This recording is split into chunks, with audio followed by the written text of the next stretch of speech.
It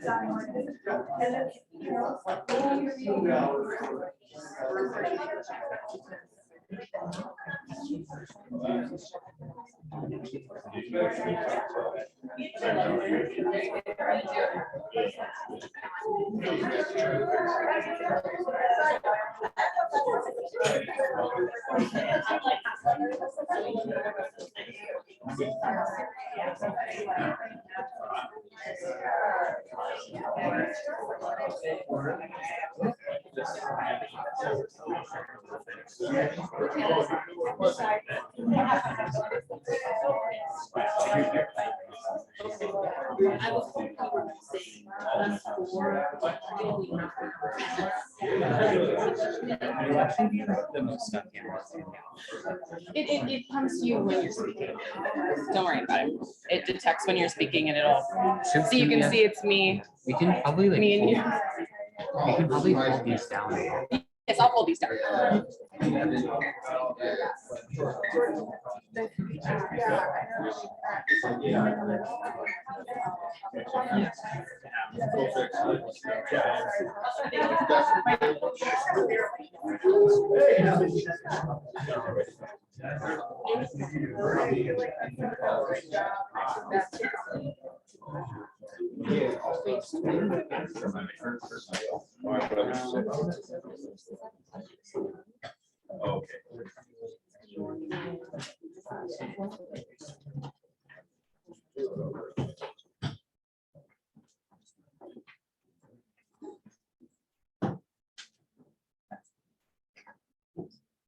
All right, we're good to get started. Yes. Awesome. Okay. Well, good morning, everyone. Welcome to the 4th Environmental Justice Action Task Force meeting. One thing I'll just start off by saying is that we will likely need a lot of patience this first at least half hour while we work through probably some tech logistics. We think we have it down pat, but we will see. And just to start off, I want to see for our interpreters, can you hear us okay through the Zoom? I'm not using some other. Okay. All right, and then one thing I will ask to do, maybe Emily, since you're right on my screen, if you could come off mute and just speak and see if we can hear you okay. Sure. Hi, can you hear me? Yes, we can hear you well. Perfect. Great. Awesome. So again, welcome everybody. We are going to go ahead and get started. And I'm realizing that this is our first time meeting in person, so it might be nice to do a round of in-person introductions. I feel like it's a little bit different from doing the typical virtual meeting. So why don't we kind of go around the room? I'll go ahead and start. I'm Linda Ahmed. I'm the Environmental Justice Boards Manager. I will pass it to Michael. Yep. Good morning, everyone.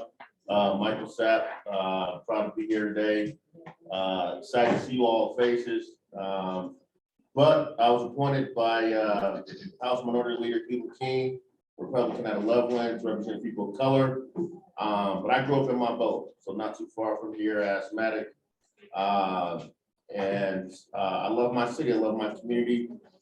And just looking forward to breaking bread with you all in public, in person, I should say. My daytime job is at Xcel Energy.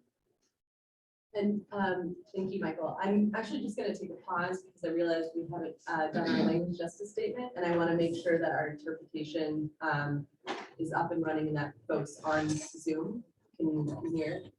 Hello, everyone. My name is Vicky. I'm a colleague by Valeria. We are the community language co-op, and I want to thank CBPNG for prioritizing our efforts to language justice as much as possible. We want to make sure everyone is able to see, read, listen, and participate in the language of their hearts, meaning the word they speak with their families or best connect to. Please speak at a comfortable pace as I am interpreting simultaneously.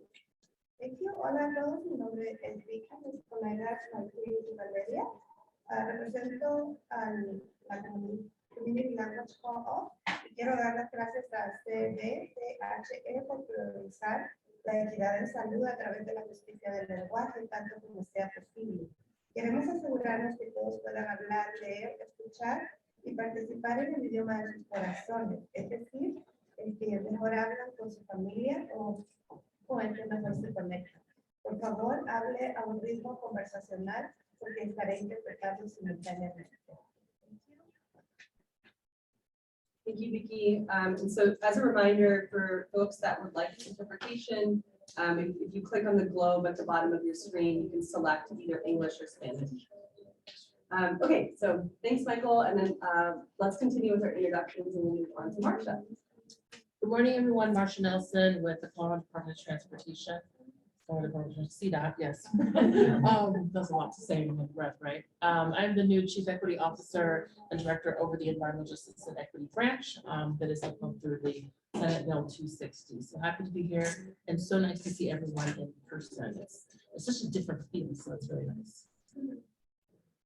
And as a reminder, this is the mic in the middle of the room, which is our owl. So if folks could project their voice as much as they can, that would be much appreciated for the people online. Good morning, my name is Elizabeth Scoder. I am the Water Planning and Community Outreach Specialist with the Colorado Water Conservation Board. I'm the representative for the Department of Natural Resources and excited to share. Good morning, I'm Sheila Davis. I'm Director of the Office of Health Equity, pronouns she, her, and it is great to see everyone in person. Hi, my name is Mira. Very good. Hi, my name is Mira Fickling. I represent an organization carrying out environmental justice initiatives, and that organization is Western Resource Advocates. Good morning, everybody, and great to see everybody in person. My name is Mara Brosi Witchart, and I am with Onward Energy, and I'm appointed as representative of the renewable energy sector. So, thanks so much. Buenos días, good morning, number de Electricon, go by she, her, Ada, with an adoption, working families party, and for representing DIC in the city. Hi, everyone. My name is Jamie Melvez, or Hyman. I go by grown up answering to both, so I don't necessarily have a preference. I am a community organizer for Southern Colorado region for Mothers Out Front, which is a mother-founded environmental justice organization. And I was appointed by former Senate President Leroy Garcia to represent the people of color. Hi, I'm Ian Thomas Sequoia. I'm the co-chair of the task force, and I was appointed by Speaker Garnett of the House of Representatives for an organization carrying out environmental justice initiatives, a group I work for, I was director, and I'm also from the environmental justice community. My name is Tyson Johnston. I am the non-renewable energy representative and co-chair of Sequoia. I was appointed, I believe, by the House Minority Leader, but I spent a lot of my time working in communities just here around Denver. I've actually worked with Mr. Staff on Senator Coleman's task force, and extremely, but it's a pleasure to meet everybody in here. I look forward to getting to know you all better, having more conversations face to face. Truly important part of us doing this work and being the hard portion of it. Hi, everybody. Buenos dias. I'm Giuseppe. She, her, Ada pronouns. I was appointed by Speaker Garnett as a representative for disproportionately impacted communities in District 7. I serve as the chair for the best practice community engagement. I was the second chair for the Holiday Commission. Hi, everyone. Tricia Oath. I am a representative, one of the 3 representatives from the Colorado Department of Public Health and Environment, and specifically with expertise in water quality. Buenos dias, Beatriz Soto. I was appointed by former Speaker of the House, Leroy Garcia, representing disproportionately impacted communities of CD3. My day job is I am the director of Protégete for Conservation in Colorado. And I'm visiting from Newcastle today, so it's a pleasure to be here. Kimberly or Kim Mendoza Cook. I was appointed by House Minority Leader Hugh McKee, representing disproportionately impacted communities in CD2. Good morning, Dominique Gomez. I use she, her, they pronouns. I am the representative from the Colorado Energy Office. So I'm the deputy director. Good morning, everybody. Jordan Beasley, policy advisor and legislative liaison at the Colorado Department of Agriculture. And I'm here representing the department. Good morning, everybody. My name is Gary Arnold. I'm the business manager for Pipefitters Local 208 and get the pleasure of serving in that same role for our Rocky Mountain Pipe Trade District Council over in Colorado and Wyoming. I was appointed by former Senate President Leroy Garcia to represent disproportionately impacted workers. Look forward to an in-person meeting. It's great to see everybody in person.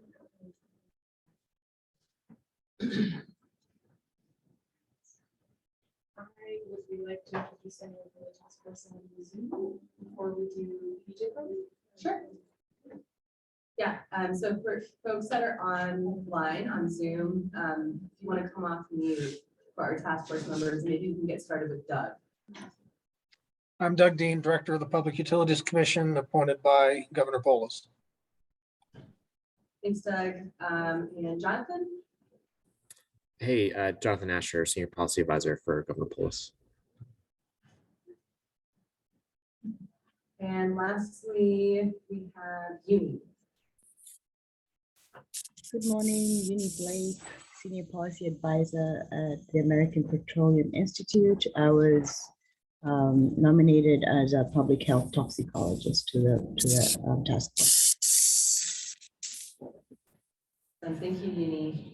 And I will, actually, I'll, Emily, if you want to introduce yourself as well.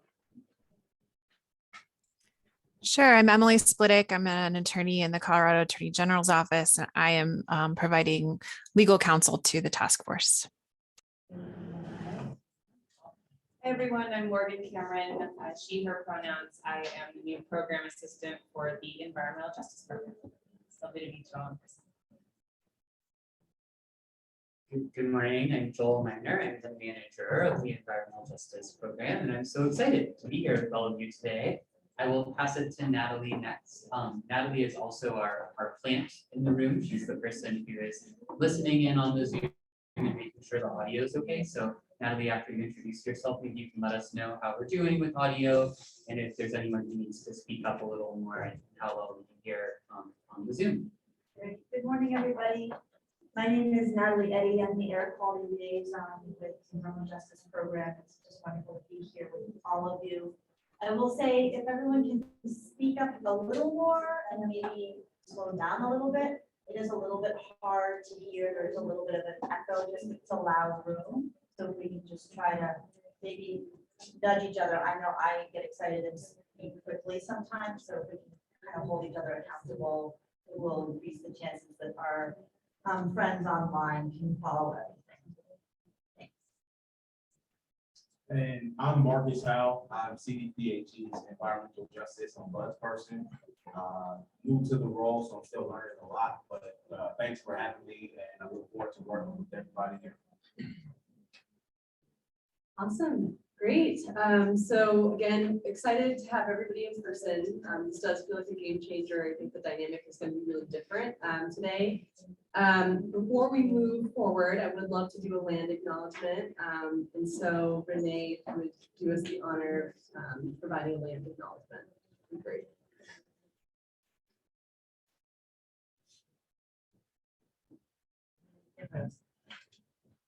Thankfulness, blessings, around.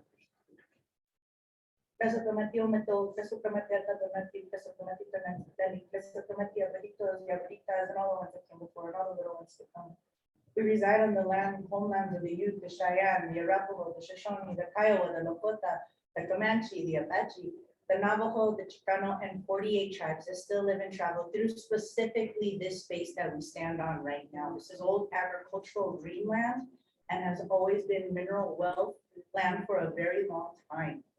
The reason that I ask you to remember this now is it has so many forms of particulate pollution. This is one of the few safe spaces in the building that we're at right now that community can gather safely with cultural responsiveness and legitimately just a free, safe space away to help heal their communities. I ask that we remember this in the work that we're doing now, that we're living ancestors doing this work.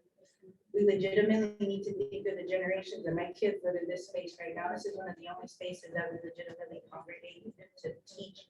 Just last week, the Indigenous youth here about environmental justice. We showed them Sun for Sundown for the first time ever. They didn't even know that, and they live in these spaces. So it's really being mindful about how we're a bridge to not just only our future generations, but where each of them, all of us come from in our good and bad ancestors, and how we treated the land and how we need to go forward with some type of transformative implementation and education. So bless it from my bill. Please keep that in mind. Adios, amigo.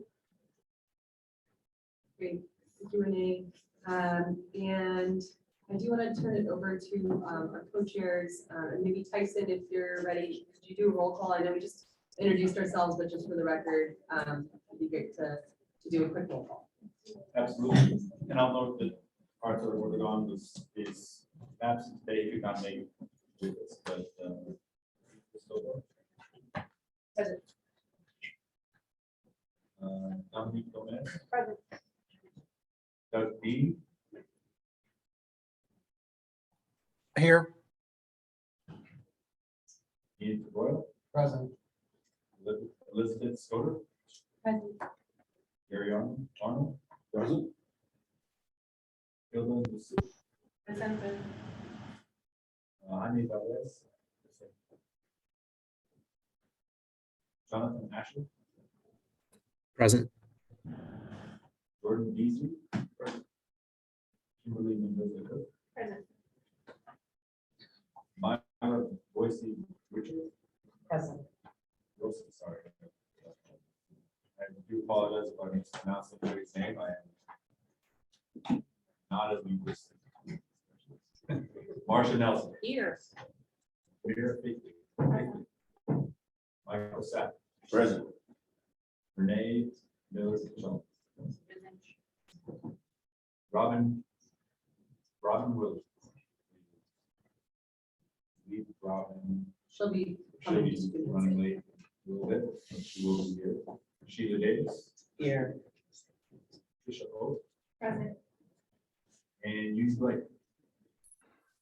Present. Great. Well, I'm glad that we have pretty much all of us here. This is great attendance. I do, if you just advance the slide, want to just briefly go over the agenda for today. Okay, so we have done a round of introductions. In just a moment here, I'm going to turn it over to Marcus Howell, our ombudsperson, to just provide a brief presentation and an opportunity for you all to chat with him. Then we're going to hit the ground running. You know, we are here to talk about the draft 1 recommendations for the task force, and we'll be spending the majority of the day doing that. You all have received the EJ recommendations via email. I sent out an email last week, sent out a reminder yesterday. So hopefully everybody had a chance to read through the draft, provide their own edits or thoughts or feedback. Because that was an electronic copy, I'm imagining that most people will have their laptops out, which is totally fine.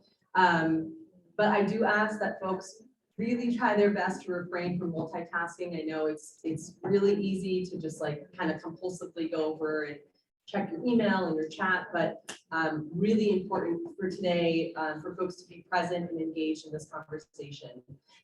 This is really a turning point in the task force work. You know, we've spent many, many months getting to this point, and this is the time where we're putting pen to paper and you know, really trying to come up with a substantive draft. So we will then break at 12:30 for lunch. We have a whole hour for lunch, so hopefully folks that might have trickled in a little late have the opportunity to kind of chat and mingle with one another. One of the advantages of finally being in person. And then we'll continue reviewing the draft for about an hour. We'll take a short break, a little bit more review, another short break. And then we're going to get into discussing logistics for public comment. Right now, our plan is to send out kind of a alert email, a newsletter telling people where to find the draft recommendations. And then they'll have an opportunity about 30 days to provide written public comment on that draft. And so open to hearing ideas on other ways to do it or other outreach methods that folks would like to implement to get more people engaged and hear more feedback on the draft itself. One of the last things we'll do is we'll talk about our next few meeting times. Believe it or not, after today's meeting, there's only going to be 2 more full meetings, one in August and one in October. So time is of the essence, and we'll want to talk about where those meetings will take place. Right now, those meetings are scheduled for August 25th and October 25th. So just have that in the back of your mind, whether those dates need to change. And, you know, think about where, as a task force member, you feel like we should be having this meeting. And then lastly, we'll have a few minutes for announcements right before we break, and then have public comment, about an hour of public comment. We do have quite a few people signed up. I believe there's about 12 people the last time I checked.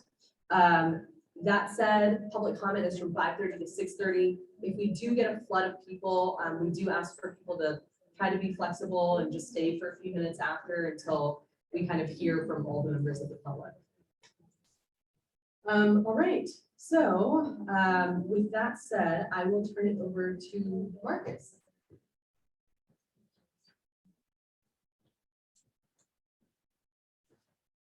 Hello, everybody. I'm Marcus Howell, and I'm CDPHE's Environmental Justice Ombudsperson. I want to thank this task force for allowing me the time to talk to you guys this morning. I know you guys are busy and working on some really important issues, so I'll keep this sort of brief. My job as the Ombudsperson will be to serve these communities that are disproportionately impacted by pollution. I'll be a link between those communities and the department. One of the main things is keeping these lines of communications open, and also to make sure that CDPHE is listening to what these voices are saying. I think Colorado leads the nation in many things, and so I really want to add environmental justice to that list. So I'll be advocating for these communities to have more meaningful participation in the policymaking process. One, it's the right thing to do, but it also will help CDPHE craft good, effective policy that actually helps people and protects them from environmental impacts. So I am an employee at CDPHE, but I think it's important to highlight that my position is an independent position. So while I do work very closely with the environmental justice program, you know, that's Joel and Lubna, Morgan, Natalie's here. You'll meet Rebecca today, I believe, and you might have worked with Rosario. I'm not actually housed in the unit, and one of the benefits that allows me is that I have access to senior staff members across the department. So with that, I'll actually be able to look into complaints. I can do a deep dive and really understand what's going on. And with that, I can make recommendations to the leadership team about how we should proceed. So with that, I really would like to be a resource for this task force. I hope to be a resource for the advisory board.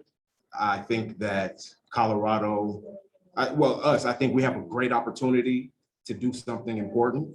And I really look forward to doing that with you guys. If anybody has any cool ideas or any important things that they feel like they need to talk about, I'm happy to hear that. Please reach out. I'll make sure everybody has my card and my contact information. Yeah, and I'm really excited to be here, and I hope that we can do something good that sets an example for other states to follow in terms of environmental justice. So with that, I'm happy to hear any questions anybody has.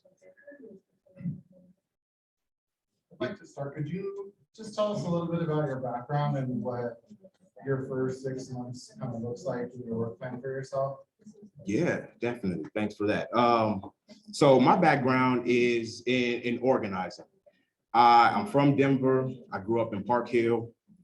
I guess my introduction to campaigns was in 2008 when Barack Obama was running for president. I lived in Fort Collins at the time and ended up working on Betsy Marquis's campaign. And that was kind of my introduction to listening to communities and being out, just talking to anybody who would have a conversation with me. You know, that took me on to just various campaigns across the state. I've done that work in Fort Collins, Grand Junction, Pueblo, Trinidad, Denver, obviously, Aurora, everywhere, really. I've been all parts of the state. 2018, when Governor Polis won the election, I ended up becoming his director of constituent services. So that kind of merged my organizing in communities and then working with state governments to figure out solutions. You know, it was a big deal to have the pandemic happen right early in my tenure, and really kind of opened my eyes to how vast Colorado is, how diverse the issues that face Coloradans are.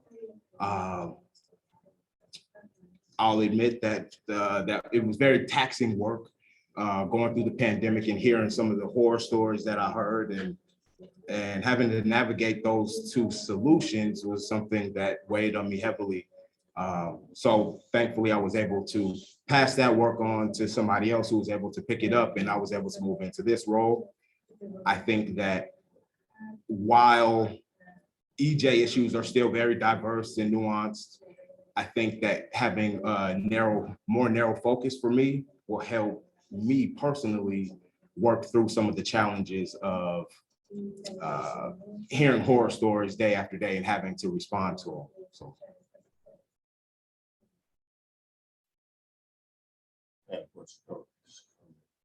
I think the thing that's really cool about House Bill 21-1266 is it created your position, it created the task force, it created the advisory board. I guess my comment is I'm looking forward to working with you. Congratulations.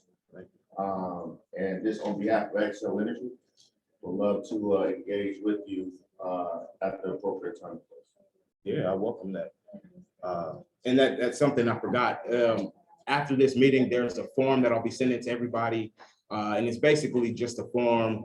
If you have anybody in the communities that you represent that I should be speaking to, any perspectives that I need to be aware of or issues that are kind of bubbling that need to be put on our radar, please fill that form out. I'll reach out to that person. I'll meet with them. But again, happy to meet with all of you guys as well. So just reach out if anybody has any concerns or ideas. I'm really looking for cool ideas. So. Yeah. So how are you spreading the word that this office exists throughout Colorado? That's one of the challenges and one of the things that I'm working on right now. And honestly, I will be relying somewhat on this task force and the advisory board to help get the word out. I've been working internally to kind of set up the infrastructure so that I can actually handle the inflow of complaints that I know will come. So once that is rolled out, we will have like a media rollout. And again, we'll be relying on community members to help us spread the word.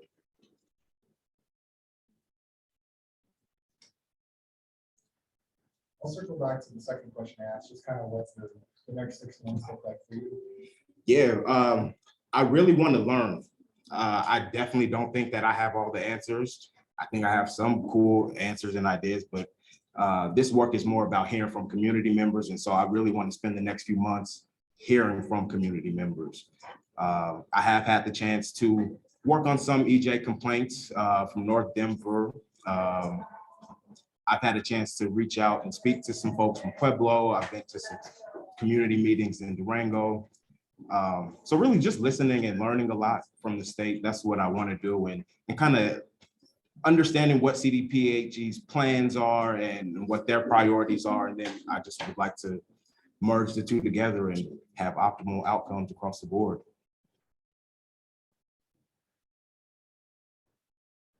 Any other questions?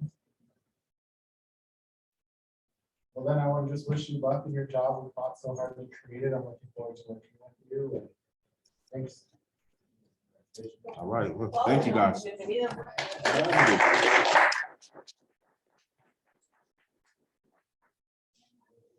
Well, our next new team member who we are going to introduce is actually on her way here still. Her name is Rebecca Beagle, as Marcus mentioned, and today is her first day on the job. We had a little hiccup at the parking and getting her badge office. The person was not there quite on time, so she's a couple minutes late, but she'll be here shortly. And after she arrives, she can introduce herself. So we'll come back to that later. Great, so well, if you could probably have a screen share. I do want to just take a moment to kind of talk through, you know, where we've been, where we're going. Oh, and by the way, this is a slide that we typically show when we're presenting out about the task force. So you can see all of your beautiful faces.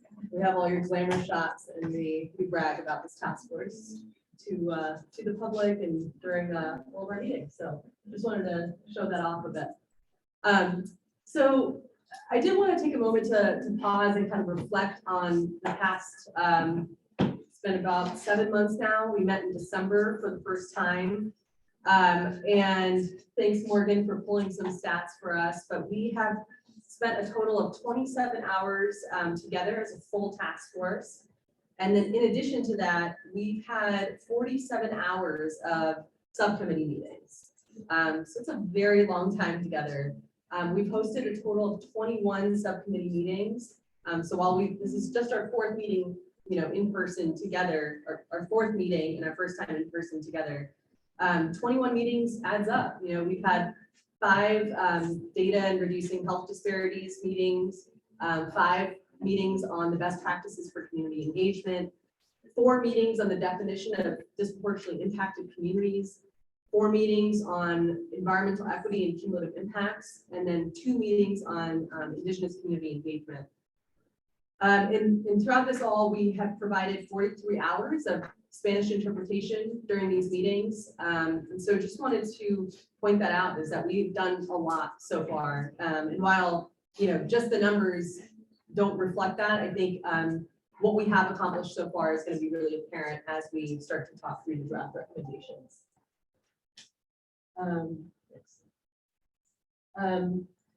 Great. And so one other thing I just want to point out is, you know, for this task force, I feel like we've been pretty well organized in terms of, you know, where boards and commissions, what they can do. And for every single meeting that we have, I just want to point out the utility of our Google Drive. You know, it is pretty well organized. We have extensive notes for every single meeting that we have. We have summaries from every meeting. We have recordings in both English and Spanish. Those recordings are now available on our YouTube channel. And then we, of course, translate key documents prior to meetings, including this slideshow, which is also available on our Google Drive. And lastly, providing interpretation services. So just wanted to take a moment to kind of celebrate all that we do, and then take a quick look at our timeline. So as I mentioned, we started meeting in December, and we've been meeting every other month. So we met in February, April, and now we're in June. So we're a little past the halfway point. Of course, our subcommittee meetings will continue to happen every month, which ends up kind of being about every week or maybe a couple times a week. And as you can see, we are in draft 1, which was the plan, and we're here. So we are right on schedule, and looking forward to kind of discussing the draft with you. You'll see that July, we have time for revisions, So that's the time that we're gonna take all the input that we're receiving during these meetings, during other subcommittee meetings, and from all the written public comment that we will get. And we'll be ready to go with a draft 2 at our August meeting. We'll do some more revisions. And hopefully at October's meeting, which will be the 6th and final meeting, we'll be ready to go for our November 14th deadline, which is when we'll be submitting this report to the governor, to the legislature, and to CDPHE. So just wanted to ground us in that timeline. Thanks, Joel. And pause before we jump into the draft recommendations and see if there are any questions about the agenda today, or, you know, any comments that folks want to make. Yeah, Mara. I just have a quick comment, and it's mostly thanks for the very well organized Google Drive. As somebody who is in and out of meetings, it was very helpful, the meeting notes. Thank you so much to you and your staff for just having a really comprehensive area for us to go back to. I know that's not easy work, so thank you very much. It made it easy on us, so thank you. Thank you. Appreciate that. Any others have questions or any comments? All right, well then, if not, we have provided board books to all of you. And I'm just gonna take a quick moment to just scan through this. So you'll see at the very beginning a table of contents. So we do have our agenda. If folks are trying to figure out kind of where we are in the agenda, feel free to reference that. We are just a few minutes behind schedule, but that is a-okay. Just an FYI, we might pause for Rebecca to introduce herself once she does get here. But we will get started with the draft recommendations. You'll see the draft recommendations starting on page 2. The page numbers are on the bottom right of the sheets. And we are going to have a screen share up here. And what we're planning to do for the next 2 hours is we're going to do a line by line edit of these draft recommendations. And so if folks want to turn to page 2, we will go ahead and get started with that. And if you don't want to follow along in this like written binder or the printed binder, you can stick to your version on your laptop or follow along here. I'm going to realize that you probably won't be able to screen share and. Yeah. Okay. Okay, great.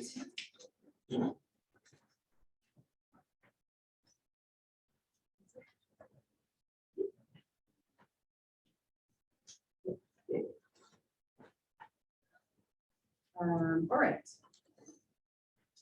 Okay, so like I said, hopefully you all had a chance to kind of go through the draft. And as is mentioned in the introductory paragraphs of the recommendations, these ideas are coming from you all as task force members, not us as the Environmental Justice Program staff.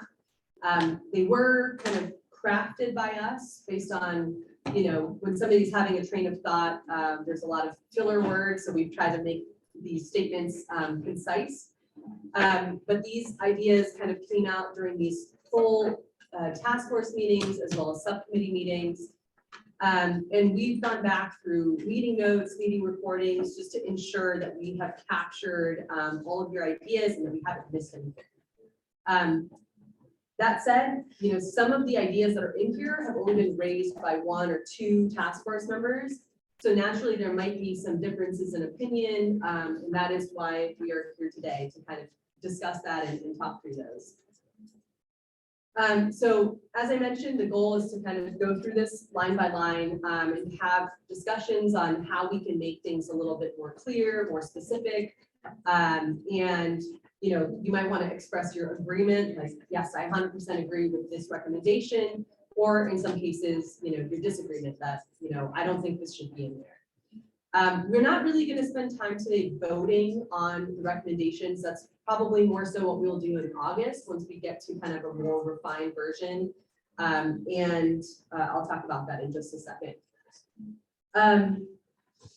So one thing about today is that, you know, we do need to start talking about like what we really want to prioritize, how we want to prioritize certain recommendations. There are about what is it, about 16 pages of recommendations. And so we'll want to think about, how we want to combine some things together to get like a shorter version of the recommendations, but ones that are very robust. And,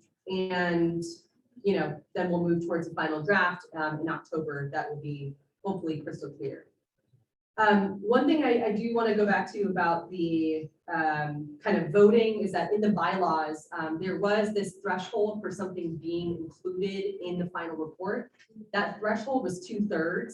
So in this case, there are 22 task force members, so that would be 15 people would kind of need to agree for this to go into the final report.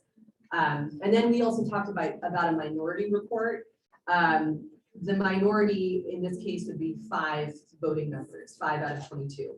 So just wanted to put that out there. Again, we're not going to spend a whole lot of time at all today voting, but for our future meetings, something to keep in mind. And if folks are interested in kind of seeing that in writing and seeing where in the bylaws that is, that voting percentage I was just talking about is on page 34 in your board book. Okay, so again, the goal today, increasing specificity and making sure that we are trying to condense and focus on the most important parts of this document. I will say, as the facilitator for today, if I do feel like we're kind of going down a rabbit hole or we're getting into area that's not really productive, I am going to suggest that we move on to the next recommendation, just for productivity's sake, to make sure that we can make it through the whole document. In terms of format, we are going to go ahead and screen share. And then Joel's going to be live editing and commenting on the draft. We figured this would be the best way to kind of incorporate the feedback. And then for you all, as you're talking, if we are not reflecting what you're saying correctly, just speak up and let us know that how we can kind of correct that. All right, so again, there's multiple ways to follow along. Look at the screen, look at the printed version, look at your laptop, whatever you would like to do. I do want to keep this fairly informal. So, for folks, Natalie, again, is the Zoom meeting host. So she'll be keeping an eye on hand raising. We'll be able to see that here as well on the Zoom screen. But for folks here, we do want to make sure that, people are speaking one after another, not all together. So if it is helpful to just quickly raise your hand. But this is not on Zoom anymore, so I don't need to call on you, just kind of look around and see if you're speaking in the order that you might have just quickly raised your hand. So I think that's about it. Let's go ahead and get started. And we'll start with the environmental equity and cumulative impacts recommendations. Okay, so one thing I will start off by saying to kind of frame this section a little bit is that we've been leaning towards this idea of a centralized analysis rather than kind of a case-by-case analysis. So there would be, a centralized analysis that could then be tiered to agency-specific decisions. And I don't know if it would be helpful for you all for me to read through the statutory language. It is there on the sheet, so I don't want to kind of bore you, but that's the text that's in kind of dark gray. So something that you all can go back and reference in terms of exactly what is written in the EJ Act and what you as a task force member are responsible for in terms of putting draft recommendations together. So let's start off with this first one, a centralized environmental equity analysis. The legislature should fund a centralized environmental equity analysis that considers cross-media cumulative impacts for a region. And the analysis should be conducted by a centralized agency or consultant. And the centralizing the analysis will create efficiencies for state agencies and community engagement. And then, I don't need to read through every single aspect of this, but let's kind of start talking through that and what do folks think? I have one thing, which is that later on down, it talks about the need for updates. And so I'm wondering if the funding can also reflect this is not just a one-time fund. If this is funding an analysis and then funding future updates. And I'm also thinking that if we specify how often this should be updated, that might be easier for the funding recommendation as well. Great, thanks, Dominique. So I'm gonna go ahead and chime in and forgive me if I'm just not getting it. So this, I think it's a great idea, right? Centralized. So I think I'm very visual. So what I'm visualizing is, are we saying then for, okay, I'm speaking from a CDOT perspective. We have 5 regions the state is broken up into. One, is that how all state agencies break out the state as regions? So like, it doesn't. Okay, so then that makes me, so that concerns me, right? So if we say region 1, whatever that might be, let's say that's the metro area, that's not gonna, that could encompass 2 or 3 different regions that CDOT looks at for our projects. So then that makes me question, like, one, are we sort of doubling up on work? How do we coordinate a centralized regional process? Whereas I know with CDOT, when we look at our projects, we're looking at that specific region. I think it's a great idea in terms of that type of coordination, right? The regional perspective. But if all agencies look at the state broken up in different ways, then how do we align that? So some So definition that's- around like what region means. Right, what is the actual physical area of that region and whatnot? And then how do we ensure that the agencies are coordinated together in that analysis? Is this making any sense? No, Okay. I think perhaps too, another way of looking at it would be just ensuring the analysis is applicable across the different definitions that state agencies use in terms of defining regions and how they apply policy in their work, because it is going to be different agency by agency. And it's probably unrealistic to think that we're all going to magically adopt the same definitions across all state agencies and programs, but perhaps this report could just keep that in mind and make sure that however it's defining that, however it's applying kind of regional explanations, it does it in a way that's useful to the different state agencies. I think it's a really great question. And I'll track them very well.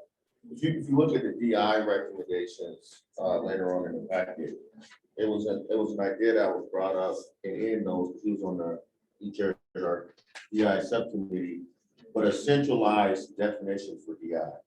And maybe that's kind of what you're getting to, is more of a centralized definition for how these apply across all the states.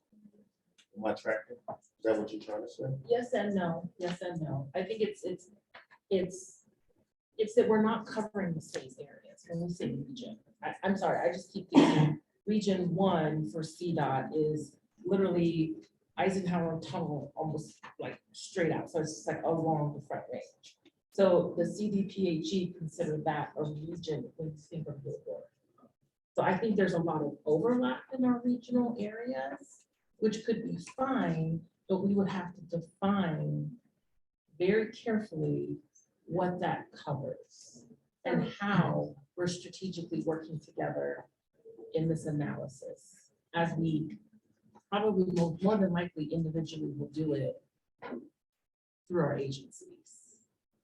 So, Marcia, can I chime in as Yeah, well? please do. So I think I hear the word centralized in this idea differently, or regionalized maybe a little bit differently. So I think in my head, it's like thinking about it from a community standpoint. And so it's centralized in the sense that it's not CDOT doing an analysis and CDPHE doing an analysis, and DNR does one, right? Like where there's duplication and inconsistency and we're defining our areas differently, but instead coordinating kind of together from the statewide level, looking at a community.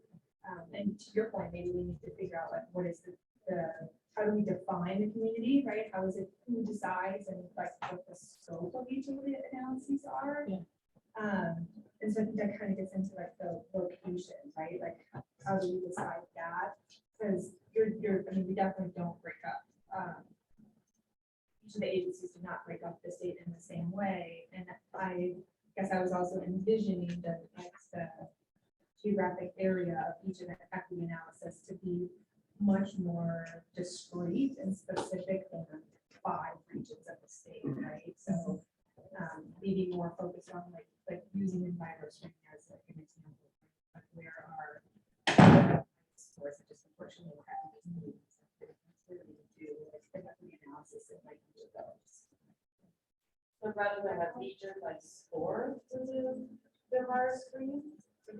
And then it might be 2 regions, right? It might be like region 1 and region 2. It's because the community is not geographically connected. Yeah. But the EnviroStream is where all the information is.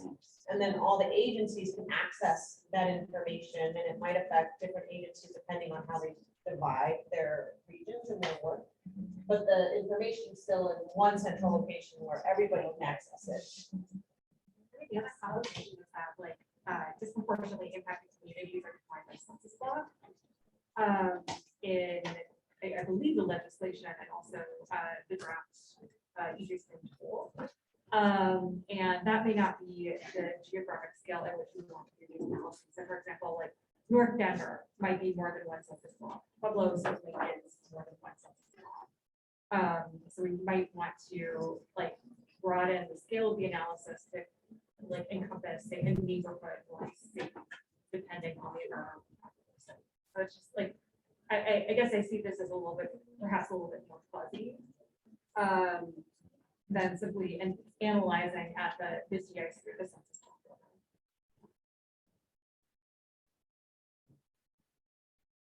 I guess my question would be, how do we keep this focused on the GIC communities? How do we not let it drift like so many teams do, where these added, added resource for those communities, and it just becomes a resource just kind of for the other communities and focus leads beyond giving data information. There's so much activity are hard. I just give the example of we went through the whole conversation, but that same type of thing, the entire county is just considered a DI county in certain areas. In the DI community, really on specific stretches, river or main highway corridor that may be impacted directly. You're not going to get the same human results as you would if you were that specific. I'll just chime in with a quick reminder to speak up. Tyson, I actually have a hard time hearing you across the room, and we got a chat that someone put You gotta on the keep Zoom. all So that. just a reminder, we need to really I'll be careful. speak up. Be careful. so Yeah. we can hear. I will definitely do that. Sorry about that.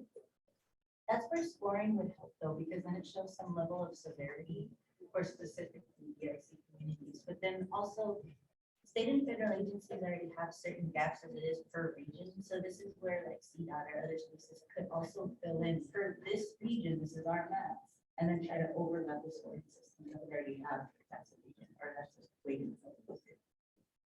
So again, well. And like to be clear, I'm not saying that we shouldn't target it. I'm just saying that like an EJ analysis of census plus 0.576 may not be like that's not an efficient scale for Wisconsin.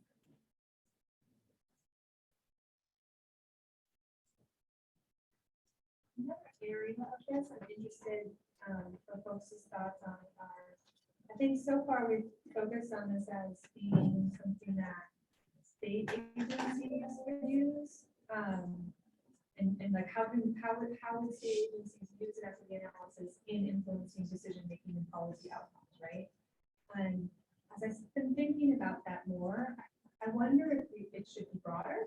Because a lot of decisions are going to be, and it actually shows up in the document about facility siting. And to me, that's starting to get to local land use decisions, a whole lot more than like state agency rules or permitting decisions.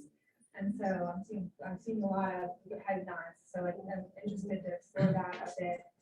I was just hearing about and need to learn a lot more about California, which I guess in their Environmental Quality Act gets to this, like, I'm not exactly sure yet how it's structured, but we'll look into it for further discussion, but it has that element into it, right? So there is some kind of an analysis, there is some kind of assessment.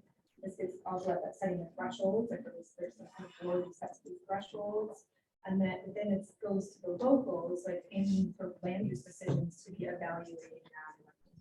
Decisions, which I think we haven't yet reflected that.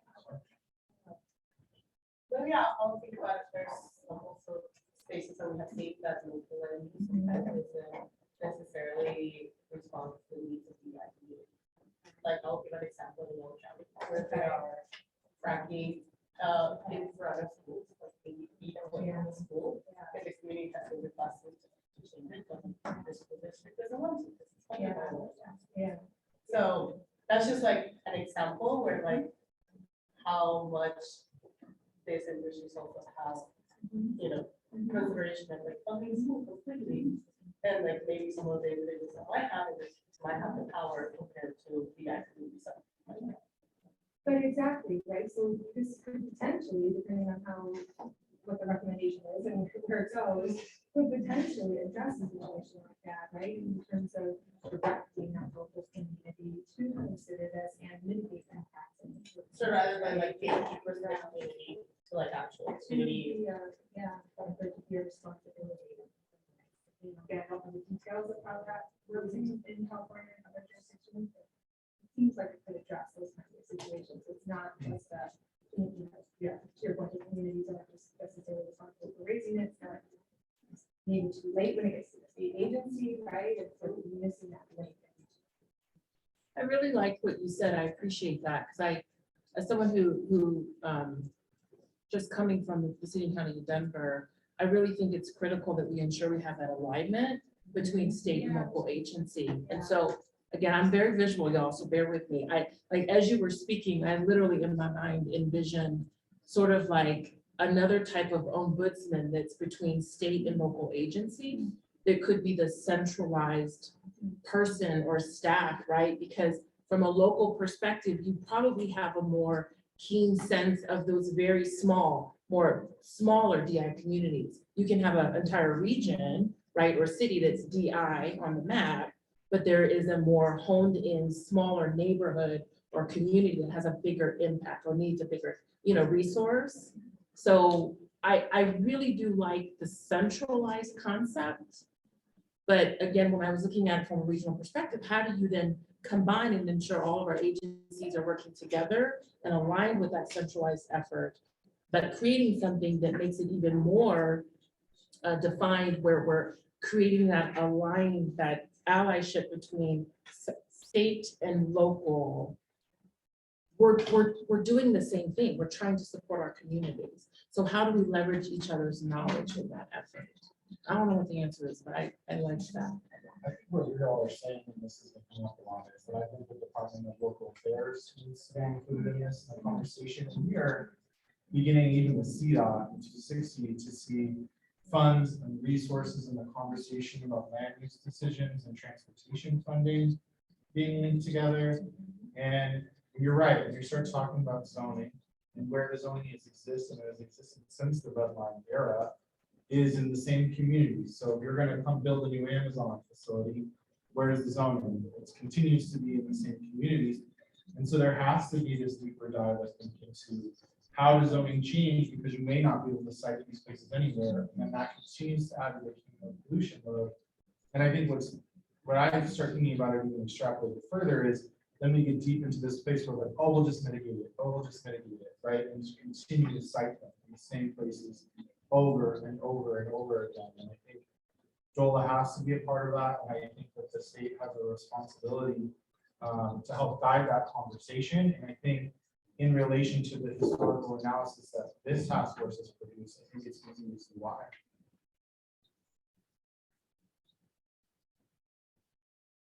That gets into housing too, right? Because there's all these funds coming down for housing, whereas land affordable often cited in these same communities where there's this transition between industrial use zoning and now mixed use zoning or residential. And that was my lived experience. Right? My mother ended up in that situation looking for affordable housing. And continues to over and over again. That's why I think that the word cumulative, because I think Andy make a really good point around housing, land use, environmental,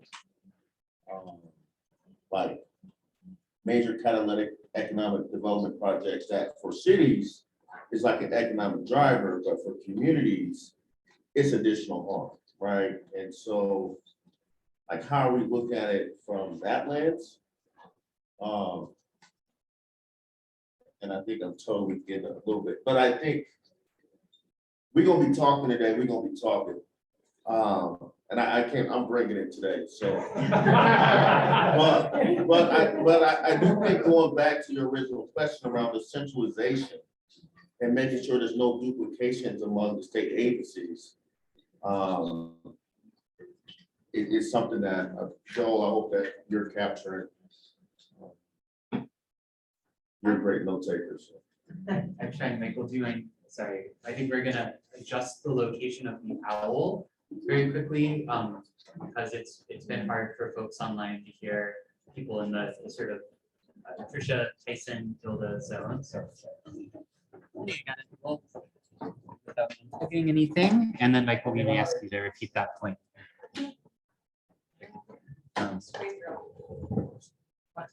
Okay, I think we Are we at kind of our maximum stretch? Yeah. Okay.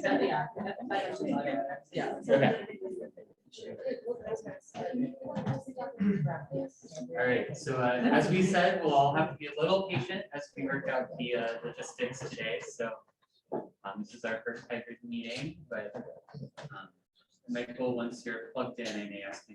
Well, I didn't ask you plugged in, but love that. We have a really great facilitating group. I'm not going to dominate this conversation, so I'm going to defer to someone else who may have been talking. I think that there were some points that folks made here. I was just trying to bring it all together, but I'll defer to somebody who's from the section. I think as we start to look at centralized equity analysis, I don't know if the state can sort of force the local government to participate and be party to that. They can't really do that. But I think the importance of, if you're going to have a centralized analysis by a state agency, the local government needs to at least be a active participant in that, because in most cases the state agency isn't citing, and so whatever that overlap looks like, it has to be accounted for in whatever kind of analysis that the state agency decides to put together from it, whether it's centralized, whether it's regional, however that works. That local government or those overlapping local governments need to be able to be part of that. Otherwise, you're sort of, the state agency is kind of operating outside of, in a little bit of a vacuum without understanding the full context of what the local land use is. I guess I'm wondering a little bit about, this says we would fund an outside, like the outside consultant or an agency. How would they get the input from all these groups to make sure it is usable? Because I think you're right, the sort of forcing local government to do something is something else that's not provided for in this bill. Yeah. But is there a requirement from input from community and local government and state agencies, or how do we make this doable? Because I hear it, but there's only so much we can ask, a consultant to do. So like, what's the scope that we're asking to make sure it is usable for different agencies, for local government? And yeah. I wish I had the answer, I really do, but I didn't. So as I have joined CDOT and learning the process, and do not quote me, I know this is recorded, don't quote me on that.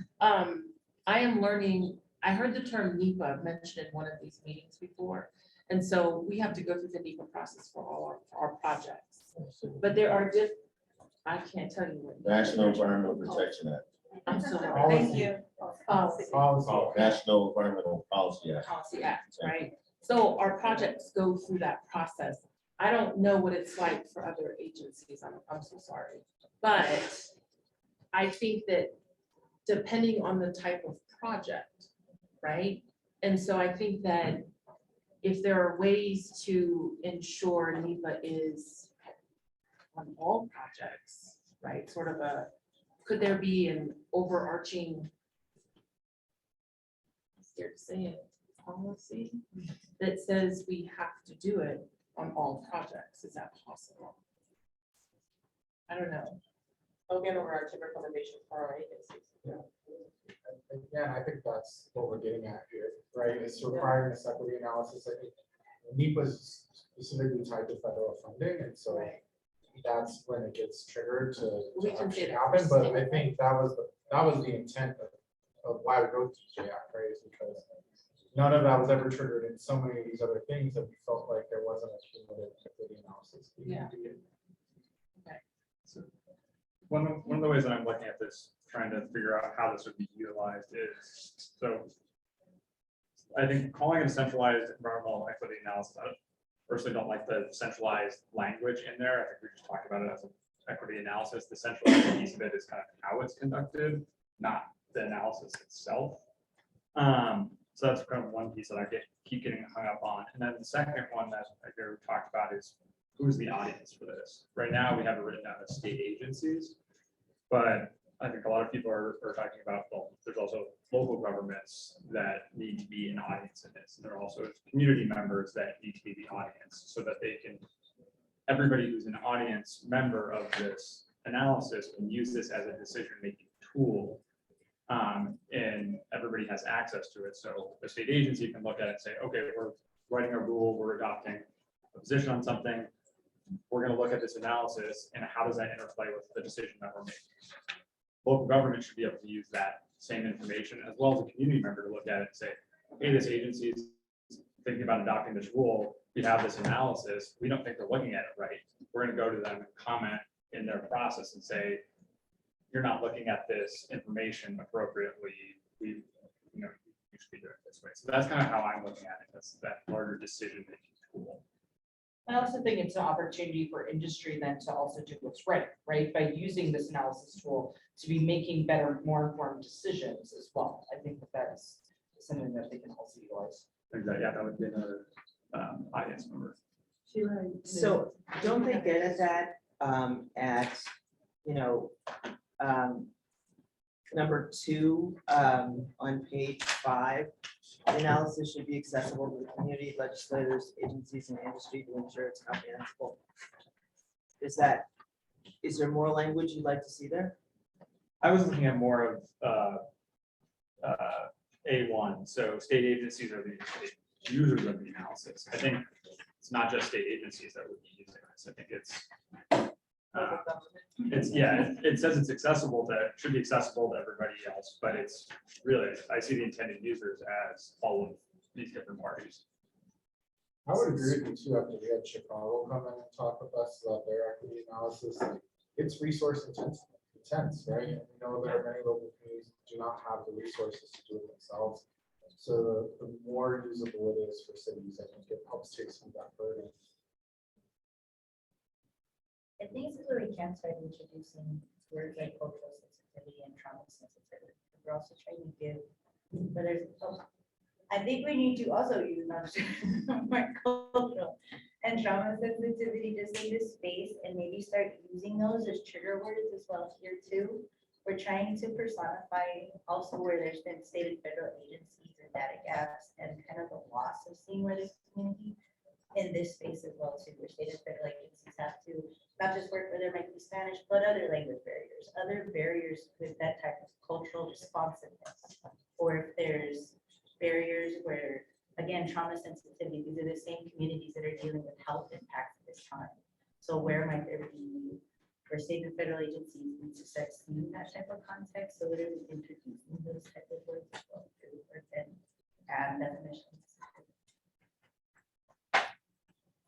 I guess I'm wondering if any of this changes the current language about feedback, and so C, feedback loop, the community should inform the environmental equity analysis through town halls and social media. Like, would we change that, or is that capture, not necessarily what you're saying about the trauma, I'm saying that, but about what the process is. Like the responsiveness.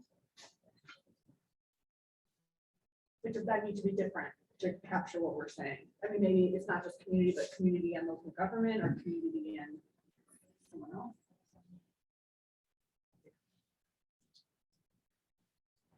One thing I would reiterate is how these state agencies are going to be forced to adopt is through various different processes. Some of them are going to have a formal rulemaking, some of them are going to have other processes associated with that. So this definition needs to be very much in the same context as the bill almost was to say, we recommend a equity analysis. We recommend it for these groups of people for this certain, and it should include A, B, C, D, E, and F. And they're going to take that and actually physically put a rule down to an act, something like that. So I just say that because what we come up with here, as bad as we wanted to just solve all the problems, there's still processes that go down, and that happens on the local government level as well. So, you know, those are some things you need to keep in mind when we're thinking about. Can I ask a question about that? Absolutely. I'm trying to talk really loudly, even though you're very close to me. This feels awkward. What you just described about each agency having to do a rulemaking hearing raises questions for me, because I was thinking of it more that we would be recommending, right, that the legislature provide some funding to someone to do one for all that would be, again, like for all, that would be an equity analysis for a community that would address issues from all of the state agencies. It would address transportation, would address air quality, would address water, and would address electric, utility planning, and kind of like the example of the one that was in our packet, right? And it gets beyond even things like that, right? Talking about like food deserts and mental health issues, right? That we talked about, that it can really span that. So in that realm, I'm missing the point that you're talking about, that would require the rules. So we have an expert in the room on that. Yes, Joel, I'm pointing at you. Because he has worked as assistant GA and everything else for some of these state agencies. So Joel, can you enlighten us on the different processes that some different agencies may need to go through? Sure.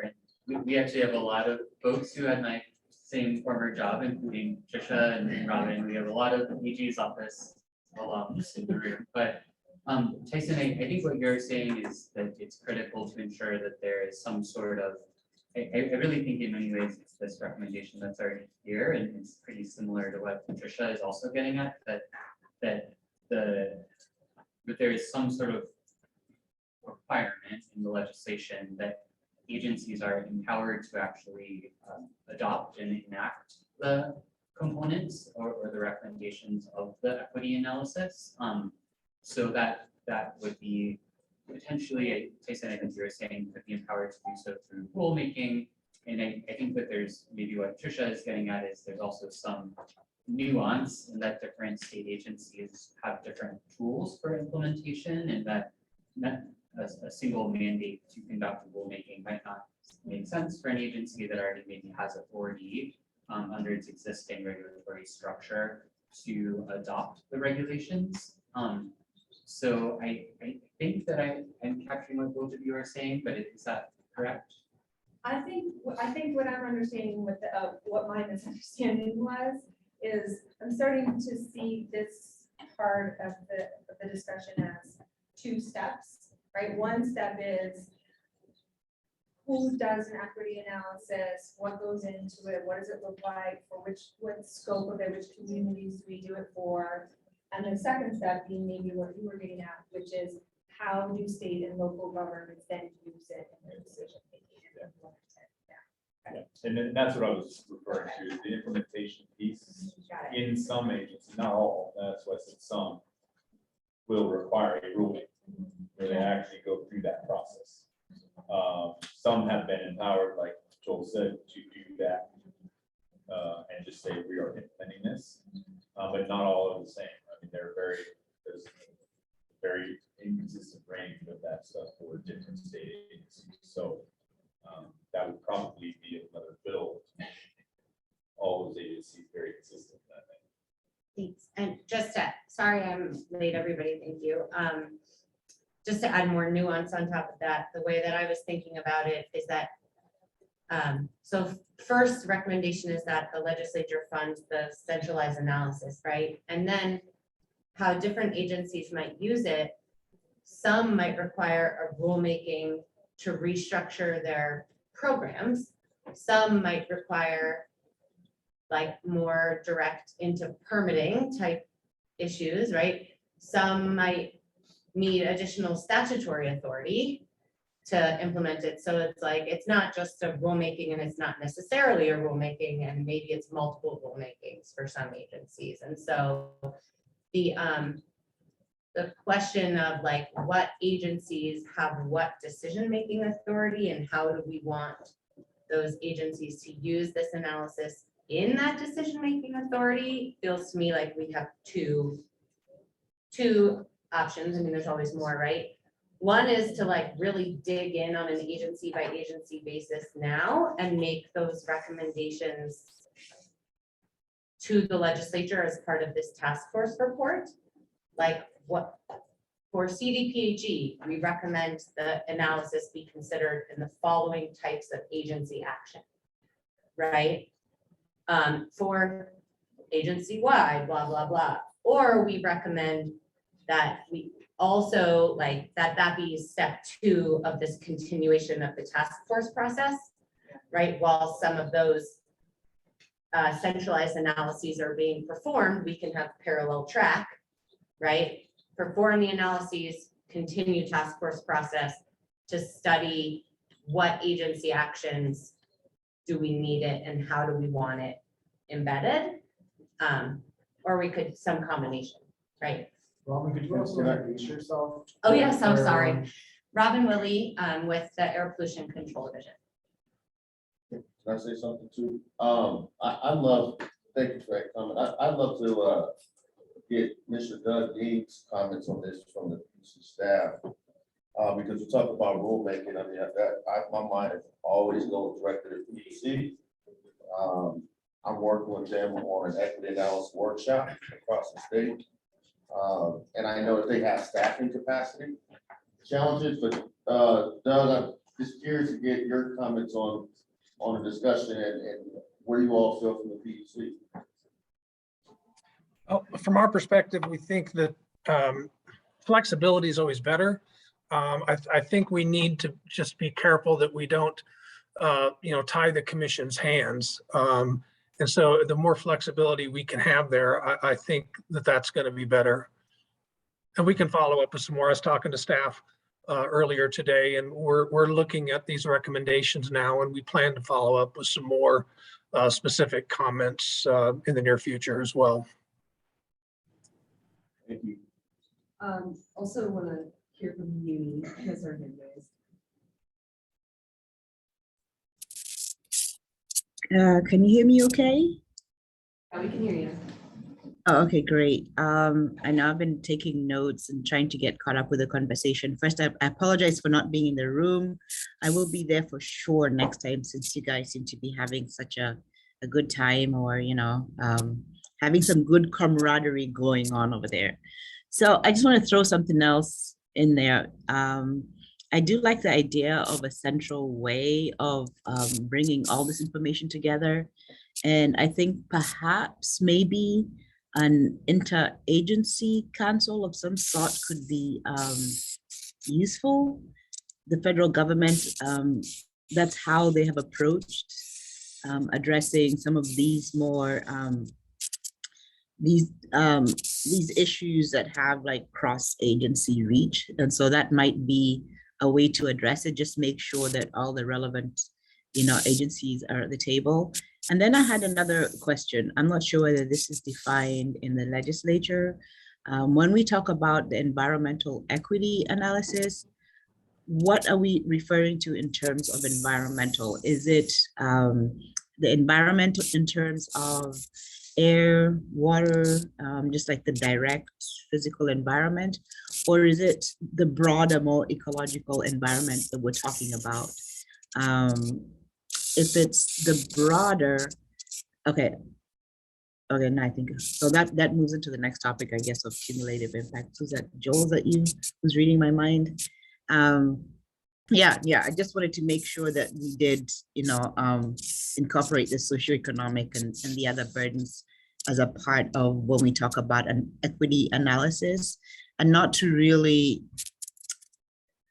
I guess, separate the two, because I feel like they're all a part of the same animal. Thank you. Add one thing just to circle back to Tyson for a minute. Oh, sorry, can I add one thing just to circle back to Tyson for implementation? I will get better at this. I'm sorry, I'm not. Timeline, we're also in a level of urgency, so maybe state and federal agencies, if it is by priority of who can permit or help acquire certain things. Okay. Like you're yelling at me. Everybody yell across the- Like you're yelling at me. Okay. That's how that went. We're just listening to what you're saying, so I just want to make sure everyone who's joining us remotely can hear you. I'm so sorry. I wanted to add timeline to the implementation aspect for state and federal agencies, because to some degree, for the environmental justice of it, time is of the essence. It's an actual crucial nature now, specifically for DIC communities. So however, certain agencies have to prioritize whether it's permitting or new rulemaking or new regulations, that they have a certain timeline that they abide in by that time to be able to start implementing something soon. So it doesn't continue to be more recommendations and then later on they'll establish another person to recommend this, to still kind of address that even time in and of itself can be another cumulative impact.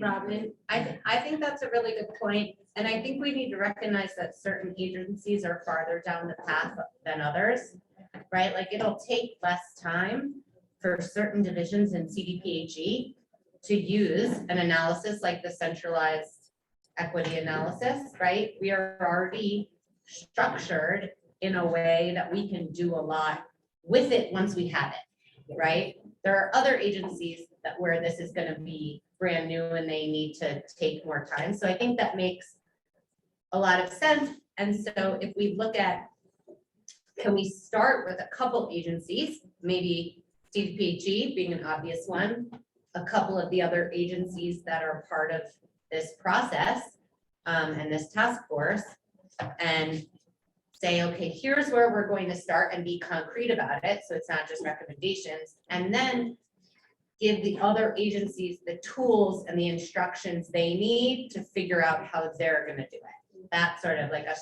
a staggered sort of thing, because I think CDPHE is well positioned to be a leader on this. But we have very different authority than other agencies. So it's not going to be as easy for others, and we probably still need some additional authority ourselves, but at least we're already asking ourselves, what additional authority do we need and where do we get it and how? We're already asking ourselves those questions. So I think that's a good point, and it makes sense to start with the people best positioned to run with it. Well, and I, keep kind of coming back to, I think Tricia made a good point, whether we call it step one or step two, it's almost like two separate recommendations, right? One on defining what is an equity analysis tool that everybody can use. And so have a conversation on what that scope is going to be for that, third-party contractor or consultant or whoever actually builds it out. Because I think it is a very useful tool for a lot of agencies or local governments that don't have the resources to build out something individually. And I like the idea of bringing a stakeholder process to that, because if we don't have input from the individual agencies on how they can utilize and what they need that tool to provide so they can be most effective when they utilize it in their processes, that also gives the local governments a chance to express needs that they would want and how they can utilize it best for their specific areas. as well as industry and community folks, right? So everybody has a chance to kind of talk about how robust this analysis tool needs to be so everybody can utilize it as most efficiently as possible. And then a second, kind of look at, step 2 or another recommendation on what state agencies we feel like need to adopt it or how we want them to adopt it. Because I agree that there's got to be a sense of urgency, but I think a lot about the PUC because we do a lot with the electrical resource planning. Statutorily, they have to look at, and Doug probably speak about this a lot better than I can, but reliability and cost and all those other things that go along with those processes. How does this actually get adopted in there? And does that create, for future legislation needs, or can it be done in rulemaking? And so it's hard because that timeline, I think, looks different depending on which agency and which process you're trying to insert an equity analysis requirement. And when I looked at the Enviro screen, I was just curious just to see where our members were at. And the DI communities are clearly defined. It's a great map. And makes sense that they don't follow county lines or city, borders. It just doesn't work out that way in real life. And so when we look at our membership tracking software, I can only sort members by the city they live in or the county that they live in. And so what I did is gave one of our agents the fun job of going through 1,300 plus addresses one by one, checking where they were at on the map and determining, how many of our members were actually residing in the DI community. I see 2 hands up here, and I also, just really what I'm hearing here, and coming from working in the government, money talks. If we're going to talk about real timelines, we have to really resource it. And I think that really needs to be emphasized from the beginning on the legislative side, that an unfunded mandate will not make any real change. And then, Uni, I see your hand up. I can't read the other one because my vision's bad. Kelly Crandell. No, I didn't take it down before, sorry.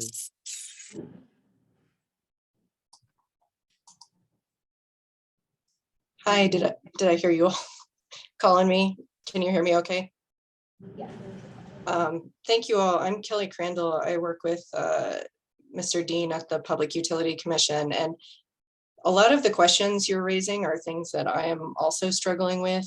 You all probably know by now we had Senate Bill 21-272, which requires us to make rules in which we consider how best to provide equity in all of our work. And so this is something where we haven't started the rulemaking yet, but we've started to gather information so that we can inform the rulemaking and take other steps. Not everything we do may require rules, or we might have other actions to take besides rules.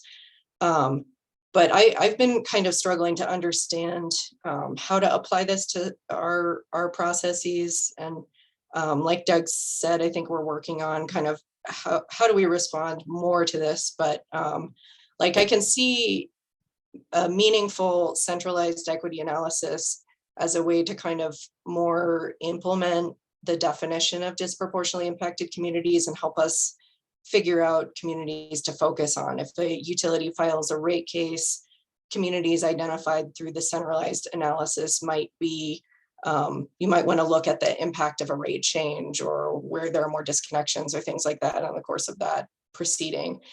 It becomes trickier to me when we start thinking about how that might apply. Like if you had an application to build infrastructure and say it hypothetically resulted in a change in water quality, that's not we're not the agency with authority and expertise there necessarily.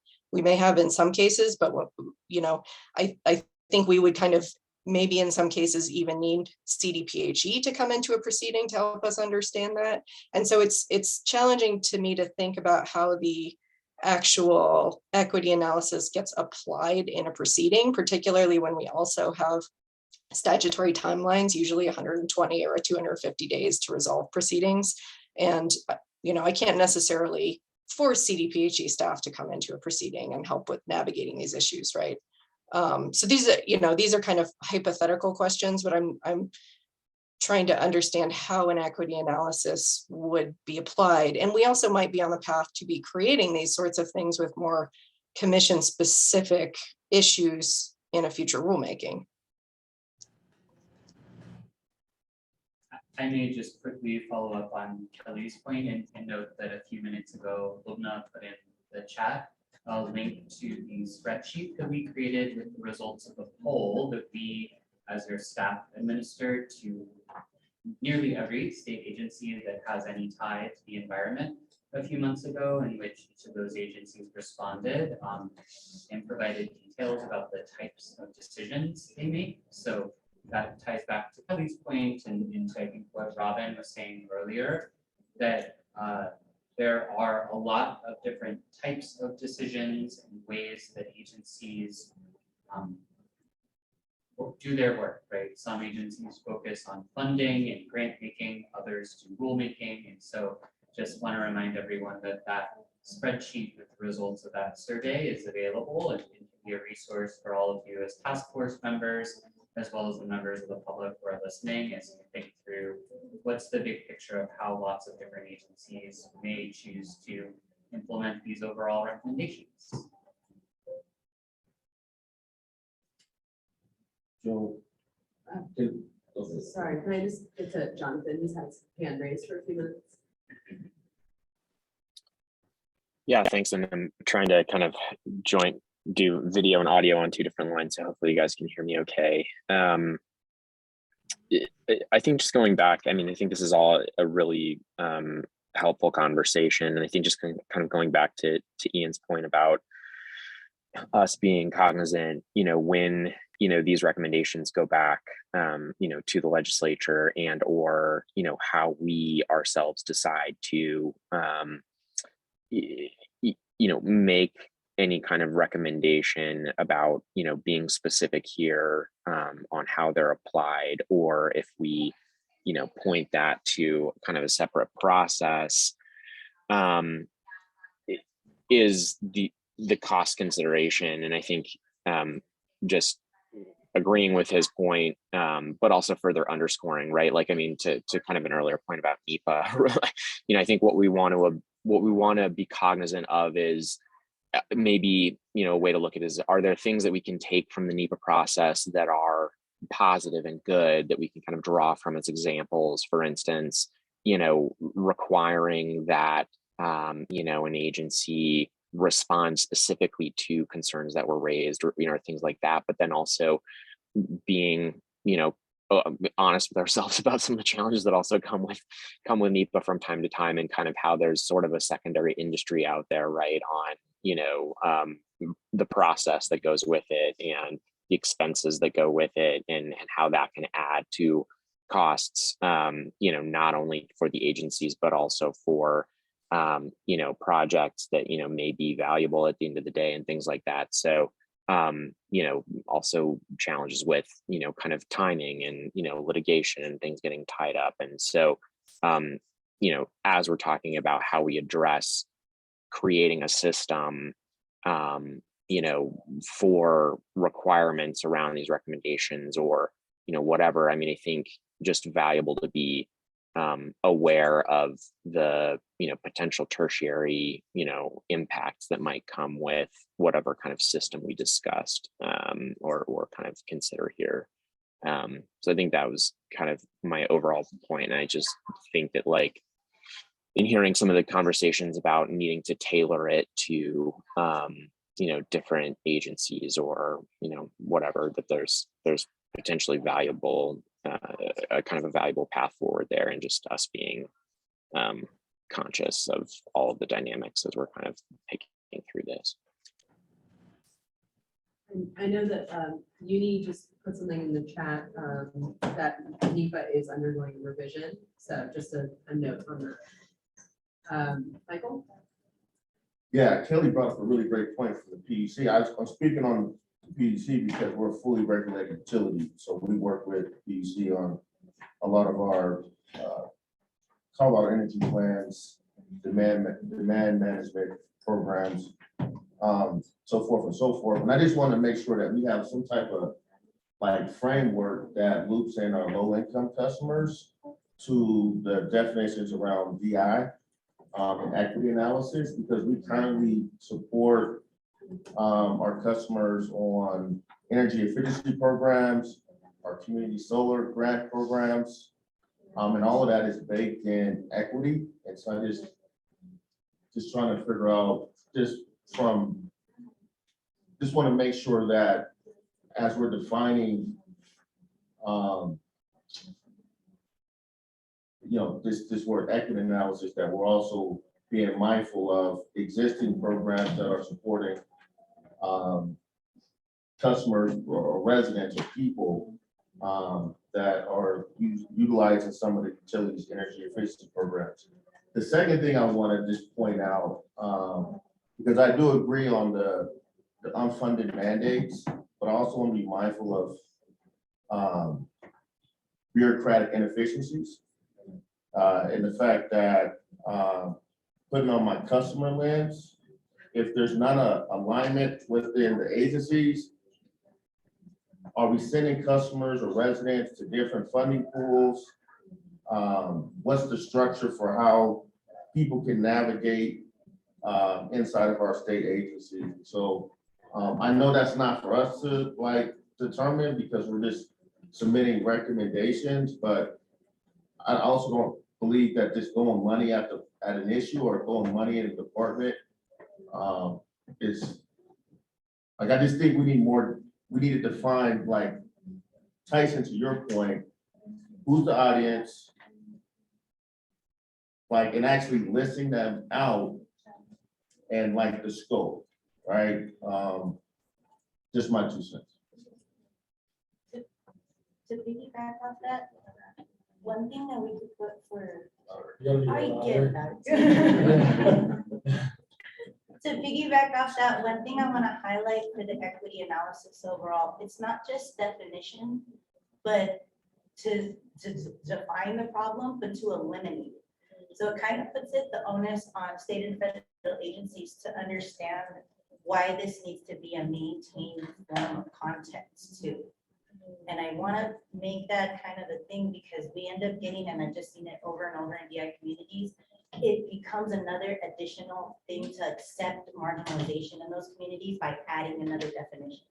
So equity analysis needs to be continual for state and federal agencies to try to find an onus to implement this to legitimately start chipping away at why there's DIC communities at all. I think that would kind of address the audience as well. Thanks, Renee. I want to make sure that we're getting through all parts of the equity and cumulative impacts analysis. Do others have thoughts? We've been kind of hopping around a little bit, but on the components of the equity analysis, kind of bullet E at the bottom of page 5 kind of starts there. And should have mentioned this earlier, but assuming that you all have read through this, obviously the highlighted areas are kind of areas that overlap with other subcommittees. So you'll see that this components of environmental equity analysis on page 5 that's highlighted in pink. And moving on to kind of page 6, a lot of these recommendations are overlapping with the data and health disparities recommendations.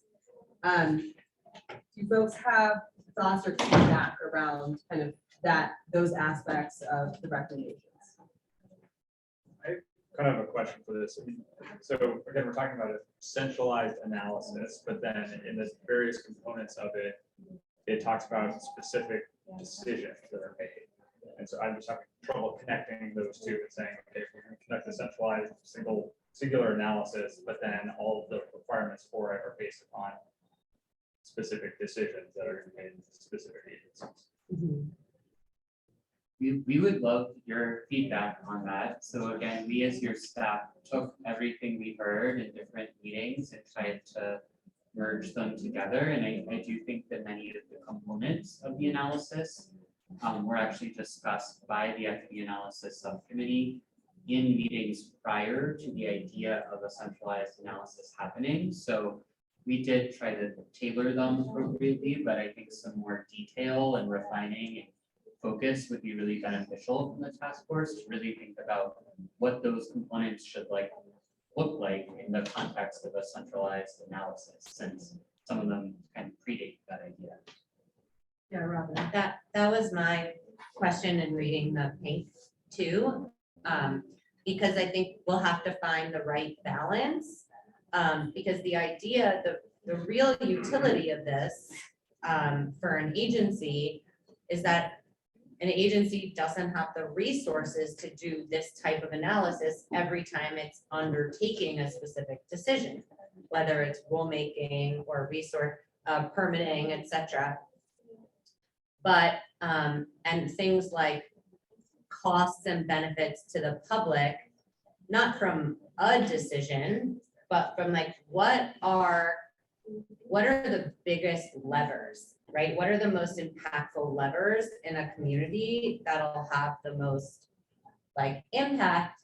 And so is it, you know, it's understanding for a specific community, like are the drivers, you know, emissions, and if so, what industries, and, you know, is it, you know, poor access to healthcare or food, and so, and it's, so that information, and what are the costs of inaction and the costs of types of action. And so the agencies can use that and say, okay, well, I'm gonna make a decision, my agency is gonna make a decision about new emission control regulation. Coming out of 1244, we're certainly going to be looking at new emission control regulations addressing air toxic emissions. One thing that we know we're going to hear is clamoring for more reductions versus concerns about jobs and the impacts on those communities. So we're going to want to be able to use this analysis to understand the levers, like what is our rule going to do to those communities, right? If we address, like target certain industries for regulation and we get pollution reductions, but then we do, you know, negatively affect the economics of that industry. This analysis in my mind, right, which you guys don't always have access to, like, but in my mind, I'm like thinking like, this is the data that I don't have in building a regulatory program to understand what is this rule really gonna do? Like, is it going to benefit? Is it going to harm? It's probably gonna do both, but what's the balance, right? Is it net benefit? Is it really gonna move the needle? And so it's not about a decision. It's like, what are the levers? What are the levers that can be pulled to improve these outcomes? Or what are the levers, like what are the industries that are the drivers of these negative outcomes? Like those sorts of things, as opposed to like, you know, what are the industries like in a community that's disproportionately impacted?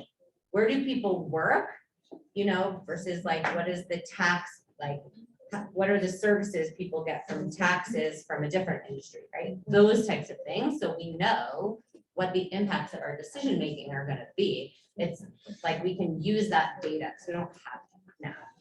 We're fumbling, I mean, we're not fumbling in the dark, we do the best we can, but to a certain extent we are. With the plug, health department's looking for an air economist, but we don't have one.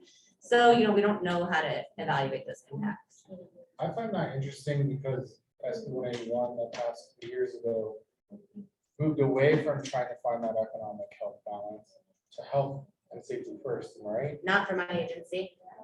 No, I understand it's not for your Yeah. agency. What I'm saying is, if the community has organized and worked with the legislature to change the narrative from cost benefit analysis to health and safety first, I don't personally want to bake in that other agencies go back to cost benefit analysis when the environmental justice movement is moving towards health and safety first. Yeah, I mean, getting rid of the Administrative Procedures Act requirement that you look and balance costs and benefits is, you know, that's a huge ask. That's not up to me, right? Like the health department is required by the APA, which applies to every agency, unless an agency specific statute says otherwise, but also by our AIR Act to balance costs and benefits. We have to do it. So in that framework, what I'm looking for is how do I use this to really do that for the benefit of communities in a meaningful way? I'm trying to work within the structure I have, right? I have limited, I mean, Joel knows way more than me about how Senate Bill 181 impacted the COGCC's statutory authority. My understanding is it did reprioritize, right? How they balance costs and benefits, but they don't not look at costs, right? They're just supposed to prioritize health and safety. So I think that's a bigger, different sort of question in my mind is, are you talking about not balancing costs and benefits? I mean, that's, Can you say that acronym again, just for all of us, because I don't. Which know. one? The Administrative. Administrative Procedures Act. Okay. It's the APA. It's the law.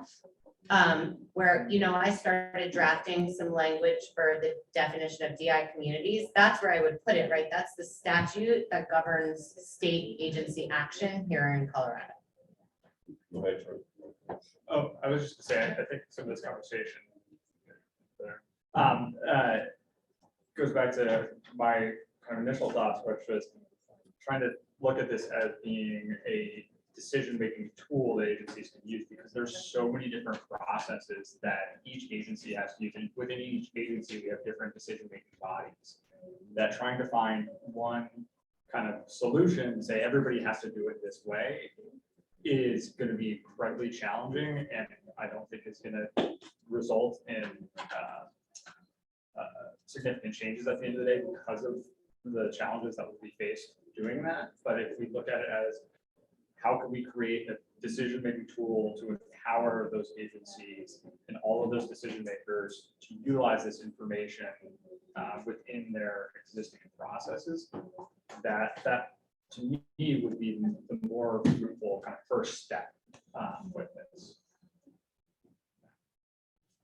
Yeah, I mean, I share the opinion here that I think this section in pink just needs a little bit more work and a little bit more scoping. And a couple of thoughts to throw in to the discussion. So, first of all, we have the costs and benefits to the public as a whole. I mean, that certainly is one thing that needs to be considered, but also in this analysis, we're specifically looking at disproportionately impacted communities, which may be a subset of the public as a whole. And when we get into a discussion of the workforce impacts in particular, I think it's important to examine whether these are workforce impacts to the public as a whole or the workforce impacts to the DI communities. So like, where are the people from the DI communities actually working? Are they working at the proposed facility or plan to work at the proposed facility? What are the quality of the jobs that are being created at the proposed facility? Are these temporary jobs? Are they permanent?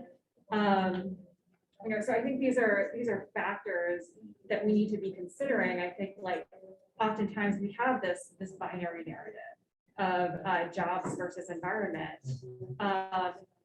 And I guess the question is like, one, is the jobs benefit even flowing to the DI community that we're examining as opposed to the public?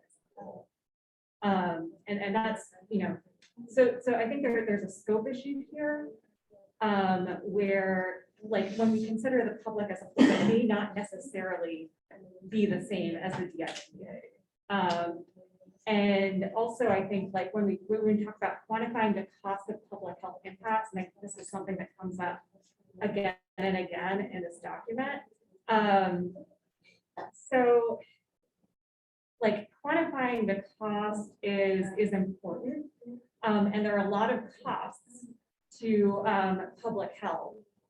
There's medical bills. But I think also considering the public health impacts as standing alone, rather than needing to assign a cost and compare, is also very important to Ian's point about prioritizing public health and safety. So I think there needs to be sort of like an examination of what the health impacts are, whether it's respiratory impacts, whether it's premature death. And that can be assigned a cost number, but the cost is not necessarily the be all and end all of this analysis. So that, those are two pieces of feedback I had in this section. So, I obviously get the opportunity to represent workers. I definitely respect the point that COGCC had to change their mission, right? It went from fostering to regulating with a prioritization on health and safety. But I would disagree to the point that economic isn't part of that analysis, because I think the jobs are important. And I think your point is absolutely right. We need to figure out exactly where are the workers. That was why I was curious just for local 208 for our active working members. How many did we have residing in DI communities as currently defined and shown on the Enviro screen map? And we have well over a third of our members that reside in DI communities.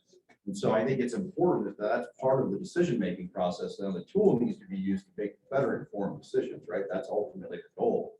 And so we are looking at the entire picture, and we're making the best decision we possibly can.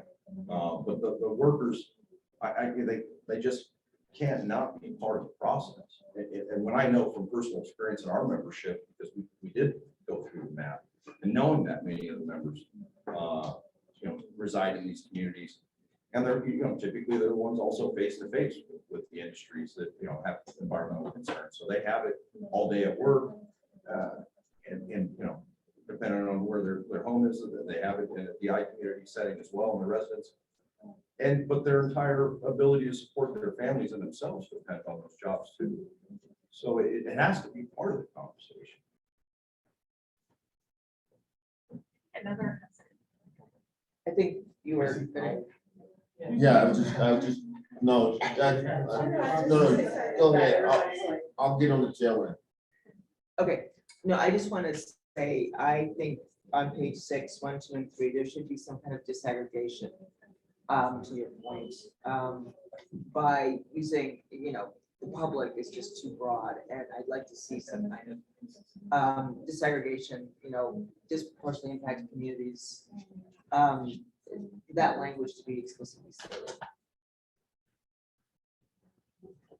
I guess the other consideration is what impacts can be mitigated and what impacts cannot be. So like, for example, if there are tax implications for a certain community of like not citing a certain facility in that community or replacing that facility,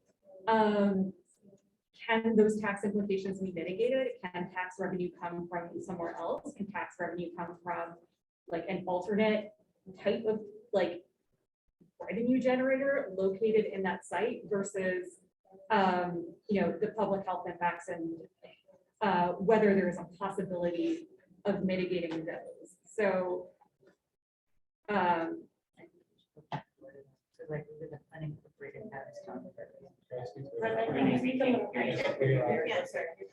just said that I think we need to expand on that more because there's a reason that there's unincorporated Adams County for that specific. Is to not help in this tax spaces where it's more industrial, even though now it's more residential too. So being really mindful how those spaces change and how we can grow with that definition. So Mississippi saw had their hand up. Jaime, Sheila, Beatrice, Michael Staff, Patricia. So Jaime. I just wanted to say that I feel like there's a conversation here about cost benefit analysis kind of versus health and public health and environment, whereas in my mind, health and environment should be a part of that cost benefit analysis. There are social costs like you were just saying, you made very good points about, in some of these disproportionately impacted communities, like Buffalo, for example, we have higher cost of health insurance because of our disproportionate, our disparate health impacts. And so that's a cost to our community that's often left out of the equation altogether. We have a kind of pretty new tourist industry in Pueblo, or tourism industry in Pueblo. We've got our Riverwalk is fairly new and it's beautiful. We've got an excellent lake, miles and miles and miles of hiking, biking, and horseback riding trails out by the Pueblo Reservoir and stuff. And all of those aspects of our new and so far successful tourism industry are going to be suffering more and more as the impacts of climate change worsen. And so this is all a part of the equation. The other thing I wanted to say about the jobs issue is the jobs aspect of this is a strong workforce is necessarily dependent on a healthy populace.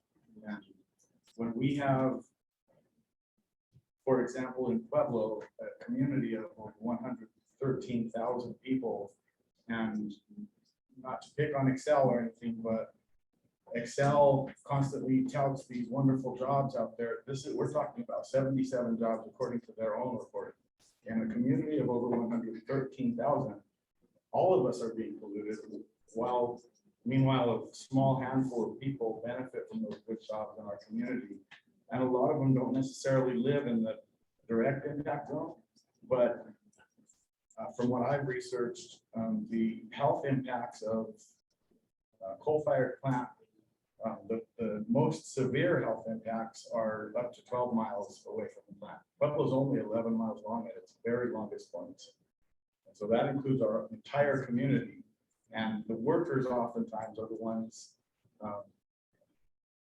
probably being exposed to the highest concentrations of toxics and whatever pollutants may be involved in their work. And so I think that like the point you made, like first of all, are all jobs good jobs? I would say not necessarily. And that needs to go into cost benefit analysis too. And when we're talking about bringing good jobs to a community like mine that's desperate for good jobs and a decent tax base, we need to make sure that those jobs are going to be, there are going to be enough jobs that it's going to actually help the community, the people of the community, and not just a very small handful of people and the county commissioners. This needs to be, I guess it needs to be thought through more. And like I say, the health aspect, I think, needs to be incorporated. There are a lot of costs and benefits that are being left out of the cost benefit analysis. Yeah, I think that's exactly the point, right? That's like exactly the information we want to get to agencies so they can make informed decision making. I'm like, clap, but everything, that's the information I want. And I'll elevate that it's not just the health risk of the community, it's also the health risk of the people that are being employed in this work. Doesn't mention they might be employed in these workers are going to be the ones that are going to feel that less vocal about it because they're, as you mentioned, they're speaking against their own well-being and being able to stay in that job. That analysis should be done previously to opening those job positions. Because even though it might be 70-some jobs, there's still are so important. I spoke my piece. Okay, you're good. Beatriz? Well, I just wanted to share that DIC is already defined and they exist because the process is unfair and has historically treated those communities unfairly. So I was just thinking, is there a prescriptive way to give these communities, that compensate the harm that has historically been done? Otherwise, they wouldn't even be in this definition, right? We wouldn't have it. And then kind of like similar to like the some of the the building codes, like the ICC reports, there's like a minimum threshold. And if you can't meet that, then there's if you don't go to the prescriptive way, there's other ways to meet and to prove. That might be more expensive, but that's on behalf of the state or the industry to prove that. But we have these maximum protections for communities for health and safety to start with. And then again, there's other methods to potentially get a permit or something, but that's where, whichever agency has to go through additional analysis to prove that there is no additional harm and there is benefits. So it's like we can have like a standard that we feel comfortable protects these communities. And then from there can be like, if you really want to go, because you have 60% of the state beyond that 40%, right? It's not like the whole state is like, you can't operate or there's no new industry. Like there can be industry and there's still a huge amount of land and communities and counties where we can do this. just not in disproportionately affected communities because they're overburdened already. So we're not saying that if there's a new recycling facility, it's impossible in Colorado. It just might have to be in the other 60% of the communities. Why don't we feel comfortable just saying, oh, that's fine. We still have a lot of good places to offer good jobs.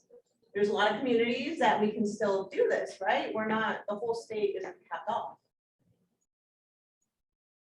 We're just wanting to protect a little further this 40% that we all recognize have been overburdened historically and give them some justice. Jonathan, I see your hand is raised.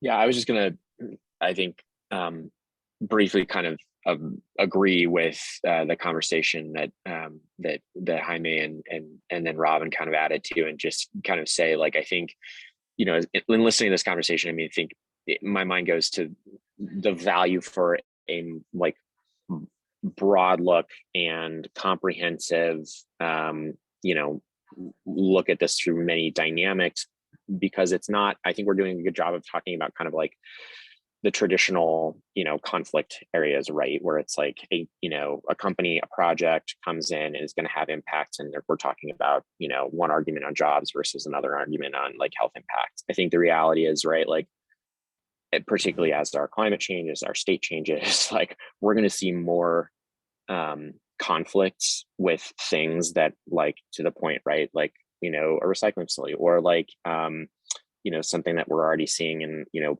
different places of the state are kind of like pressures for, you know, affordable housing, but like, does that development also come with some kind of conservation or environmental cost or things like that, right? And so, like, I think the more we can have a comprehensive look at, you know, these dynamics, the better. And I hope that as we're talking about it, we're also thinking of those hypotheticals that might not fall into kind of the more traditional sense of, you know, just a, you know, challenged project in a community, but that, you know, there will be a lot of nuance in that too. And we need to design a system that kind of helps account for some of that nuance too. Are you responding directly? I was to gonna Ken? respond to Beatrice, if that's okay. Yeah, go ahead, and then your next stop. I was just gonna say that, you know, there's two, I think, I forget who said it, but there's really two things, right? It's what is the centralized analysis and what is it looking at, right? And what I was hearing you saying is like, how do agencies use it, right? And so, like, at what point does an agency armed with this analysis that talks about the impact on the communities, is that agency able to say enough is enough, right? And like, what additional authority does that agency need in its implementing statutes to be able to say that and defend that decision in court when they get sued for denying that recycling permit, right? So I just want to, you know, we're talking right now about like what goes into the analysis, like Jaime was talking about, making sure we're very specific about and inclusive, like Jonathan was saying, like identifying the levers, identifying the health impacts, identifying the jobs, identifying what percentage of the community works in the community versus, and all of those things, that's the analysis. And then we have to figure out like how to arm different agencies with the authority to use it to protect communities. Like that's in my mind, like those are still two, forget who said it, but ever since they said it, like they're two different things, yeah. I think you gotta have balance. I think you gotta have a conversation that talks about cost benefit and health impacts. I'll use me personally. I'm an asthmatic. That auntie passed away last year, one of my favorite aunties, respiratory challenges. When I go to Walgreens, I buy my asthma inhaler. We're talking about $70 to $80 charge, right? I'm middle income, just bought a home, right? I need my inhaler to survive, right? And I live in a cold neighborhood. Historically, I just bought a house in Green Valley, but I know the health impacts of being located near Central 70. My asthma was 10 times worse than it was not I live in Green Valley Ranch. I don't have to use my inhalers much. So I understand where the community is coming from. But I do think I go back to the balance, because I have to acknowledge government efficiencies. We can give CDBG all the authority to regulate. I want to make sure that those customers that are served through Excel, that are served through other utilities, whether they're receiving our demand side management programs, our low income energy efficiency programs, that their programs and their services aren't disrupted, right? Two, and then finally, I just conclude with this, on the jobs piece. There are, you know,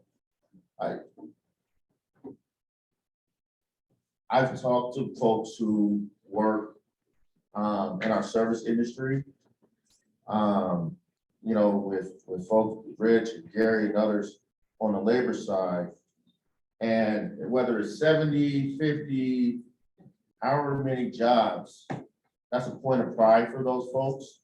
That's how they feed their families. That's how they generate generational wealth. And I tend to come from the belief that we all matter and that each individual, each family member matters. The folks that work at some of our facilities that are transitioning, that their lives matter too, and that work that they do matters well. The one thing that I'll say in conclusion is, as we look at House Bill 22-1244, I'm hoping that the legislature will come back with just transition funding, so that as utilities, other industries that are in these air contaminated zones, as they begin to work to move away, that we're mindful of how do you retrain folks that have been in because the creation of electricity was arguably one of the greatest inventions in the 20th century, an automobile, right? Like or love it. And so you have people who have been doing that for years and decades. Now as we're transitioning, because we all acknowledge climate change is real. We all acknowledge that, right? Air conditioning, all of that is extremely high. How do we train those workers there into new skill sets, whether it's molten salt, biomass, you know, other technologies that don't exist today, so that they can continue to feed their families and continue to support those communities. And so I think it's a balance, but I just speak, I mean, because that's just my thoughts. I think cost benefit analysis, but I also think health impacts. I think it has to be like in the same breath, and I think we can get there. I think it's just the mechanics of how we get there, but I think we should acknowledge both. Okay, so up next we have Trisha. I see your hands up. So I go Trisha, then Marcia, then Renee, Hilda, Jaime, Tyson. Is there anybody else who wants in? Okay. There we go. Well, and I don't want to mess with your list. If you want to directly respond to Michael. Yeah. I think there were a lot of people who wanted to directly respond, and I just think we We'll just keep just going. keep going. Okay, all right. I'm gonna write my notes, so I can't say. Okay. Well, I guess I have two things, and one is. Can I respond back? Wait, we're skipping to this next one right now, so you'll have your time. Maybe make some notes. I do just want to comment on a time check real quick. So we were hoping to get through almost like through at least half the data section by this point. I know we are pressed for time. Considering that we're breaking for lunch at 12:30, let's get through these comments. I do want to make sure that we are focusing as much as we can on these last few recommendations on the equity analysis section.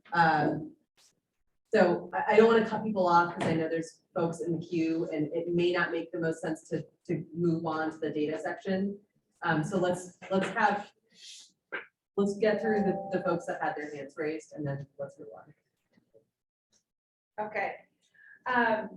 So one thing I guess I would say is, based on the conversation that we've had, it underscores for me the importance that we do broaden. So in the two pieces of how is an equity analysis done, and then the second piece about how is it implemented and used, this conversation, especially around Like where are the jobs? What are the jobs? Who uses them? What about the tax implications? It underscores to me the importance of our conversation earlier that local governments are also considered in our recommendations about, to Robin's point, not just what additional authorities that might need to be given to state agencies, but what additional authorities or responsibilities need to be given to local governments in terms of considering an equity analysis and their decision making as well. Because I think they may be much better positioned to think about the balances of those things than like a state agency making a permitting decision. And then to your specific point, Lubna, on section E about the components of the equity analysis, we've been trying to track the conversation and a lot of things are here, but some maybe are missing. It seems like there would be if we were trying to say like an equity analysis, when it's done, consultant or agency, whomever is doing it, it needs to include, this list of things. I don't know if this is the right way to approach it, but some things that come to my mind are, okay, let's look at what data we have about air quality, data about water quality, look at this soil and waste management, look at roads and rail and transportation and vehicle impacts, look at power generation, look at food access, look at mental health, workforce development, health impacts and costs, I heard, and then costs and benefits generally. I know that's not a complete list, but it should get us kind of starting to have a list to edit over the next number of months. Trisha, do you mind repeating that just so I can make sure I capture it all? Soil would include waste management, food access, mental health, workforce development, health impacts and costs, health costs, because Jeannie was mentioning higher insurance costs. And costs, yeah, got it. Thank you. Okay, Marcia, you next. Thank you. This is a great conversation. I'm excited about this. But Trish, I think it's a perfect segue because you mentioned transportation. As I was looking through this components of the equity analysis, I do think that a piece around transportation is important because what stuck out with me is like, I've heard the term workforce development in here. The fact is people need ability and access to transportation to get to these newly created jobs, right? And so having access, multimodal options in transportation, I think is very key. I would add that. So thanks, Trish. Marcia, can I take it back to housing too? Not just transportation, but housing. It's very inaccessible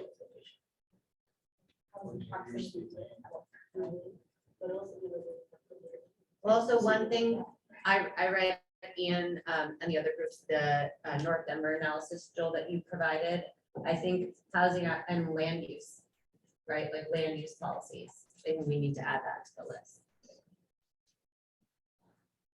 You're good, Marcia? Yes, sir. All right, Renee, you're next. To kind of piggyback off of land use, to make this enviro rights of nature. We legitimately, we're talking about health equality with no legitimate context of not to only where we used to be at a baseline where it was our sources of life, our resources that had some sustainability. All these costs are gonna go up and we do have to address that we already have issues of it takes more money to be poor in these spaces.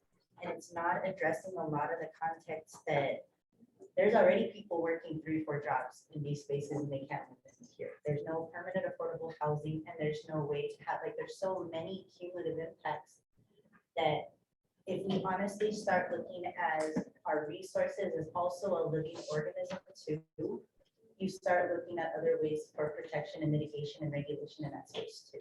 So rights of nature is also considered another form of the community. The soil is considered another form of the community. The water is considered another form of the community as well, that it's also living.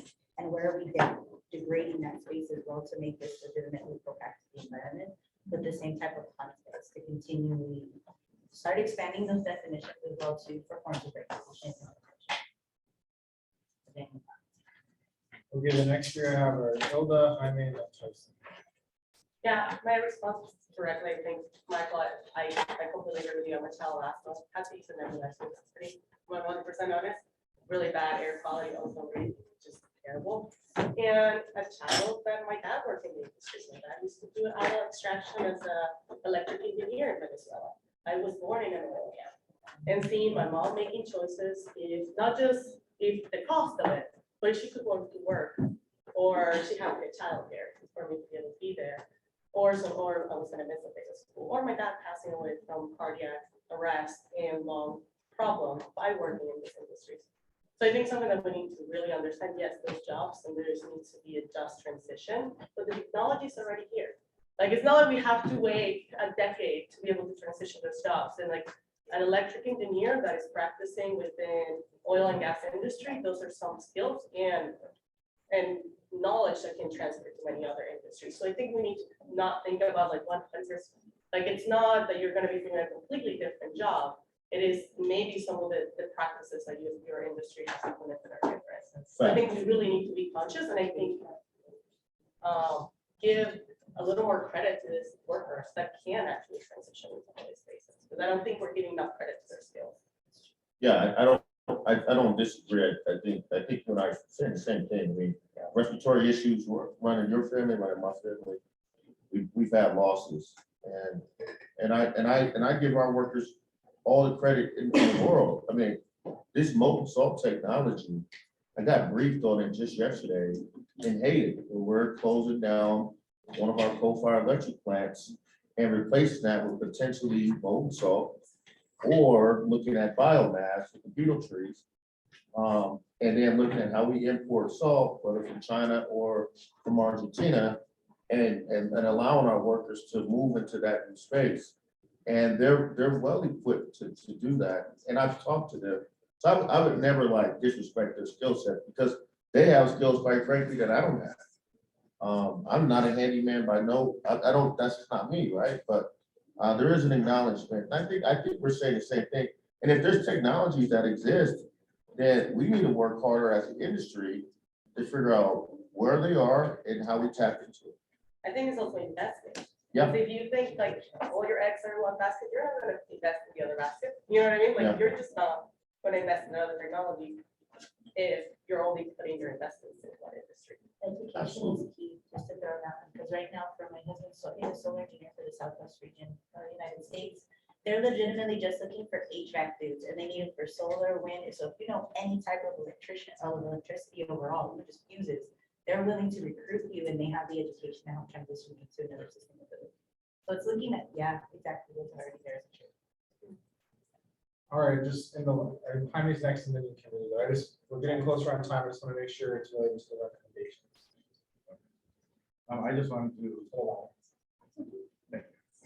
I just wanted to mention that I didn't mean to sound like I devalue those 77 jobs in our community or the workers who fill those jobs.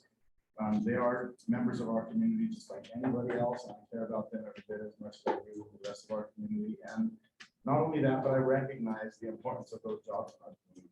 They're good paying jobs, the majority of them, and those the people who are receiving those the salaries also contribute to our local economy. And so those jobs are not, I'm not, I don't mean to make light of those jobs in our community. My point, my larger point is that it's a very, very small chunk of our community that's actually benefiting from those good jobs. Meanwhile, directly benefiting. Meanwhile, the entire community of over 113,000 are being polluted and experiencing the negative impacts, the health impacts, et cetera. And the next thing I wanted to mention is that there was a mention of, we need to figure out, how to transition those workers and the jobs and stuff. And I think that there needs to also be a conversation about the industries that have caused the environmental degradation, that are emitting the pollution, also have a duty to their own workers. I think that the onus of making those workers whole really falls on their employees. Not only that, but I think there's also an important conversation to be had about reparations to the host communities that have been impacted from those polluters in the community, or industries in the communities that have polluted them. The next thing I wanted to mention is I'm really glad that the Hayden plant was brought up because as we talk about the Pueblo plant, I rarely ever hear any talk of that kind of a transition. It's been a very, I don't know, it's not a fun conversation a lot of the time in Pueblo because there is so much talk of nuclear, basically, mostly from our county commissioners, but there's also been some information come out on Colorado Public Radio about some interest from higher ups in Excel, possibly having a nuclear plant. So as we're talking about these impacts, we have to make sure that we're not taking these host communities that have already taken on the disproportionate impacts from fossil fuel burning. We're not taking those communities into an even worse situation with, for example, like in Pueblo, a radioactive nuclear plant in our community that would then make our community responsible for all this radioactive nuclear waste. And it just makes it compounds the whole situation. And so when we're talking about Hayden, I think that's one excellent opportunity for a lot of plants. It's basically an electrical storage situation, salt, sodium storage, electric storage. And that's going to be a big part of the transition too, is how do we store, we have solar, we have wind, but we're going to need to be able to store that electricity for when it's not blowing, when it's nighttime, et cetera. And so I think there are a lot of opportunities for transition. Pueblo Community College is very much on board. And yeah, I think that's a big part of this. Is maybe a part of all of this in equity analysis also needs to include our educational institutions and that educational piece that goes along with the transition of these workers, hopefully the just transition of these workers. Thank you. All right, the last three I have are Kimberly, Tyson, and McGarry. Okay, I think first thing and we've all sort of touched on it, but I want to just make a point of when we talk about sort of economics, it's always sort of jobs versus development. That's not the holistic economics point. And I think some other folks have touched on it. Cost, housing, Jonathan kind of went there in terms of like conflicts of all of these different conversations that we're having. So I don't want to lose sight of it's not jobs versus, it's not just jobs versus, there's other things that go into the economics of it. And one thing I've been thinking, and we talked a lot about sort of the energy transition, and it's, you know, a couple of folks have touched on it. Again, in this conversation, as we're thinking about the equity analysis, the energy transition is going to entail some impacts as we start to think about what is electrification across, you know, across all of our industries, across our homes, everything else. What does that look like? That's going to require an Excel to put in significantly more infrastructure. And so that infrastructure has an impact.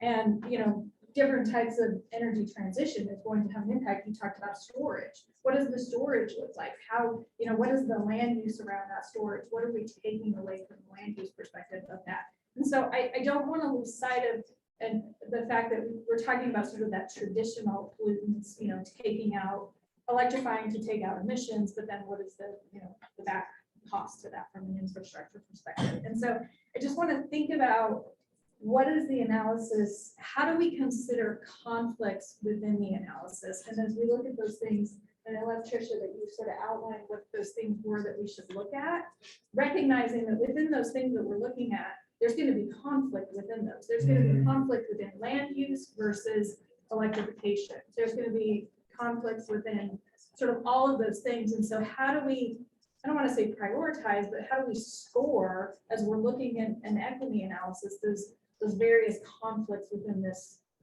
wide range of how we mitigate impacts from it holistically as we transition all of these traditional industries that we're talking about. So that puts you, Tyson, and McGarry. Nice keep the time. I know we're at lunch, but we have them in the queue. I'll keep mine super simple because I think Kim, you touched on a lot of what I was going to talk about anyways, which is the costs go on beyond just jobs. There's a lot of different things that go into the cost element.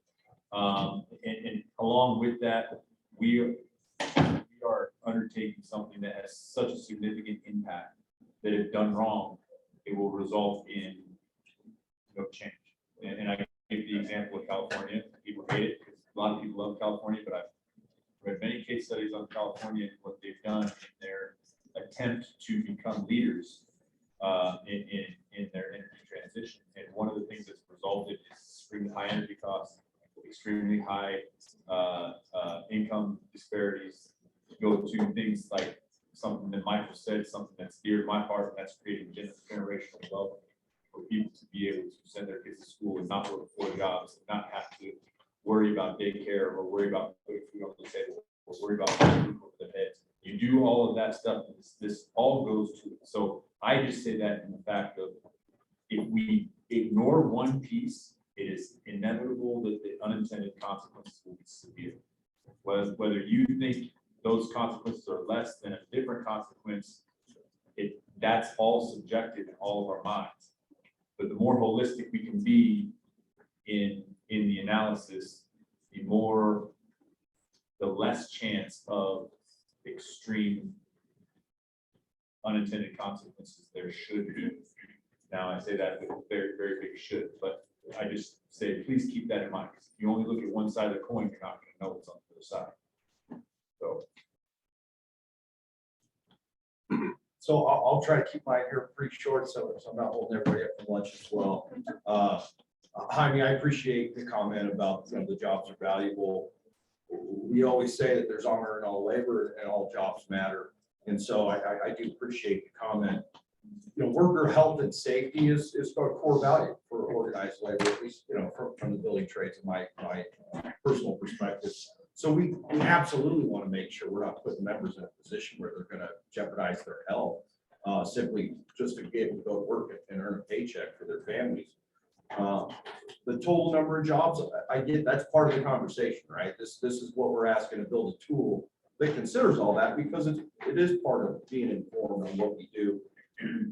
Mira, and I'll apologize right off the bat, I'm always a little sensitive on the temporary worker piece, because pipe fitters are considered temporary. That's just the nature of the industries that we're in. The jobs, obviously, Excel and IBW 111 represents utility workers. They could probably, speak to the exact number of workers they have on site full time at the Pueblo facilities. But, all of the trades, including the one I belong to, we're there for every outage, for every turnaround. We were there when we built it. Yet our jobs don't get counted because they're considered temporary. The Marshall fire tragedy. We had 200 members give up their holidays, go work in the freezing cold for 16+ hour shifts so they could secure the distribution network, relight folks' appliances and furnaces and hot water heaters.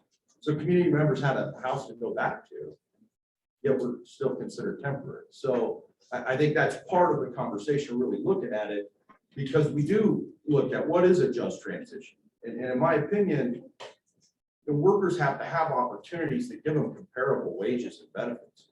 And for us, we looked at, some of the other renewable sectors, and they just have significantly lower wages and benefits than the industries that we're in. So moving somebody from one to another, I wouldn't necessarily consider just. And the other part that I think is important when you're building a tool to do an analysis is, what are the entry pathways to those careers? Because for us, my experience has always been the apprenticeship program model there. We have zero cost. Anybody that wants to get into the trade, and I wholeheartedly will amplify that HVAC technicians is our biggest need right now. I mean, we can't get enough people into the industry fast enough, train them fast enough for the needs that are here today. But that not eliminating student loan debt, eliminating all of that, and taking care of all that, I think gives people a pathway to that generational wealth, and we've seen it, because a lot of times if somebody gets through the apprenticeship program, becomes a journey worker, and reaches that status, it'll change, their family tree for generations, because they're not working that 3 and 4 jobs, because they have a pathway to a successful middle-class job.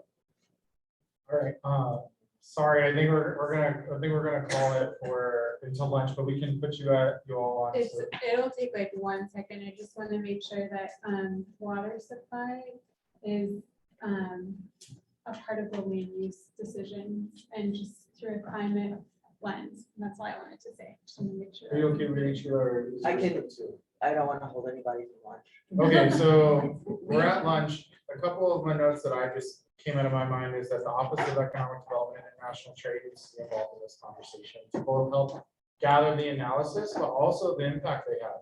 Because so often there's actually economic development incentives given to bring these new industries into where it's legally allowed to be zoned and how it connects to DOLA. So I think that's just one that crossed my mind. Health and hospital facility access, and I agree with you 100%. There's an honor in all labor, right? That's overdue. So I want to say that our lunch today comes from the local vendor Tamales by Sarah. And if you did not indicate dietary restrictions, be mindful to not eat the limited vegan and vegetarian options that are available. If people did, we're going to be back at 1:30 to continue back into the work. And Sheila, would you like to be first when we come back? Sure. Okay, that's a question to ask all of ourselves, like if we want to come back, we want to 45 minutes so we can get back close to on track, or? I think probably a question as your staff is how we want part of the rest of the day to go. We can try to use the lunch break to synthesize a lot of the ideas from this morning.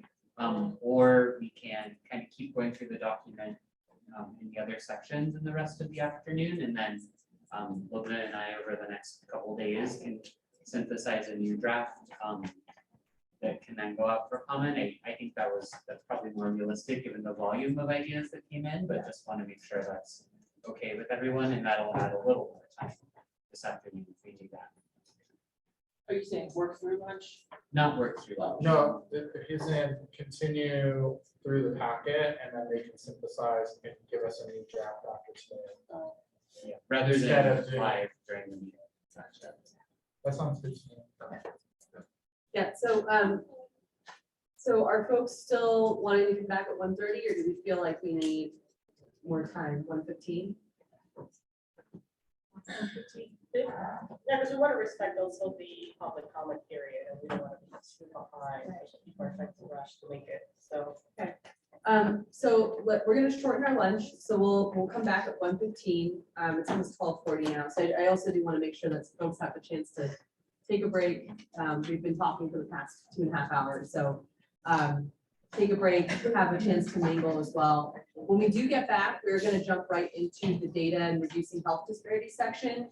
I do really want to focus a lot on the recommendations themselves. So, while it is important for us to kind of draw from examples and things like that, I think some of the philosophical conversations that we're having, let's try to kind of rein it in and focus on the recommendations, what is on the paper literally. So if you have like edits or comments that you've already kind of put on your own draft, let's start off with that as soon as we're back. So we will come back at 1:15.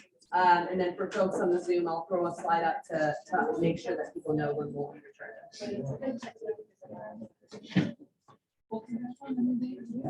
Great.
sorry.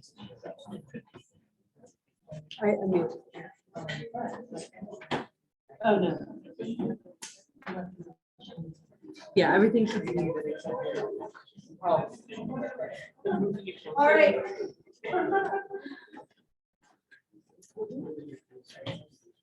Okay, I know this is kind of the hardest time to reel it back in, but post lunch had probably a little bit more rice and tamales than I should have, but I can leave this.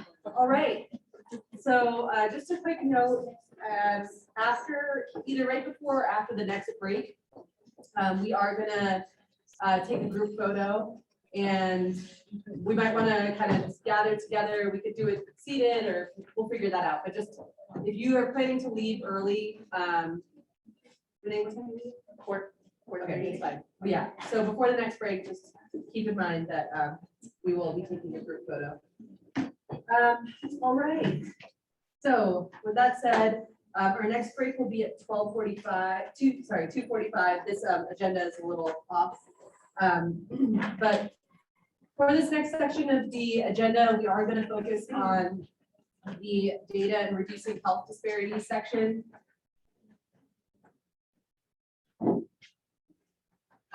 But before we get started, I am going to have Rebecca Behan, our new community engagement specialist.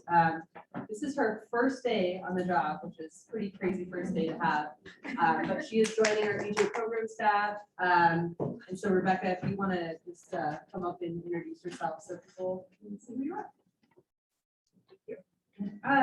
My name is Rebecca Behill. I'm with CDPHE, the Environmental Justice Community Engagement Specialist, which is a mouthful to say. Can everybody hear me in the back? Okay. Great. I'm a Colorado native. My family is 18 generations to the south, or to the Four Corners area. So I really have an interesting community and working with community. A lot of my family is here, a lot of friends as well. I've been working with environmental justice issues for the last 7 years in a nonprofit role, and then also as a private consultant about 7 years back. So really happy to be here and work with you all. Welcome, welcome. We're very happy to have you. Yes, we've been waiting on Rebecca for some time, so this is a moment long awaited. So we're really excited to have you be part of our team. How big is the team? We're all here Although Rosario. except for Rosario, our Spanish translation and interpretation specialist who couldn't make it today. So 1, 2, 3, 4, 5, and 6, including Rosario, and then Marcus, who's sort of on our team, but not entirely. And we, as he mentioned, he's also independent in his role, and we will be growing with an additional 3 positions. We have a research and policy analyst, Rani Kumar, who will be joining our team in August to run Colorado EnviroScreen. We're currently in the process of hiring a grant specialist, and we will be hiring a communications specialist as well.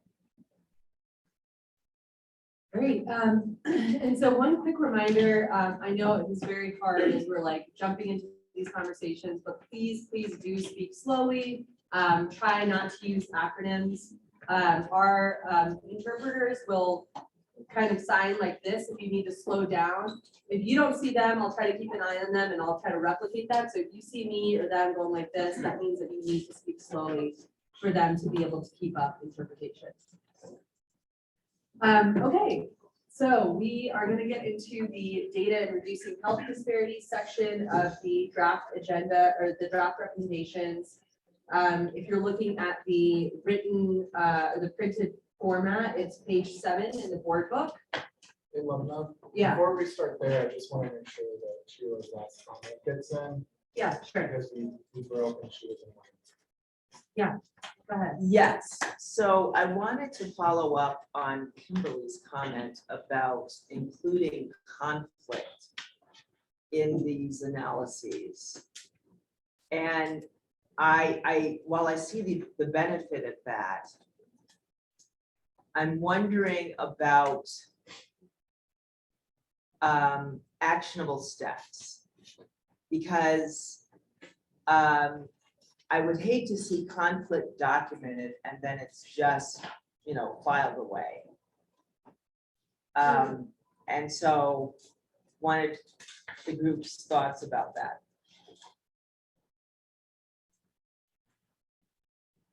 Because the other piece of it is that, conflict can take years to resolve. Like conflict resolution between community and industry in that space. Yes. or Yes. Yeah, and that's not where I was going. I was just saying that within sort of the priorities that we listed, there's conflict among whether it's land use or air or water. I wanted to recognize that, that within that analysis, there could be different conflicts between the different pieces of what we outlined there. And how do we sort of prioritize or recognize, and Joel put it up there, priorities or mitigation. So not necessarily conflict between like industry and agency or community, more, there's a certain percentage of land use that could be taken up for one type of development versus another, or different things like that. And so mine was more on the list that we had in terms of how do we evaluate and consider among those options that there's going to be offsets within those, that some actually are more impacted than others within that list. If I could make a suggestion about how we frame this, yeah, if I could make a suggestion about how we frame this, I would add just transition opportunities as a bullet point under that list. Particularly because I feel like in these discussions,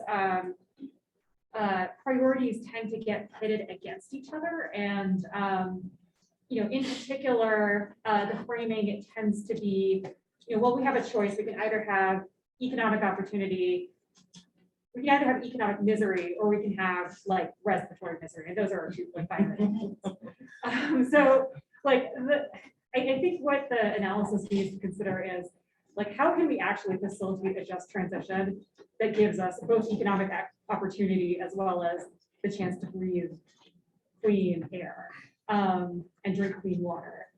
And number 16 kind of gets at the point that I think a few of you are making, which is like, where there are conflicts, how do we actually mitigate them? Yeah. I agree that there's going to be conflict in community and industry that does deserve to have resolutions, because that's why there's even disenfranchisement for some communities, state and DIC and state DIC too. And then there's going to be competition already for land, air, and water usage. So making sure where there is competing industries, there's resolutions there too, some type of reference, or at least balance to recognize where some might be more predatory. Sheila's on, you good then? Yeah. Yes. I guess there's one thing that we didn't really talk about was alternative analysis for the next year. Part of this. Sorry, something that has happened is, getting the alternative location analysis or alternative options, and making sure we understand that, because where there may be something that comes through an existing pipeline corridor or existing power corridor that interferes, but the alternative is to go, take, land from other people 10 miles away to do the same exact thing. It may not make sense to do that. So I think the alternative analyses and impacts of those alternatives. Okay, are you go ahead, Sheila? No, you brought up the predatory piece. I don't know, is that captured someplace?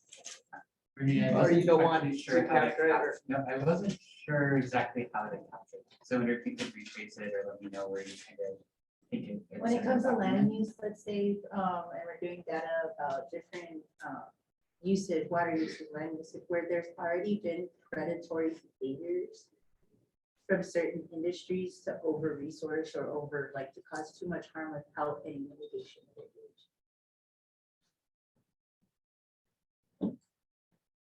and if it's okay to kind of put a rephrase there. Yeah. Renee, maybe you can say understanding past the history and past practices, including predatory practices that may have impacted the community. Community Yeah. environments and all of that. That's really good. Throwing a little bit back into this list. So to close out this section, I just wanted to suggest a recommendation after hearing all of this, that the state already has a just transition fund that has not been funded. And it also at this time only, I believe, takes in poll workers. It's clear there are many kinds of industries that could transition to a more cleaner or better industry for the people in the community. And if you're going to talk about repairing harms to community, we're talking about workers. So I just want to make the recommendation that we should be recommending to actually fund that fund and to expand the scope of the fund to the legislature. Yes. I agree. Last one. +3. Sounds like we might hit the votes on that one. Awesome, okay, so I just do want to keep in mind that a lot of these conversations overlap, so it's not like we're entirely closing out that conversation that we had about cumulative impacts and environmental equity. The conversation is continuing into this next section on data and reducing environmental health disparities. Because, you know, this section, there were a lot of really great ideas that were brought forward during the subcommittee meetings. You know, and keep in mind, this is the smallest subcommittee we have with Sheila, Beatrice, and Uni. But, you know, some of the most robust recommendations came from the subcommittee. But because of the breadth of them, I would like to maybe focus on some priority areas in order to provide more detail to ensure that the recommendations are actually implementable. So, you know, for this section and really for all these sections moving forward, I really want folks to kind of have read through the recommendations and think about how they want the recommendations to change if they're not satisfied with the language that is on the page.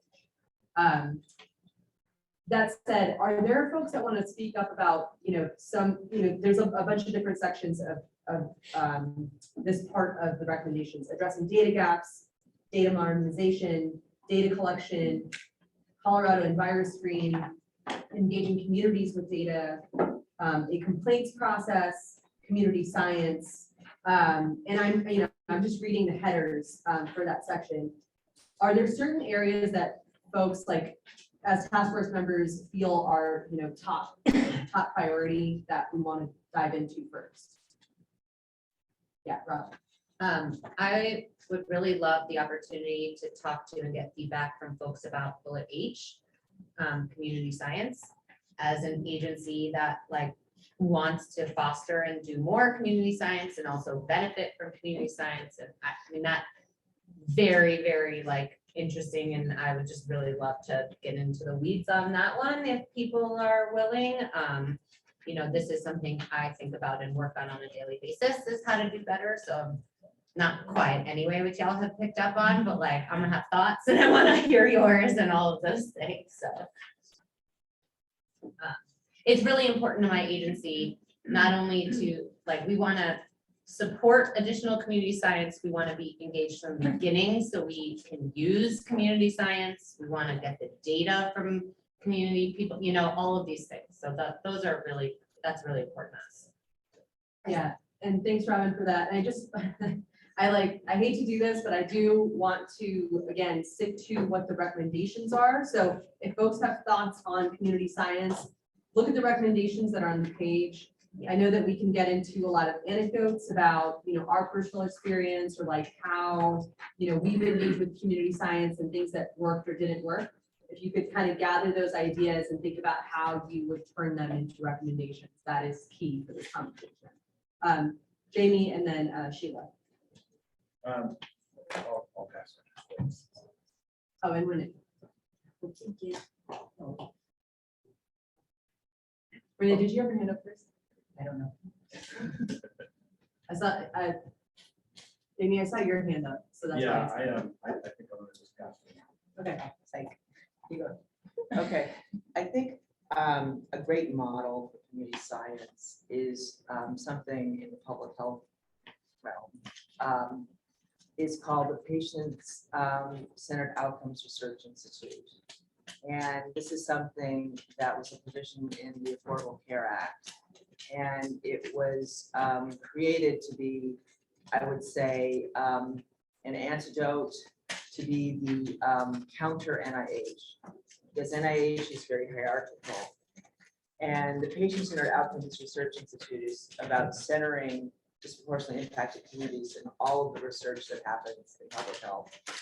And they have a great training process. And so patients are part of the entire process, from designing research questions, to collecting data, to analyzing data. And they've been in existence for over 10 years. And I think that we can learn a lot from that as we think about community science. If you don't mind, kind of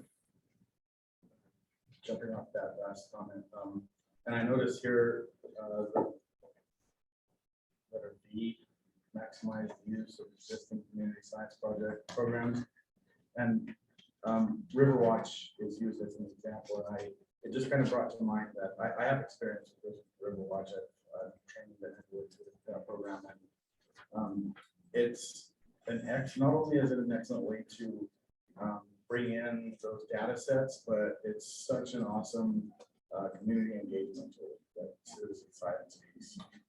People really seem to be attracted to that, and especially when we're dealing with, like, we had a team of middle schoolers that were doing the Riverwatch sampling and testing with us, and so it can be really exciting for kids to be able to do real science for a real purpose. So I think that can be an important community. Renee, did you? Yes.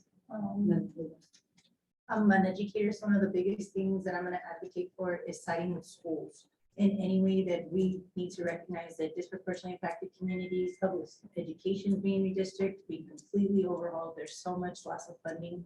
This could also be a source of funding to go back to the schools and understanding the impacts that they already live in, how to actually address them with some type of also of cultural and emotional intelligence too in those spaces. One example is air monitoring right now. Polibando's doing that with schools and knowing their own spaces and legitimately expanding on that would be key. They're going to have to deal with the next problems next. Another one that we've worked with is spores, mycelium. How does that reanimate the soil, the spaces that we live at? How can you crop the fruit and even pull particulate pollutants? That little by little of the social sciences that we're legitimately losing in schools. This would be a really helpful way to increase funding in those spaces and to expand on the narratives that we're talking about the DSC. Yeah, if I could just respond, you mentioned Cultivando, and I want to say that experience is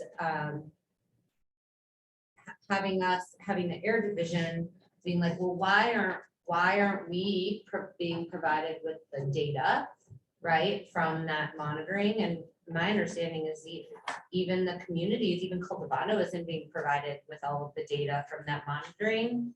And that just leads us to be like, well, what, we try to track, like we track, we're going to like Broomfield's events with their new monitoring that they're doing. And it's like, there's gotta be a way to like bring all of that stuff together. And those little air monitors, they're not that much actually to put on different houses and cars and different stuff, like being able to literally fund those types of things.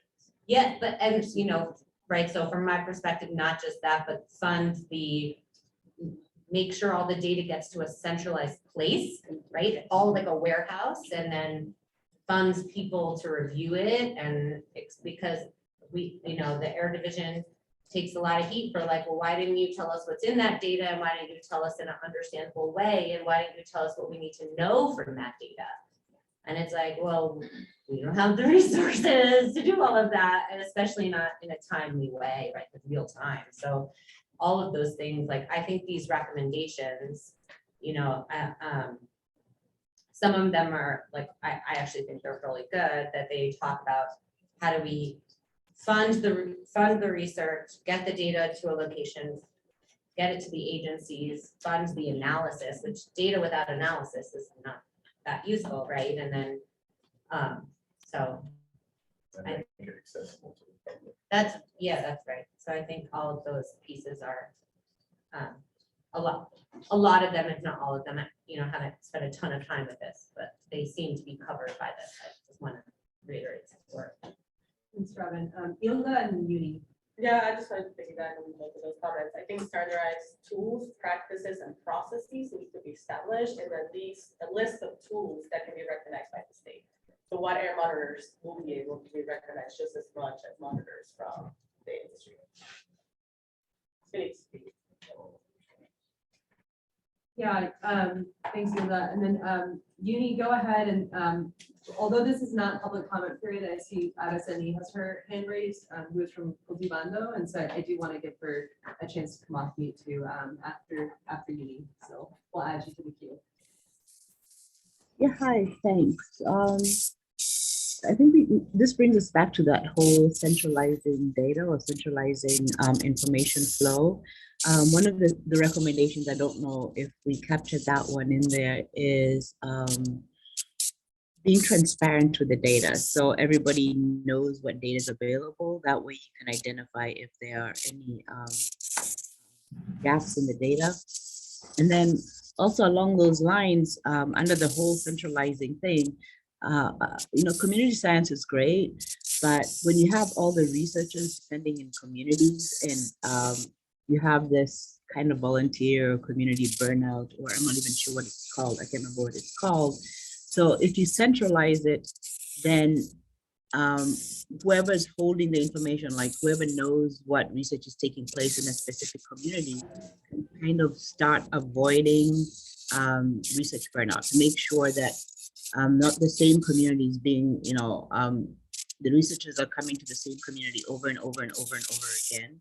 And then the idea of transparency is that the results of whatever research was conducted, the community then gets back that information and then understands how it's integrated into the policy decision, into the regulatory decisions, whatever decisions are being made, kind of completing the loop.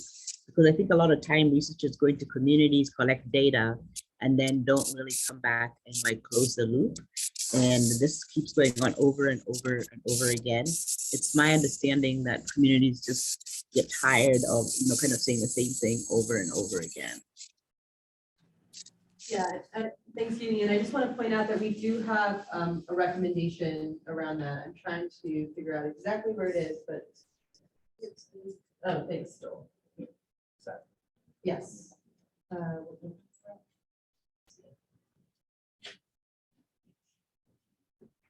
Okay, yes, HD.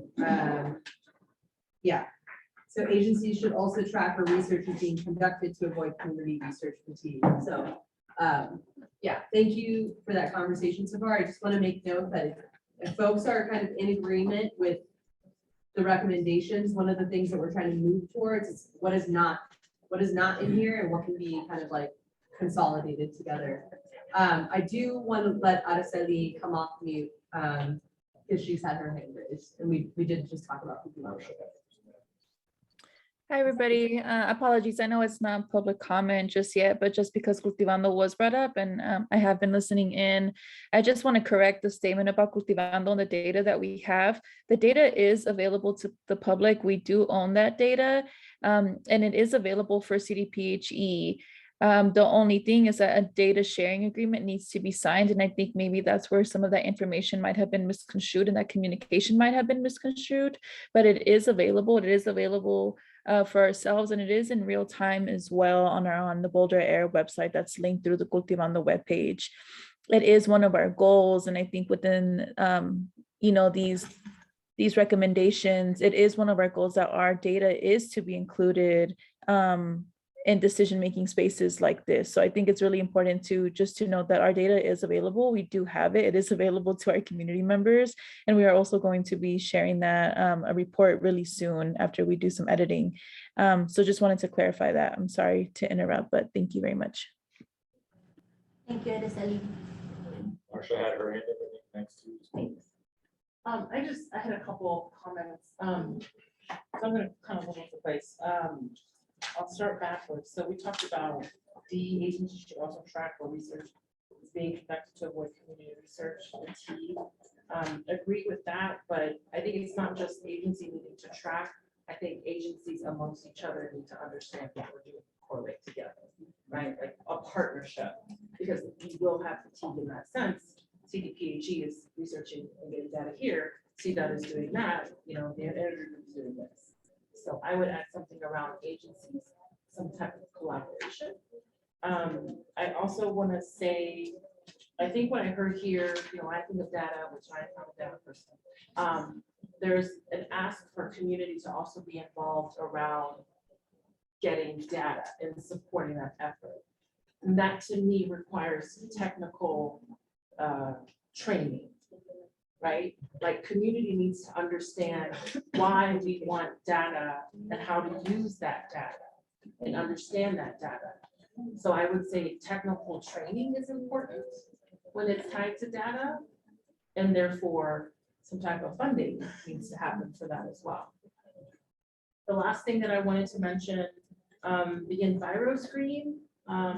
Joel, I know you and I were in a meeting with our Commissioner Vasquez. And so I think in here, I'd love to see something where, you know, there is a collaboration where agencies can use and work together when it comes to using data sources like EnviroScreen. I know that CDOT has put together some great resources as well because of all the great work that CDPHE has done. But certain agencies will have different layers that they're looking for in data that's going to be different from others. So language that says not necessarily that we use one specific resource, but somehow we're collaborating. Or I have the option to also use our own data resource.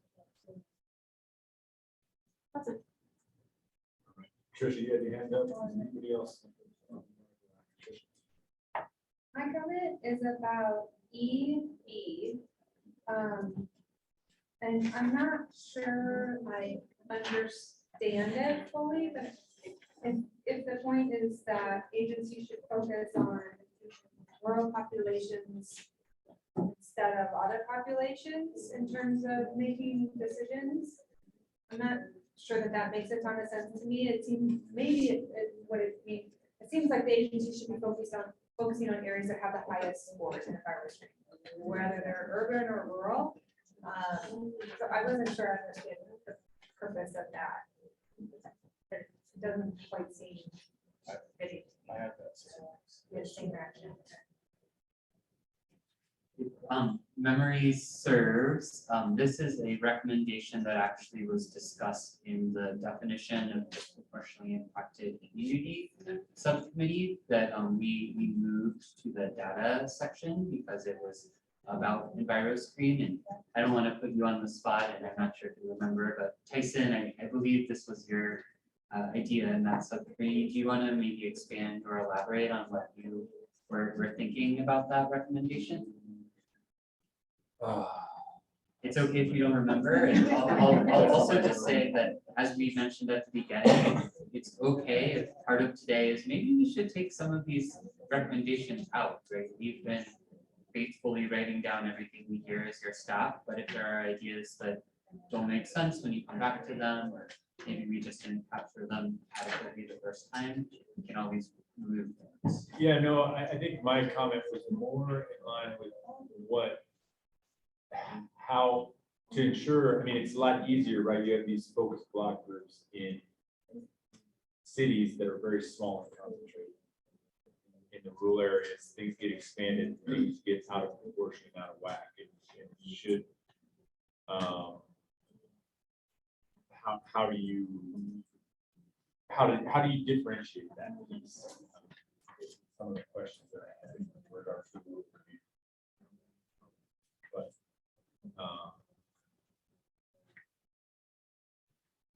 so it sounds like maybe we should use the communities that rank highest, or have the highest Colorado EnviroScreen score, and maybe we just mentioned including rural communities to ensure that they don't get left out. Yes, absolutely, and that was my concern, I guess, is because the dynamic is so much different out there from what's going on in cities as far as how the virus rate is calculated can even be skewed, if you will, just because of the data sets that are available to put that together. So it's just really important. Historically, rural communities have always lagged behind in all of these improvements or progressive policies, and they don't catch up till decades, not even years, years or months later, but decades later. We don't want that. This needs to be this needs to focus on all the DI communities that have environmental impacts, regardless of if they are in a city or rural or somewhere in between.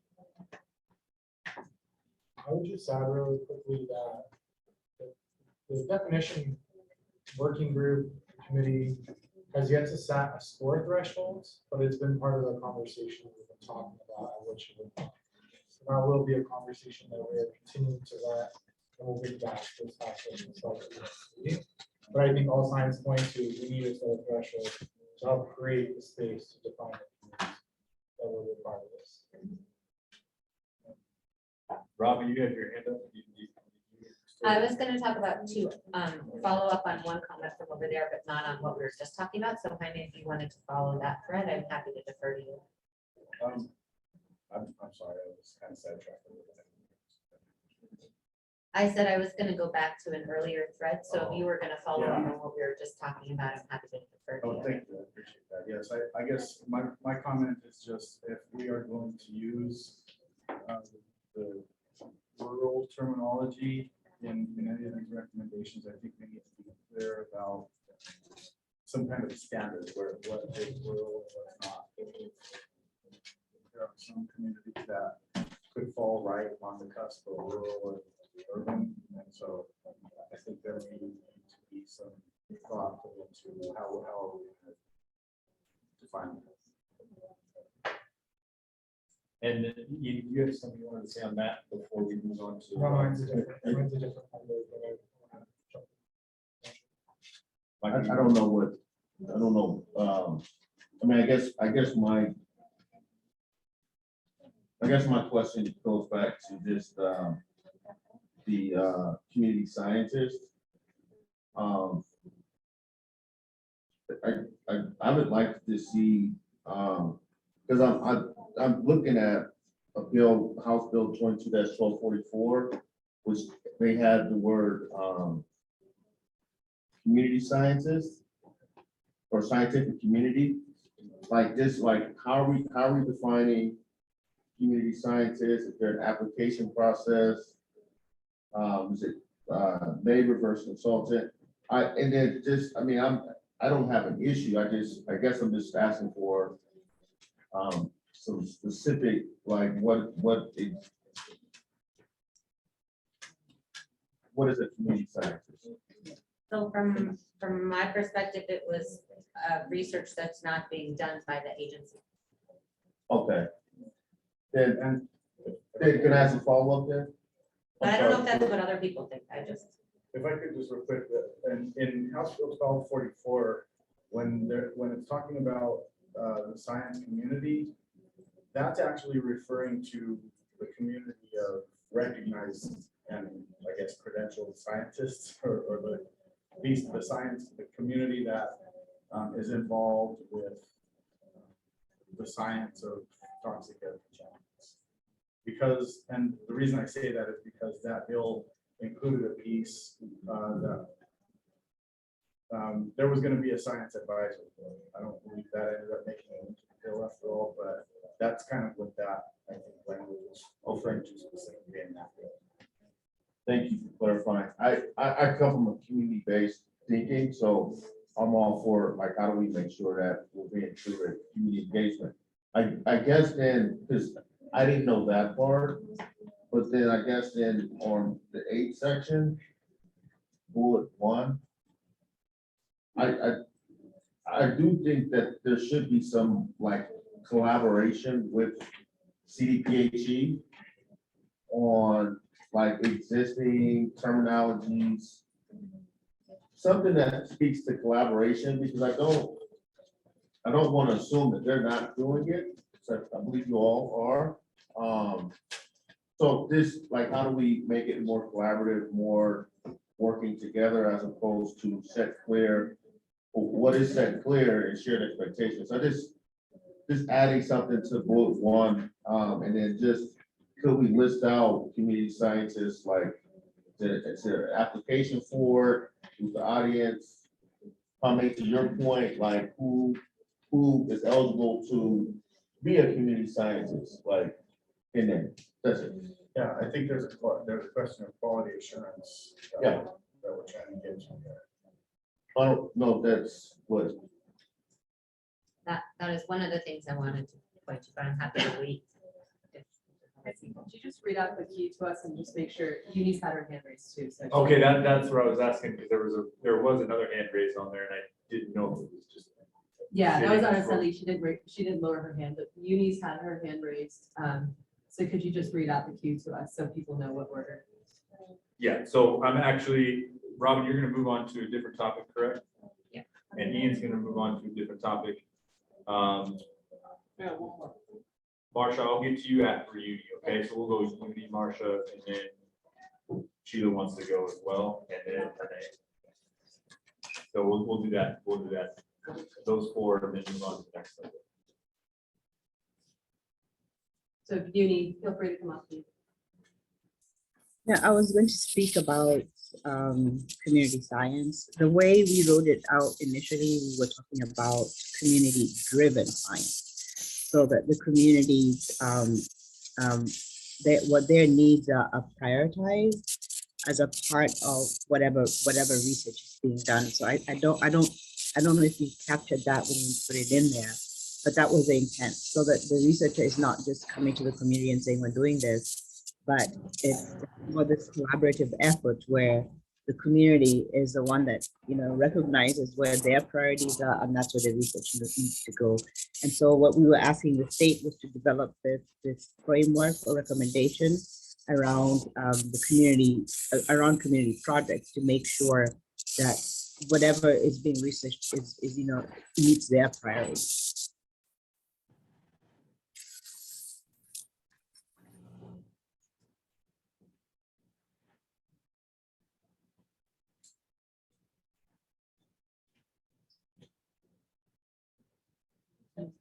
I'm not talking about community scientists, so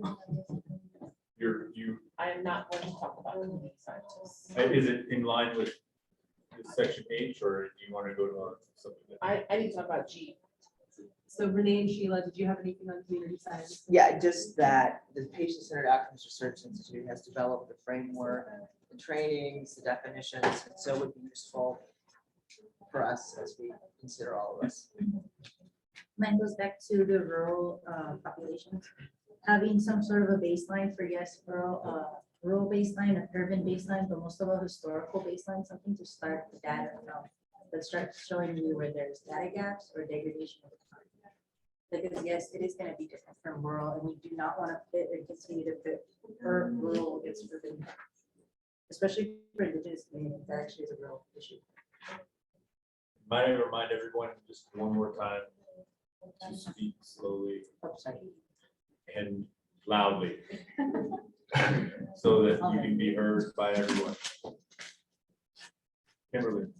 One thing on H before we move on, and I think Jaime hit on this, is sort of that data quality. And I know, so let's see, we have setting clear expectations, and then also ensure the data is conducted in an equivalent quality. But I think that there has to be a standard of what the data is set against. So is it AQCC setting the standard of what the data is set against, or how is that incorporated into the citizen scientists understanding the data they're collecting? What is the standard that they're setting it against? So I guess I just don't see that in here. We have expectations and formatting of what is actually the standard.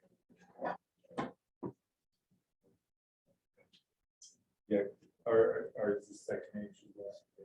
Okay, go ahead. I just wanted to say that I think taking a look at the Colorado River Watch program can provide some examples for how to address some of these QC, quality control and quality assurance concerns. They have similar concerns in that program, and they require the citizen scientists to use certain equipment that is provided by them. So that there again would require certain funding to be able to equip folks, for example, with air quality monitors. Let's say if we determine that purple air, for example, are the monitors that we feel meet those quality standards, then there would have to be some kind of funding, I think, for community science programs to be able to access those monitors and be able to meet that level of quality control. Thank you, Jane. Before we move on to Robin, can I get a time check? How far behind are we? We're taking our next break at 2:45, and we were hoping to get into the best practices for community engagement section by 2:30. So we have about a half an hour to get through this entire data section. If we feel like that's not enough time, we can kind of try to tinker with the time a little bit, but ideally we want to spend the next about 27 minutes talking about data and then move on to best practices. Sorry, what's that? What about definition of this report? Sorry, definition. That's what I meant. Next section is definition, not best practices. So Robin, you go ahead. You're gonna go on section. Two quick comments, Okay. one on E and one on G.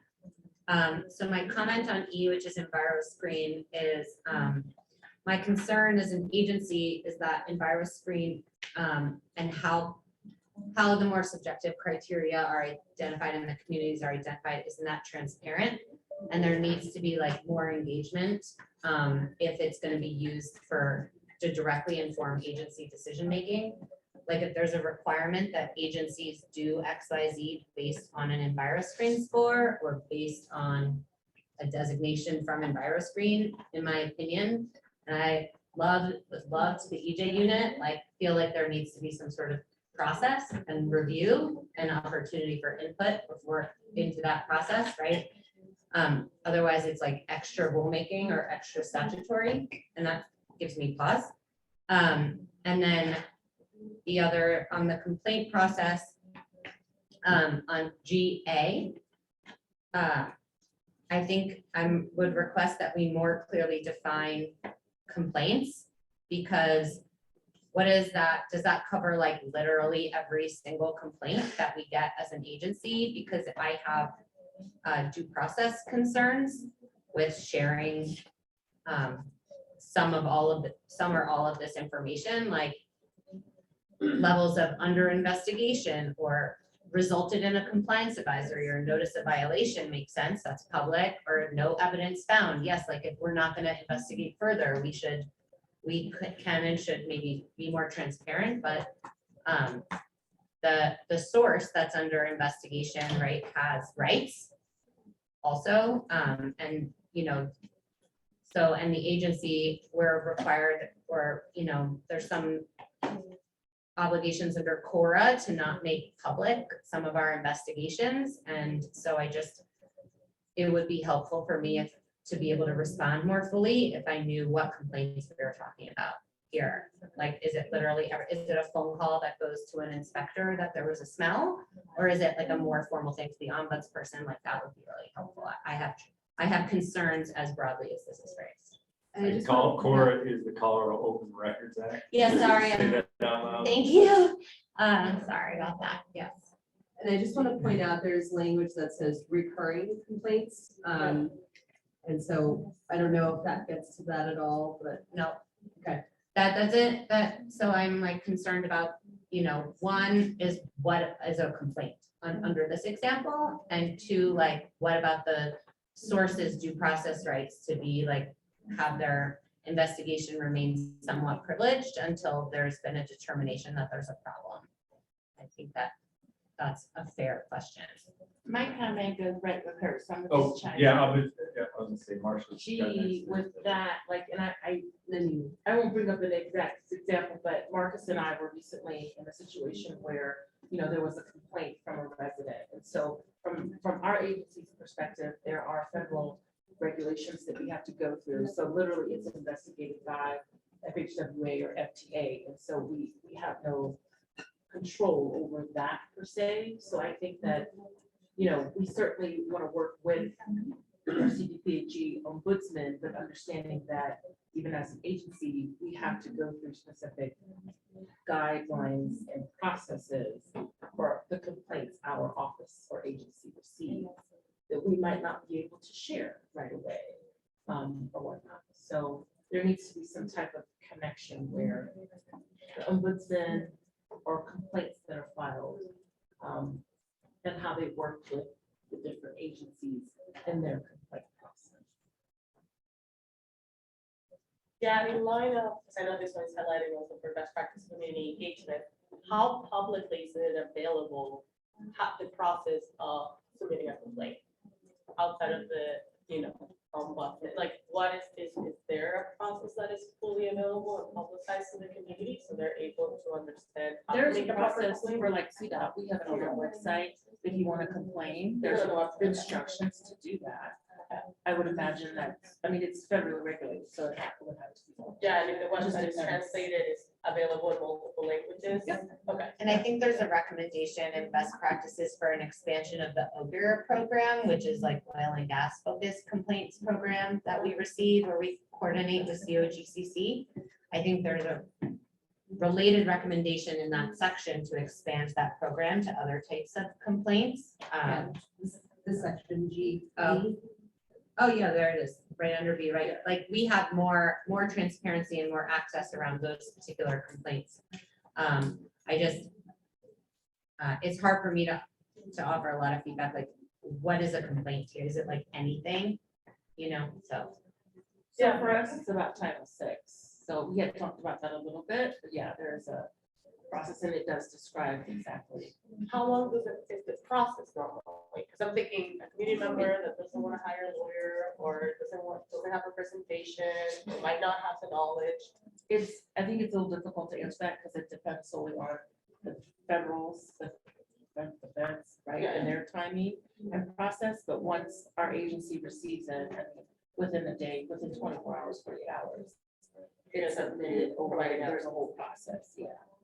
So it could take perhaps a couple weeks to months, maybe, just depends.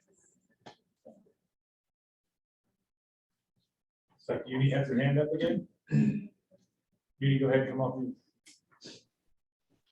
Is this better? Can you hear me better? That's much better. Thanks. Was it very loud? No, I think the conversation, kind of covered everything I was just going to point out too.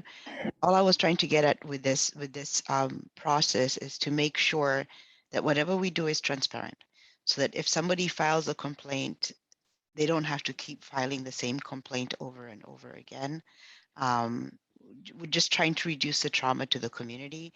And when they file the complaint, they know where it goes and they know who's going to address it. And if it falls into like a pot of complaints that, kind of addressing the same thing, they also need to be aware of it. So some companies use like a ticket system, like when you file a complaint, you put in a ticket and you can always go back and track your ticket and see where it is to make sure that it's been seen and somebody's doing something with it and it's not just falling into a hole somewhere. Ask a question about that. So what is, it would help me, I think, to understand like the transparency. Are we focused on the complainant, like the person who filed the complaint, or are we focused on the public more broadly and what happens with complaints more generally? Because I have less due process concern. I mean, I still have them, but I have less concerns if we're doing like a tracking system where you can log in and track your own complaint. And did an inspection happen, right? Was a violation issued, right? But it's like your own complaint versus like the health department needing to have a website where we say, we received complaint against XYZ source, and we sent out an inspector and we found these issues and we're now evaluating compliance, like that screams problematic to me, the latter piece. I mean, there's a way to say, okay, was a violation issue, right? That's public and not protected by Cora, but all of this intermediate. So if I understood better, like I just heard from Uni that maybe it's about transparency for the complainant. Yes, I was referring specifically to like some kind of grievance mechanism. Looking at it from a community engagement perspective, because EJ, here we're here for the community, and that's kind of what our conversation has been focused in on. And so just the idea that if you file a complaint, then at least it went somewhere and who had it and where it went. That's what I was thinking about, the actual process, just being transparent with it so that people are aware that it just doesn't end up on somebody's desk somewhere and not be looked at. So even if it's resolved, and it's not resolved in a manner that the complainant wants it to be resolved, at least that the loop was closed somewhere. Okay, Robin, do you have anything else on that? Ian, then Renee, and then we have somebody at the end. I want to agree that there needs to be some way for a complainant to be able to track it that is easier. I know that there are 3-on-1 systems, in particular, if you enter them digitally, they can help you track the content. Haven't been in the other side of it for the government or for the mayor and city council. I know those CRM systems, I forget, with customer relations management tools are really great for doing exactly that. And then I think on the other side of it, after a complaint has been validated and there are violations, it's clear that our communities do not have access to that information. I spent a year working on the report that is in here, right, that documented 180 businesses with violations. That stuff is available on databases, but it's not easy for our communities to find and have a search for resources and expertise to actually create those tools. So I think I'm hearing what you're saying, and then there has to be some greater transparency and accessibility to violations in a community. I believe in some meeting it was suggested it'd be really great if you could just look at a map and know if there were violations in your community. Much easier tool than case number 002, right? Like those kinds of things make it really hard for you to determine who is actually violating it. Well, could we put, and this is for Joel and EnviroScreen, could we put compliance history in EnviroScreen? Like, it wouldn't give you ongoing cases, because there's still confidentiality concerns, and maybe there's a piece like issued notices of violation, right? That's a public document, but I think EPA has a tool where you can look up compliance history of a site. And so if it's on EnviroScreen, I mean, eventually the idea is to map sources in communities, right? That's my understanding. Yeah, so in the current version of Colorado EnviroScreen, we do not have information on specific facilities. It is a request that has come in from the community and our own staff in the air division and waste division. I hope we are able to go that way. It may make, honestly, the software load so slowly to get 50,000 plus data points for 3 or 4 different agencies loaded in that we may have to make some hard decisions, or it could take us a while or require rebuilding the tool. It wasn't something we were able to do in the first version that is launching a week from today, June 28th. After many rounds of public engagement and testing, and you all participated in it. So that's a long way of saying it's something we've thought about, but haven't done yet. And I think we'd love to explore as we continue improving the tool, because it would be a lot easier to find information in that geospatial format, to Ian's point, than it is using the honestly pretty complicated EPA database that can be challenging to manage. So it's a good idea, but I don't want to overpromise the technical possibilities, because I'm not the person who will have to program it, basically. She will be joining our team soon. Renee on the list. I just wanted to piggyback off of, to some degree, it is to the complainant, because as Amy said, we're also recognizing transparency for the trauma sensitivity that it is. It's not just their complaint, but it's legitimately might be a trauma that they're going through in that space. That might be the only time that they're able to even show that type of complaint, have engagement on that digital platform, a number of issues. So recognizing all of that too, from community to come to that space, and when a number of complaints are already starting to pull in the same spaces, where state and federal agencies have some form of motivations to start doing something about it once it's already seen in that space, to implement something as a go-to right away. So not just the email back. Sometimes those are, I don't know. Yeah, I think similarly, this is to your point, Robin, I don't think it's just about your own complaint. I mean, I think the language is pretty good that you don't want to compromise the anonymity of the complainant. But I do think it's important for people to be able to see other complaints that have been issued or given. Because if you're complaining about something and you see all these other people have complained about the same thing, that's a call to action. And that's something that, organizers need to see. So I think the language is actually pretty good about the anonymity of the complainant. And from what I've seen, certainly through CORE, you wouldn't have public information be issued, or private information be given out, but being able to see the nature of the complaint. Not just your own. I would like to piggyback on that because I think that's extremely important. It's something that, me in the oil and gas industry, every spill is provided and they say, okay, well, there were X number of spills. There going to be 500 spills and 450 of them were within containment, and only 200 of them were actually at any type of VOC in them. For instance, in our field, we have saltwater. We don't have any oil content in our fluids. So not understanding that is a big difference, right? I mean, you've got a spill that's in containment, that does not contaminate anything, and it doesn't have any VOCs that comes off. Is that the same as a spill that hits soil and soaks in and needs to be removed and remediated? Not the same thing, but they both get chalked up as the same if the data set's too small. So understanding that when we do have data, I'm just using that as an example because that's something that I know. But in air, in water, understanding what that is. Are there air toxins involved? Are there carcinogens involved? Are there other things involved? Understanding exactly what that is much more important than just saying there was a spill or there was an air leak or whatever that means. I have a question. I actually agree with Dominic and Renee.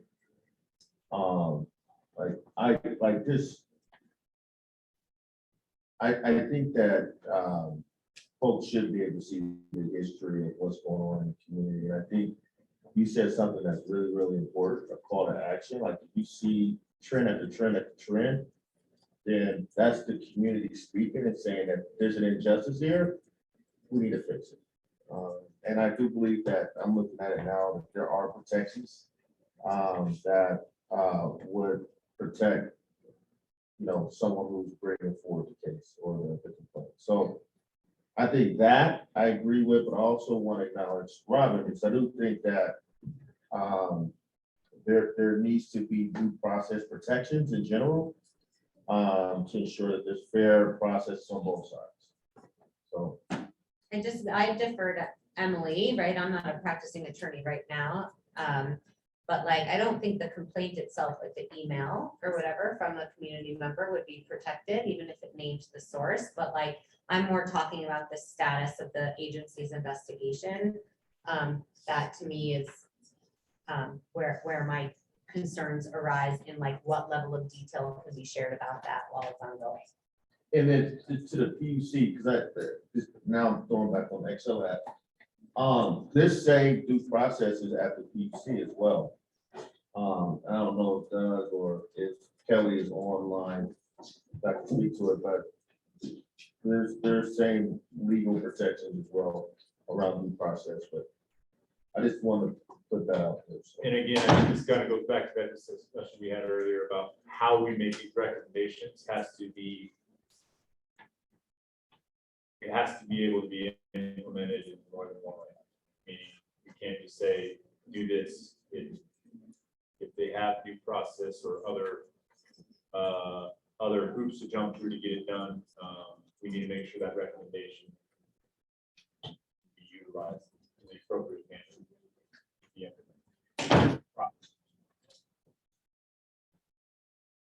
I think there's kind of two issues here. One is kind of Cora and what is accessible under Cora. And there are protections for investigative materials under Cora. There's also protections for people who are making complaints so that the identity or identifying information of the complainant can be withheld under Cora. And then there's also kind of those due process concerns that Robin mentioned. Kind of, is this facility being treated fairly and being treated like all other facilities?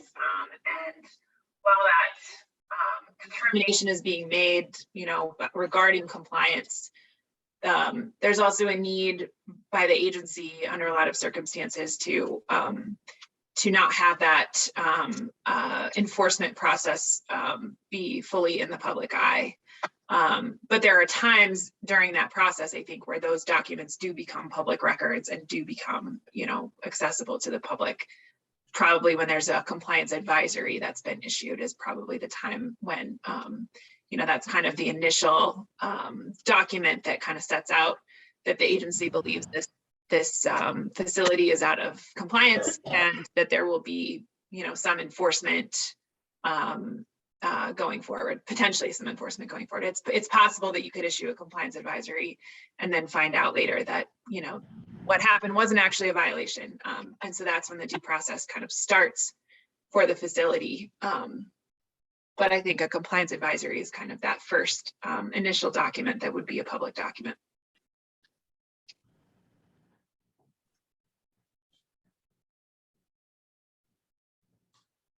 All right, well, we have 8 more minutes before we need to move on to the next one. Does anybody else want to have any further discussion on data or clarifications? Again, I think there's been a lot added to this.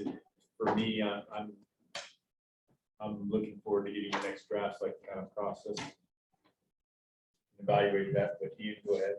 Just as I read this,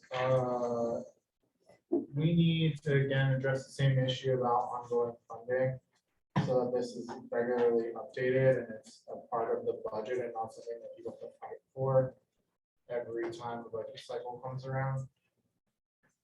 You mean the complaint system or which section are you referring to? Sorry. Well, I mean, I think all these sections need funding, right? And so there needs to be a coordinated effort in how that happens. And I did have a question to that because that's been brought up on several different instances individually. And I think, Ian, correct me if I'm wrong, what you're alluding to is how do we come up with, you know, the total needs and make sure that those needs are distributed appropriately amongst the various needs within this. And then, you know, is that a valid suggestion? Is that because I know there's a certain amount of funding that's been. Lee, I had the same question, like, are we supposed to come up with estimates of what we think this is gonna cost in our recommendations? Or are we gonna wait to see what the legislature moves forward and have the agencies do like fiscal notes? You know, that I see people are looking at us in the room as staff. I might turn the question to Jonathan, who I think is with us in the Zoom. He's raised some of those questions and I think is uniquely positioned as sort of the governor's office representative on the task force to maybe speak to the potential utility of the task force developing those cost estimates as opposed to providing recommendations like there should be funding, but leaving that up to subsequent agency or legislative determinations. So Jonathan, are you able to speak to that for us? I appreciate your faith in turning to me, Joel. I mean, kind of not, unfortunately. I mean, I think, you know, to Robin's point, right? Like there's kind of probably 2 ways that you could do this where, you know, you could have well, and I don't even know. I mean, we would have to talk to probably agency lawyers, but I mean, I think the question is back to this group, right? Does this group think that we could come up with accurate cost estimates for all of the recommendations here? Probably not. Is this something that the recommendations going back to agencies to like fiscal note it is? Like, I just don't know if that's a part of the process, or how we would do that. So I think that's maybe a path forward. Here is kind of, some additional homework to see what level existing state entities could do to kind of hone in on estimates.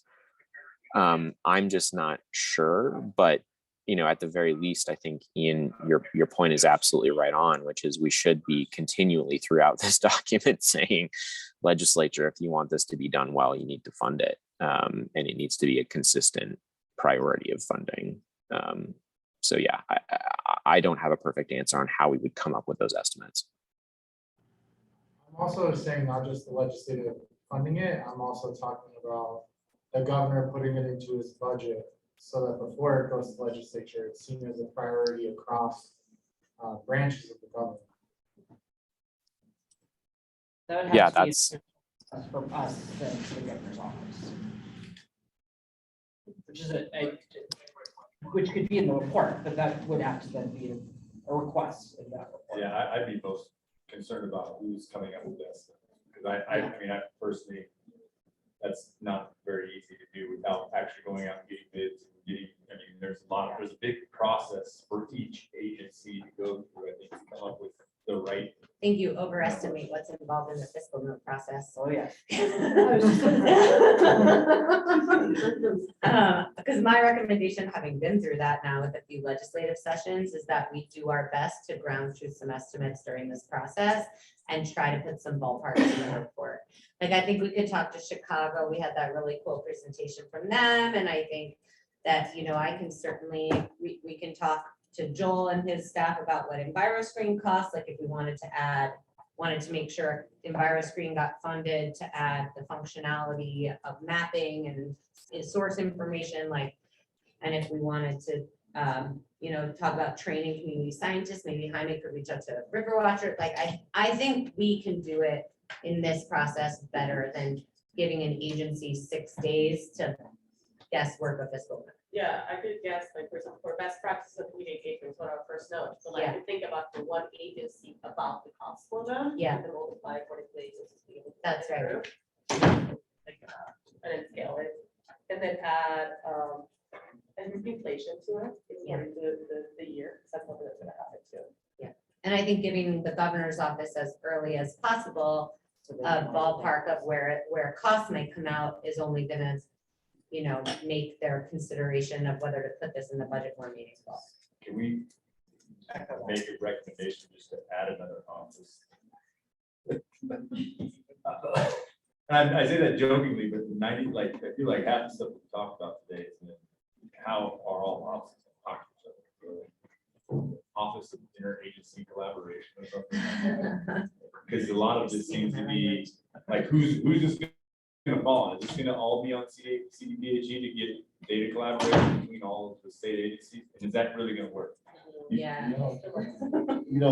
So I said that jokingly, but at the same time, I'm like thinking, like, if I was running a company, I had 5 different companies that all did different things. How would I get them to collaborate? I would have to make a company. I mean, or a department. But that's what I'm saying. They almost have to be separate, because they can't have this. You're gonna have a different motivation from each agency. If you do that, the only way you can keep motivations correct is to reduce that bias, is to say that your job is to keep everybody connected. That's what you do. Sorry, that was total side. That's why we have treasurer. What you're saying is exactly what the community was advocating for through the Environmental Justice Act, right? But it was through lack of funding, and we weren't quite there politically. That's why they sent us to the task force, right? To look into these things. But I can tell you from the very beginning, the government we had been saying, say an ombudsman needed to be a lot bigger than one person or a couple staff. We have been advocating for this kind of interagency environmental justice office. It got put in CDPHE. Part of it is become independent, but that was only the political will we had to this point. And I think the goal here, right, is to get all of us to work together to generate the political will to really turn the page here. Well, yeah, and I guess you took it to a different level, which I can see coming, saying that the whole EJ should be its own department, but I'm simply talking about collaboration. Just like, how do we make sure the data from CDPHE, from CDOT, from everybody gets pushed to a centralized, area? How do we make sure that all of this gets collaborated on? And if there's funding in the PUC to do some stuff that can help the EJ unit, how do we make sure that we're aware of that? This is the same argument we've been making around translation services, language access and ethics, right? Is that they're pieced off in all these agencies, but they need some sort of office of language access or low English proficiency to coordinate their efforts instead of one agency, one office. So if can I just say one thing though? I think that, when I worked in the mayor's office in Denver, we had these similar issues with other agencies going out front, doing public work in the administrative and executive order, had his LES director kind of the point for all of the city agencies. And then they had policy discussions every other week. So I'm looking at Jonathan, I don't think you did another department. I think probably have that person like live within the governor's office. I'm totally speaking over I'm definitely talking over my skis on this one. So disregard, but you brought it up. I felt like I had to say something, but I ain't need to say anything. It's a good point. I mean, it's a big problem because every single section we talked about has been about collaboration. How do we make sure that we're talking to each other? And so we are starting to go over time, but I would just say, one, I would be worried about putting anything like that in the governor's office, knowing that the governor's office changes political affiliations, and as a result, might change focuses, and that person could suddenly find a different job, and we don't want that. And that's one, by putting it within a department and statutorily requiring that, it takes a whole lot more to change than a governor's whim. Second, I think when we're talking about budget and the coordination of everybody across the budget, is that we're talking about a much larger problem, because each department has such a complicated, convoluted budget within their own departments, that is overhauling the state constitution to some degree. And we should maybe step away from that and focus instead of what are some ways that in the piece in our recommendations that we can incentivize departments to continue that collaboration, right? Is that by just saying you should do it, but there's no benefit for them, that makes it very challenging for any department to put in that work. So, Will there be a benefit or an accountability? Or Yeah. both? Because I think just an incentive is nice, but an accountability makes everybody do it. I love that. Plus get like a little benefit. Yeah. And do you have any John? thoughts around I'm sorry. sorry, Jonathan's had his hand up. Jonathan, you want to go ahead? No, I was just gonna say, I think Mara covered some of the struggles that we run into with, this and similar efforts of kind of like, how do you collaborate across agencies, but still, have the right folks in the room for the conversation and, and get that kind of buy-in and accountability from agencies, right? I mean, we have plenty of, working groups or directives that not everybody follows, and so, yeah, I think it's an open question. I think, I can argue both ways, right? Where it's like, I think exactly what Mara said laid out some of the challenges with having something centralized in the governor's office, and then if we go back to the NEEP example, right? Like that's what CEQ does, with the White House, is kind of organize across agencies on specific things. So maybe there's even value in us trying to kind of explore some hybrid model or, office that is housed somewhere, but has clear authority and clear directive and clear budget. Yeah. What are your thoughts about incentivizing? And then what are some successful? Oh, I don't know if I have a successful one off the top of my head. But I think that there has to be benefit from other agencies and other departments using this community science and these data points, and not just for their own projects, that by utilizing this data, we all know the benefits here in this room, but how do we communicate those data points to DOLA, who has their own federal requirements that they have to go to? So like, what would their benefit be for that? And I think that when we talk about incentives to have more people using it, we've got to think through some of that as well. I do, just as we're moving on to our next section, are there any sections within the data section that we want to deprioritize or remove? And I'm simply asking this because there is a lot in this section. Does it feel like there's anything that we don't need in here that's currently in here?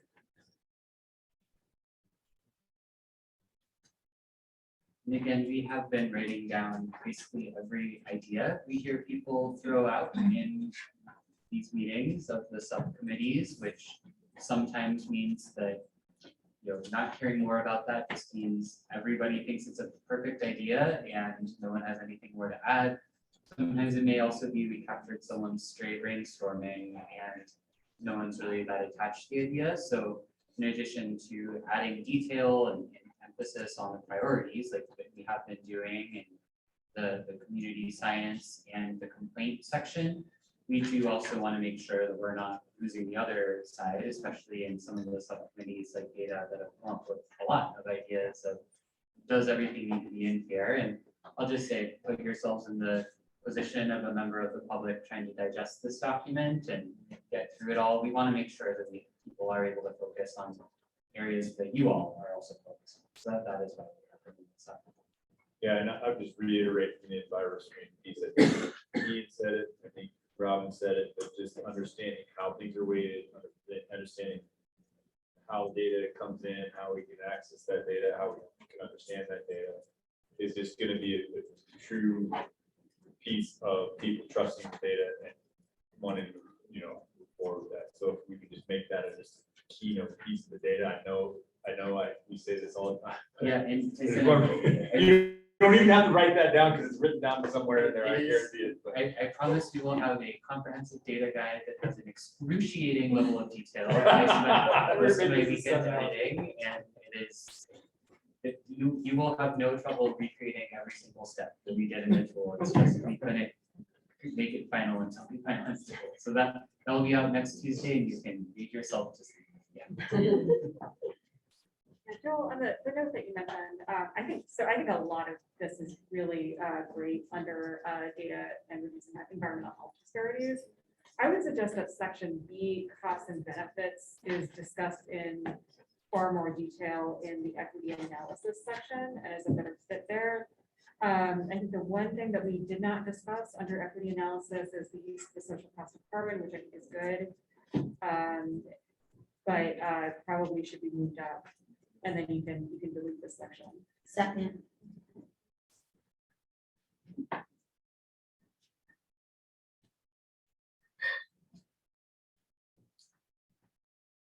Okay, given the limited time that we do have, I do want to move on to the definition of disproportionately impacted community. We're gonna take a break at 2:45. Can we just take it now?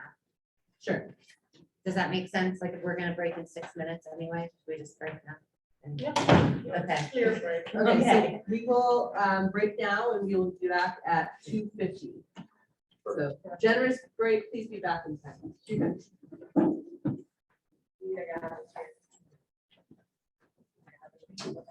I'm usually the like loudest person in the room. I get told 3 times to be louder, and I'm like, wow.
Hey, All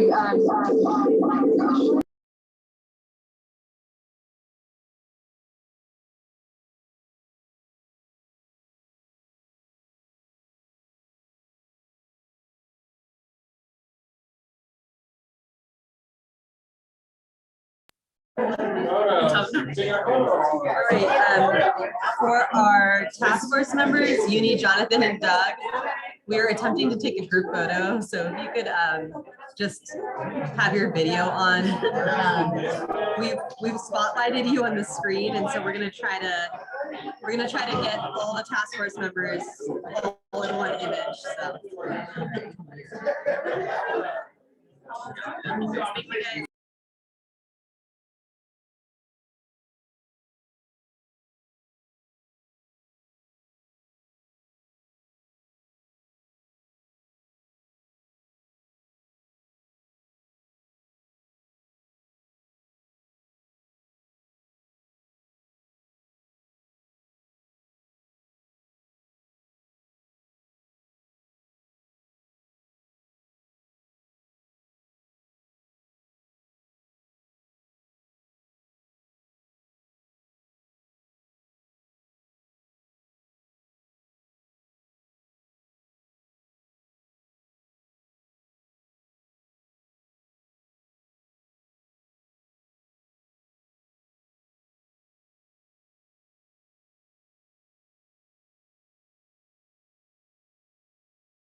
All right. All right, I can't stay. I just got. We'll let you know. You're good. Okay. All right. If you can't see me, look at Morgan first. All right. Everyone smile. Okay. Ready? All right. And 3, 2, 1. Thank you. All right. All good.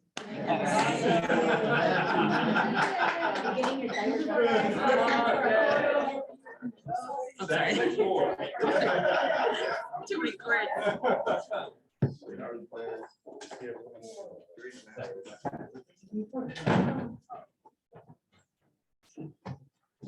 All right.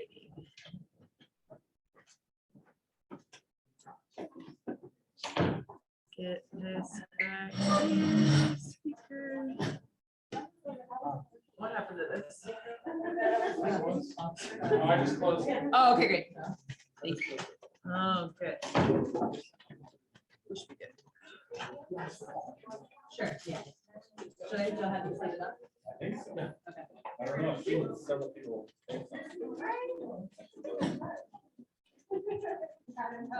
I do.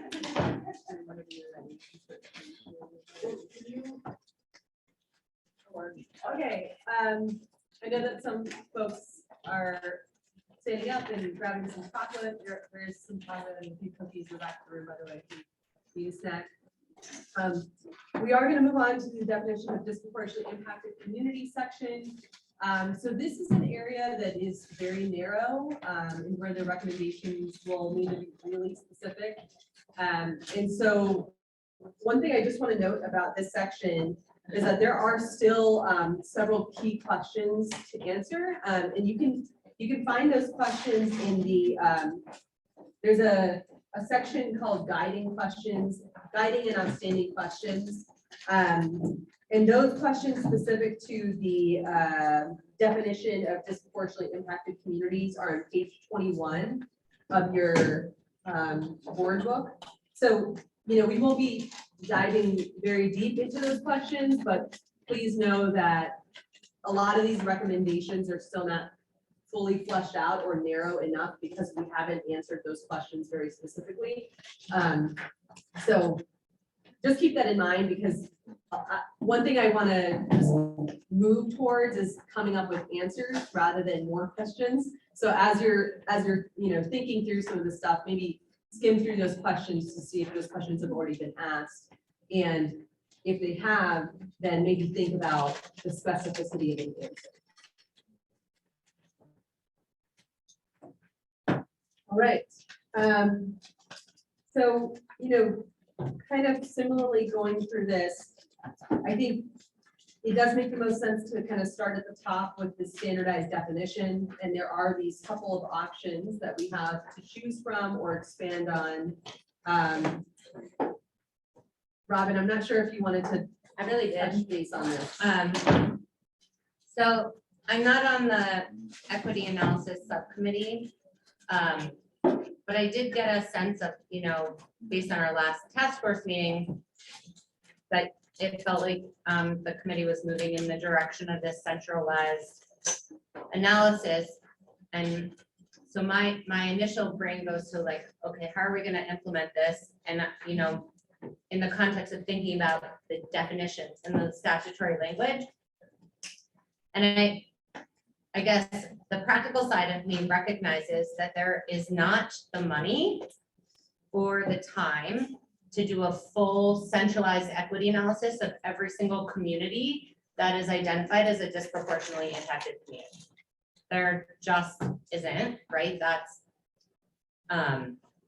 it doesn't feel like there is anyway. And so in my mind, it was like, how are we going to differentiate between the communities that have a centralized equity analysis along the lines of what we were talking about this morning, and the communities that are more broadly disproportionately impacted along the lines of the definition that's currently in the statute and that are deserving of additional engagement and additional consideration. And so I had suggested that we create a new term. I don't, you know, have a specific thought on what that should be, but I really think it's challenging for agencies to deal with one term that can mean two different things. And so that was one thing I brought to the committee, the subcommittee. Of course, I was out of town last week. Apologies for that, but the idea of us having a name like a overburdened community or a, you know, equity analysis community or something that identifies those DI communities or groups thereof, right, if it's regional, that are the subject of an equity analysis or centralized analysis, because it's going to be easier to write in the statute in a bill that the legislature shall fund and the EJ unit shall oversee the creation or the, you know, development of a centralized analysis for, right, X, a community, this specific type of community or regional area, as opposed to the disproportionately impacted communities language that refers more to EnviroScreen and a lot of the best practices for community engagement and some of the other protections that we want to afford those communities. But I just didn't think it was realistic to assume that every single disproportionately impacted community is going to have one of those centralized equity analyses. So I don't know what, having had this conversation this morning, what people think about that, but that was something else that I had brought to the subcommittee. And then I can, if people want, just moving into A, explain the difference between options 1 and 2 for the definition of DI community. I can do that. But I just wanted to put that out there before we sort of dug in, because that's not reflected here in this document. I think that would be helpful, maybe in brief, Robin, just so we can kind of have a conversation about, I mean, these are the two options that are kind of on the table for right now. So maybe if folks need brief clarity or just a explanation. brief- Okay. Yeah. So option 1 is similar to what's existing in statute, which is a definition of disproportionately impacted communities. You know, that identifies the factors and essentially would identify the communities, and that they're the same. Option 1 is basically the communities are the same for all agencies. So every agency is looking at the same subset of communities for all of their actions. Option 2 says, here are the criteria that each agency needs to consider in identifying communities that are disproportionately impacted that also impacted by that agency's actions, right? So like the action under review, so for, you know, an air quality, you know, maybe it would be a different set of communities that are impacted by air quality, certain issues than water quality issues. And, you know, that's, air quality is a bad example, right? Because everybody's impacted by air quality, but although differently, right? But you know, there may not be, everybody should be using the same criteria, everybody should be considering the same factors, but everybody doesn't need to be looking at the same communities in all circumstances. You should be looking at, the agency should be identifying the communities that are impacted by their actions based on the guiding principles set forth in the statute. So that's the difference, that's the intended difference between 1 and 2 as reflected here. So I'll chime in. I think option 1 would be a challenge to do, all just having one definition. I think I lean more towards option 2, but something I want to point out, right? Like I just recently did a presentation on this. You know, we have so many different regulations that are saying the same thing, but not saying the same thing. Like 260, I just wrote it, you know, use the census block where more than 40% of households are one of the following, et cetera, et cetera. They use low income, identifies minority, housing cost burdens. And then you look at Title VI, where my agency uses the Civil Rights Act of 1964, and they only use the term race, color, national origin, limited English proficiency, right? And then I think it's the federal, or maybe it's the states, the Executive Order 12898 only uses the term minority and low income. So how do you combine all of these different varying definitions or categories that apply to all agencies? So I'm leaning more towards an option 2, but being very clear on what those categories are. But to have one definition, I think it's a little too challenging. And I will say, like, across the board, speaking only for DOTs, that's something we're all looking at as well. So this is not just a Colorado issue, it's national. I'm trying to figuring out how do we do this effectively. Just so we are narrowing the scope, are there folks that are in agreement with this option 2 as opposed to option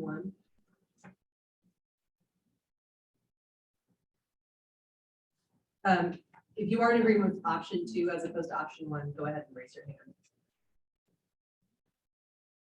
Can I put a caveat? Yeah. That it's not the current definition that is defined in this. Yes, the legislature should come up eventually, I'm still thinking that through, a definition across all state agencies, but it's not the definition. No, I think the intent is that we would recommend what the definition would be. I think we're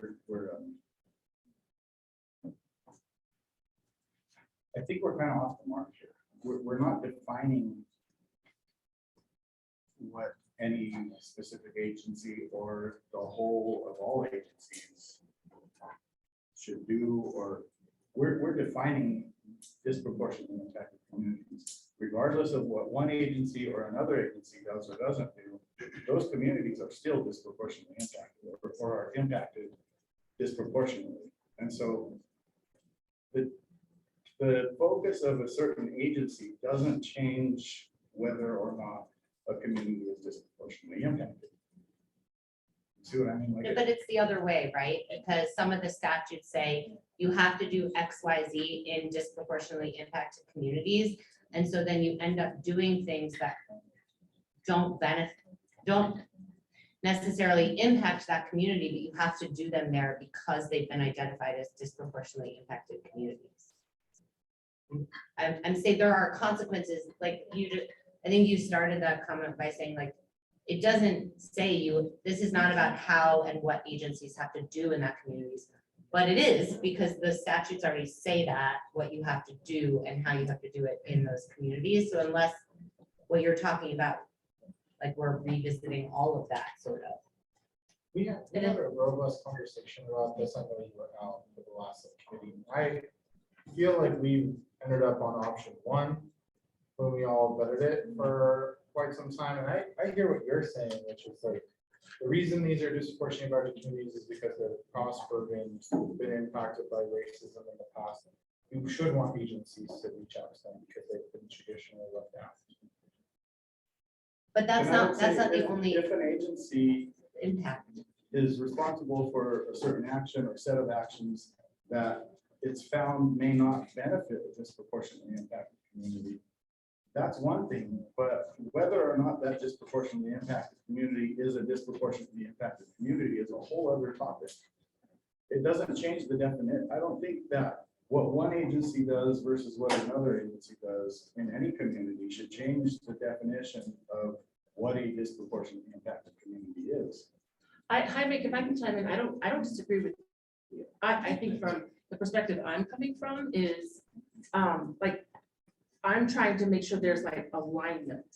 So like you have federal regulations that define what they call a disproportionate community, but their terminology and maybe some of the language that they use is going to be different from, say, Senate Bill 260 or a different federal regulation. And so when you're looking at federal funding and support going to a DI community, you want to make sure, we want to make sure we're not missing that mark. That's the perspective I'm coming from. So making sure there's an alignment to ensure if we're using a process that it covers where we are actually aligning to ensure we're supporting a DI community and not missing any potential language or terminology that wasn't initially used in the word. That's where I'm. Well, I guess I'm speaking to like, the statute doesn't currently allow for communities, for agencies to engage with or protect or regulate in disproportionately impacted communities affected by that agency action, right? And so to the extent we want to talk about going there, all I'm trying to do, the alignment that I was trying to propose is that we want agencies to focus on the communities that are impacted by their actions and not the ones that aren't. And so I guess there's more than one way to get it. I guess for me, that's a process conversation. This is a definition conversation. I see there's a distinction there. To me, I guess we get to this in that there's a definition, but there's multiple criteria to me, that there's different layers. And so I think part of what you're saying is depending what agency you are and what you're doing, one layer might have more impact than another. So for instance, energy cost burden is something we directly work on. And so that might be one layer that's really relevant for us. And when we're making funding investments, that's a layer we're going to put at the top. And that's part of DI communities. But when you're making a regulatory decision, that layer, that criteria might not be that relevant. And so you don't want to prioritize that. There's other parts of the definition you want to prioritize. So I feel like option 2 gives that sort of multiple criteria. There's lots of different criteria that are included, but the agencies have more discretion to figure out which is sort of most relevant for their programs or their decisions. Yeah, can I just say this? Because I was on the committee and I was with you all, and I agree. When we left, I was clearly with option 1. But the conversations today, my conversation this morning with PUC staff on a separate rulemaking proceeding, I really am kind of leaning and shifting towards the agencies and what and how they can implement what we're asking them to do. Because I just worry that if CDOT has issues, if CDOT has issues implementing what DI has, and then CDPHE has issues, and Colorado Energy Office has different definitions from PUC, I just worry about the implementation. I think that's why, but I'm so open to the dialogue right now. I'm just saying that's what shifted me from 1 to 2. I just want to be. Where I am Can I right just now check is on the queue real quick? nothing that's been said right now has, for example, changed. I mean, there is nothing that one agency is going to do versus what another agency is going to do that's going to change what impacts are happening in a certain community. And this is the definition of disproportionate impact. This isn't how is this agency going to do this or this agency. We're talking about a definition.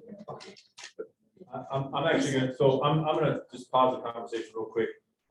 We've got a list running of people who raised hands and want to talk, but I almost want to make a suggestion and see if everybody's open to it. Because we're kind of talking in my opinion, we have kind of a chicken before the egg thing, because we haven't all kind of shook hands and slapped hands on the definition itself.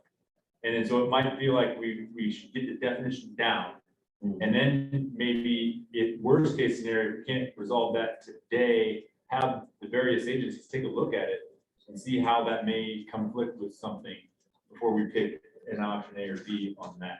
That's my quick suggestion, but go Sure, ahead. and Tyson, I'll just add, we did raise these as 2 options because there, at this early stage, there's no reason you all can't put multiple options out for public comment, right? Like, and in fact, that would be a good thing, 'cause that encourages the public to weigh in on multiple alternatives. So we don't have to do that here, so that is, you don't have to choose an option. Yeah, so let's, I guess in the same spirit of things, let's continue to have this conversation, but let's actually try to talk about the definition itself as much as we can. So we can at least see if we can get to a, you know, like my kids, knuckles will all get fist pounds and be happy with that. Because I think that's really the key element to move to the next step. Mira, you had your hand up? I wanted to talk about the option 1 versus option 2. If you want to do definitions first, I think. Well, and I guess we never really came to consensus on that. Is everybody good focusing on the definition itself, or Yeah. we should be continue this conversation while it's hot? Okay, so I'll run through the hand list just real quick. So so you wanted to talk about that, so we'll hold that piece of conversation. Sheila, were you wanting to talk about option 1 and 2, or did you have anything to say about that?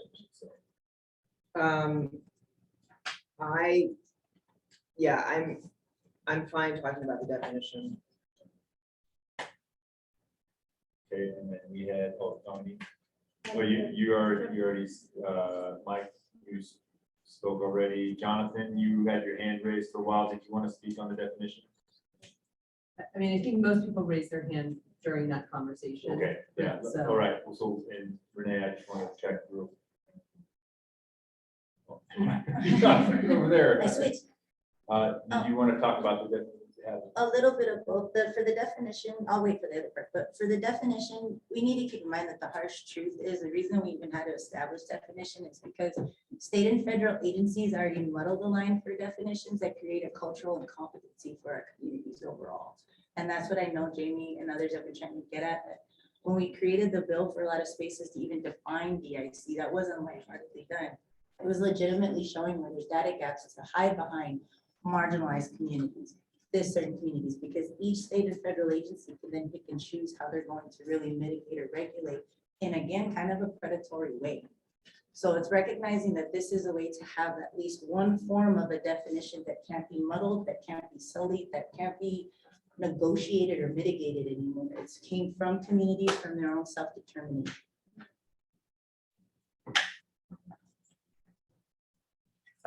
I would like to make a comment too on the definition itself. We had the presenters from, the contracts we used to look into. Yeah. Denver Regional Council of Governments. Yes, yes. But one of the things that they brought to our attention was the low income definition and how it was used in this bill and how it conflicted and was a little different.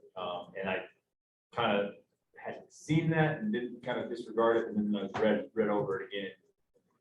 And I think that's something that we should address directly to get over that piece. And that was, you know, the definition of low income means the median household income less than or equal to 200% of the poverty guide. Now, the median is that middle number in a group set of numbers. And if you read it in implementation of the low income household, it says a proportion of households that are low income that is greater than 40%. They don't really make sense because you're talking about two different things. You're talking about a middle number and then you're talking about percentage of a total. So I think we need to make a recommendation on fixing that piece for clarification.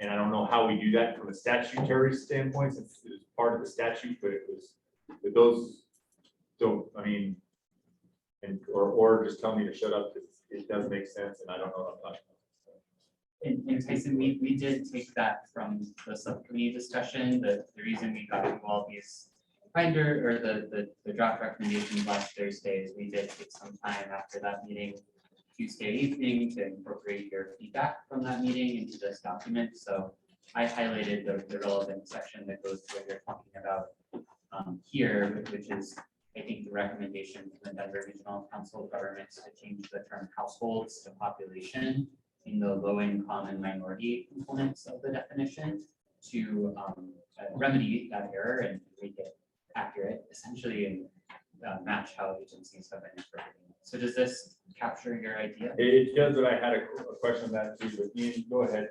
Oh, I just wanted to just give some more background here. All these changes that are being recommended here are to make it easier for us to use the data that's most available to us and the most accurate, with multiple presentations about reliability. And by using population over households, you're increasing the number of people being counted, which improves the reliability of the data.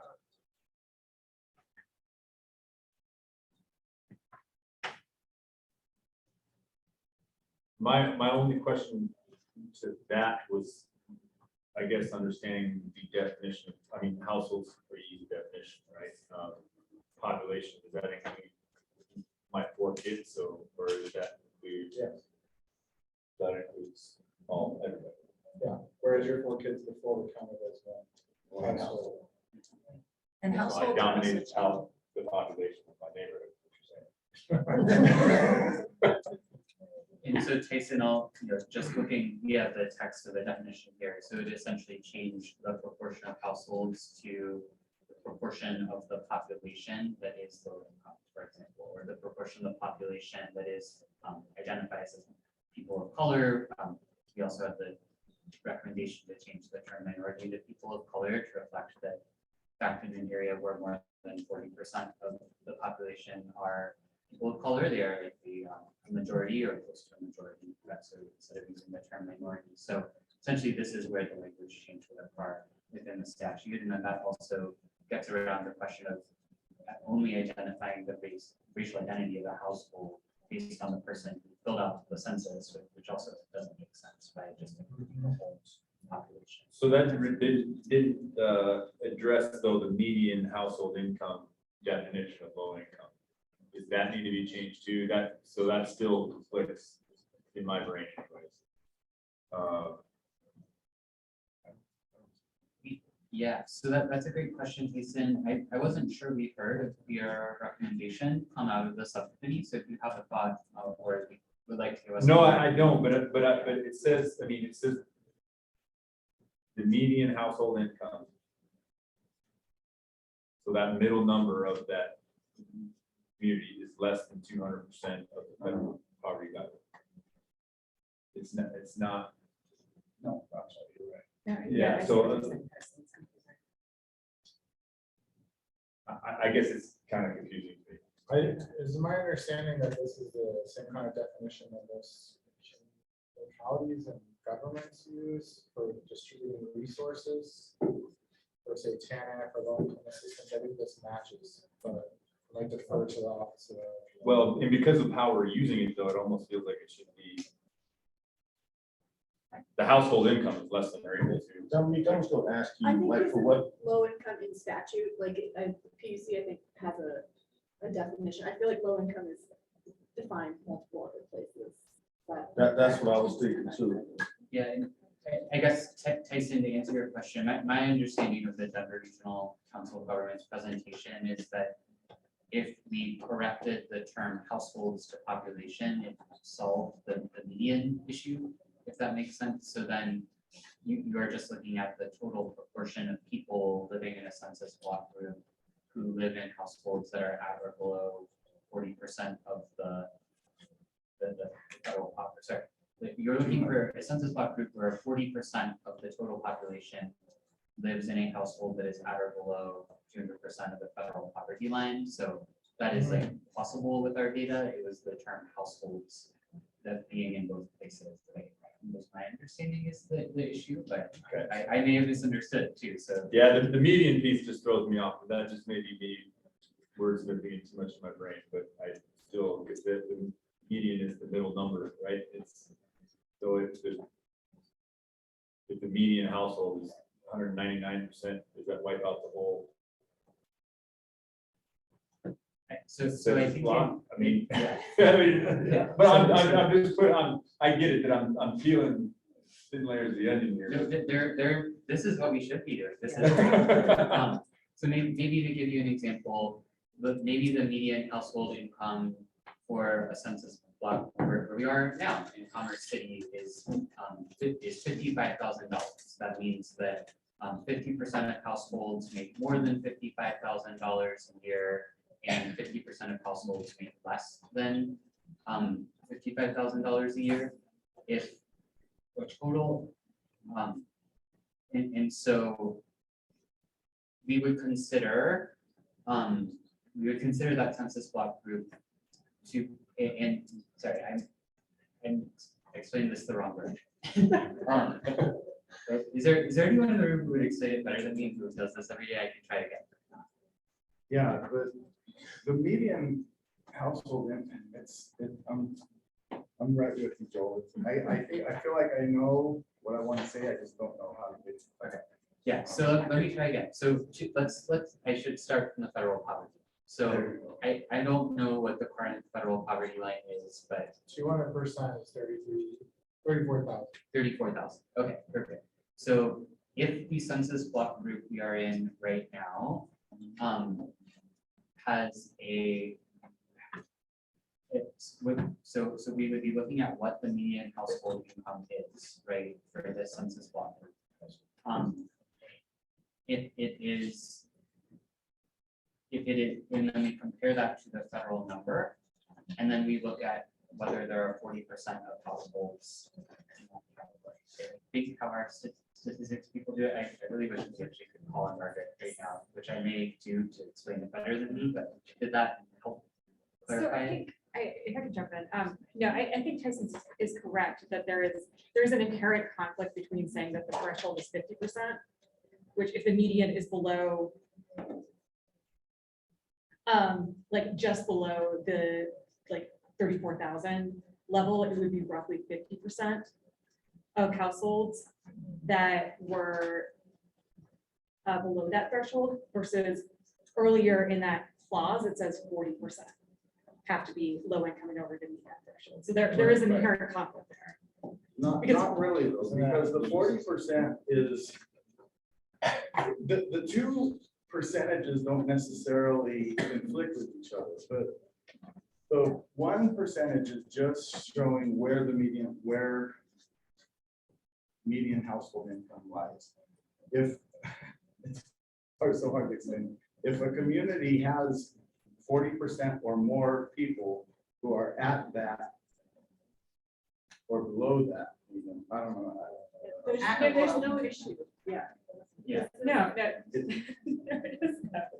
Low income is a definition, Uh-huh. and then we're just saying if 40% of that are low income. Right. It's not changing the numbers. But But the median low adds, income, if low income is defined as the median right, Yeah. being right.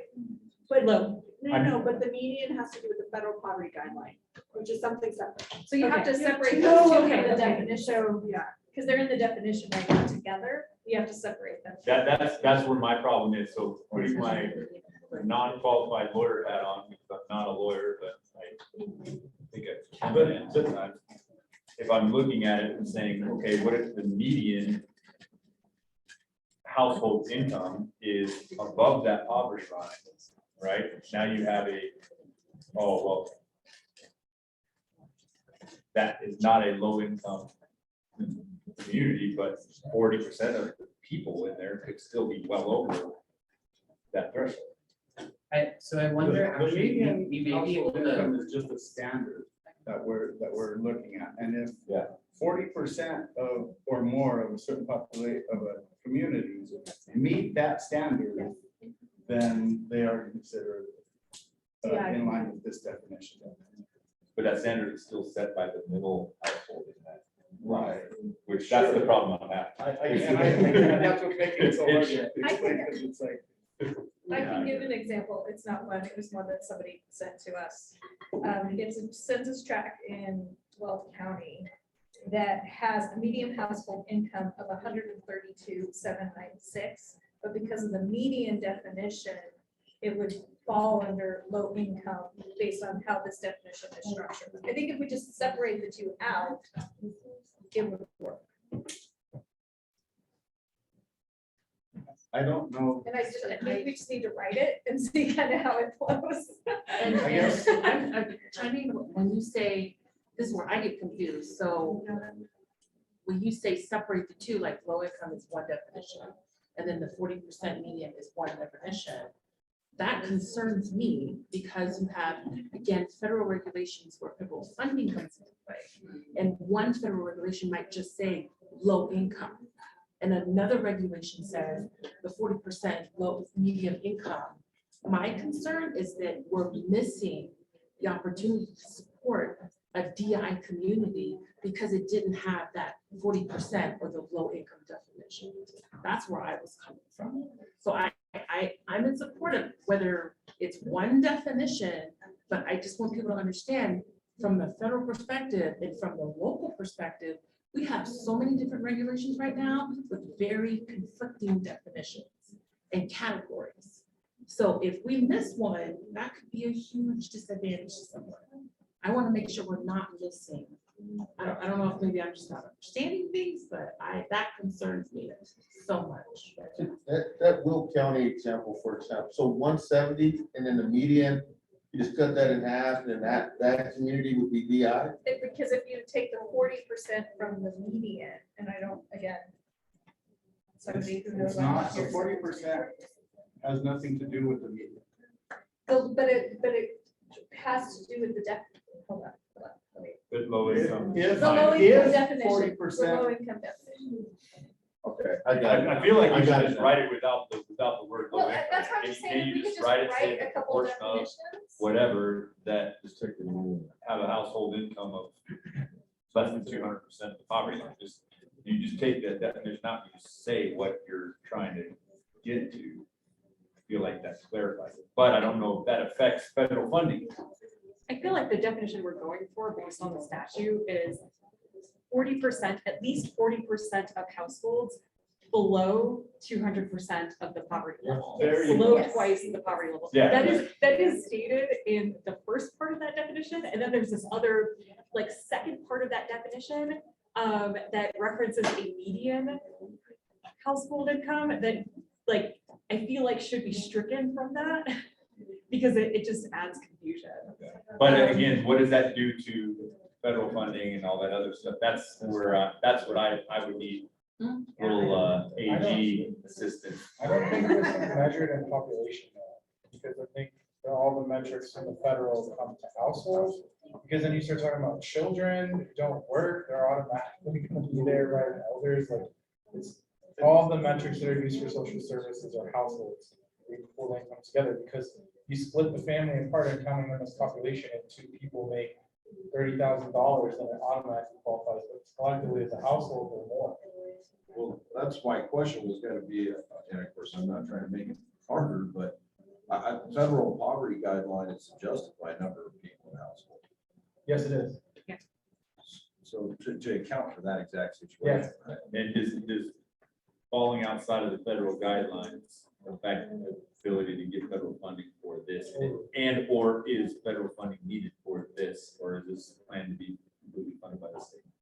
All questions I have. Sorry about not more questions, just come up with answers.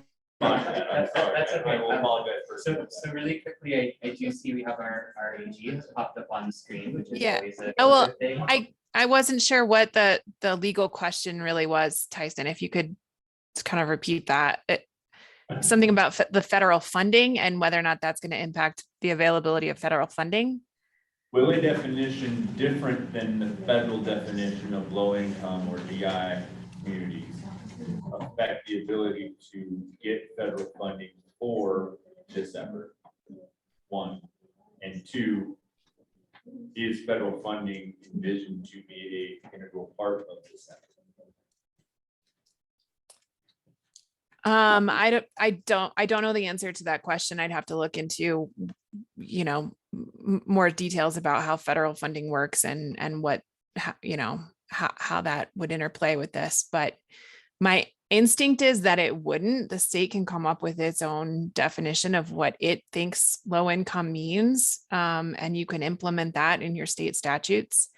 I don't think there's a limitation on that. I think to the extent that it applies to federal funding, the federal definition would apply to those questions. And so I don't see it being a problem. Tyson, I did want to add also, I've phoned a friend. So Margaret Gordon. So, you know, I'll just say I agree with Emily, not as giving you legal advice, but from a policy perspective, that it is okay if we have our own state definitions. We already do. The federal definition includes race, or does not include race. We do include race. So, you know, it's okay for us to use our state-only definitions of what we as Coloradans believe a disproportionately impacted community is. Could be different than the federal government. It just means that when there is eligibility for federal funding requirements under something like the Justice 40 initiative, it might look a little bit different about where the areas that are eligible. So back to the phoning a friend question. We now actually have Margaret Gordon with us, who's really the lead developer of Colorado EnviroScreen. She is an epidemiologist in our environmental epidemiology and toxicology office. And she is the person who has actually been creating the maps to implement the current definition and identify areas that meet the current definition. We are also incredibly fortunate to have in the room Dr. Katie Dickinson, who is in the audience, who is really one of the foremost experts in public health, and I believe also an epidemiologist on these matters. And I think between the two of them, they will explain much better than I was able to, kind of how we can best frame the definition to make it implementable. So, Margaret, I will put the question to you maybe.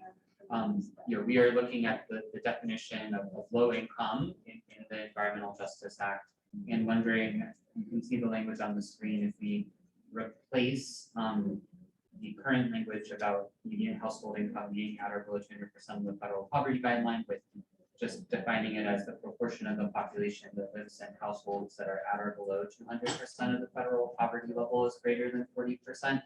Would that work off the top of your head? And if not, I wonder if you could walk us through how we interpret the current definition. For that background, Joel. And so what I'm seeing here generally looks good. That was the you know, decision point that we encountered when we were creating a map and trying to actually track these categories in the actual data. And so the biggest thing that we came across was the distinction between the percentage of the population and the percentage of households. And so it looks like this proposed revision matches what is actually available from the census, which is the percent of population that lives at or below these poverty thresholds. The other point that I would raise is that the census data sort of has these sort of arbitrary cutoff points, and one of them is living above, at or above 200% of the poverty threshold. And so if we take the inverse of that, that means that the only data that we have is a proportion of the population that lives below 200% of the federal poverty level. So that, you know, is quite nitpicky. But if we want to reflect what is available in the census data, then that is what would need to change. And sorry, Margaret, are you saying cut at or below? So it's just below? Yes, that is what is available from the American Community Survey from the Census Bureau.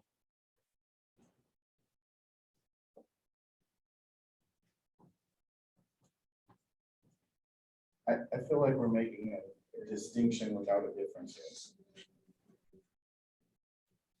We took out language, basically that means exactly what we put in. It's a difference without a distinction. I agree, but because of that, I'm fine. It doesn't change anything. No, it No, really I feel doesn't, like but I it's just a- don't want it to be subject to.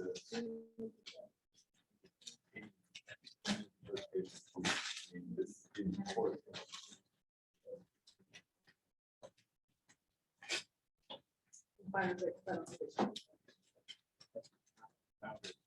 I feel like this way is redundant, first of all. I feel like this new one is redundant, first of all, and second of all, we're talking about the proportion of the population, not the proportion of households anymore. And that makes it a different measure. So Jamie, I think that is what we corrected, right?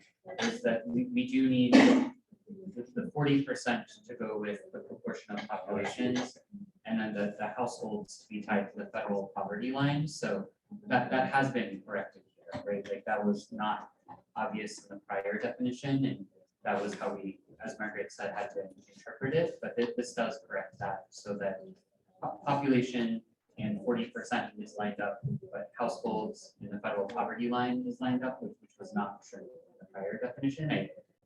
And there were multiple ways to get there, which is what we were getting at earlier. And I see Dr. Dickinson nodding, which makes me assume I got that right. But so this does correct at least one error that was in the prior definition. I guess I'm also still just a fan of being concise.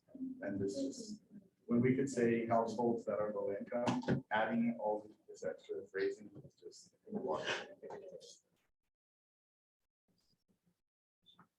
I think the regular definition will use the shorter one, but for implementation, for cases, whatever it might be, like obviously using the extended definition, but if we're just making it hard.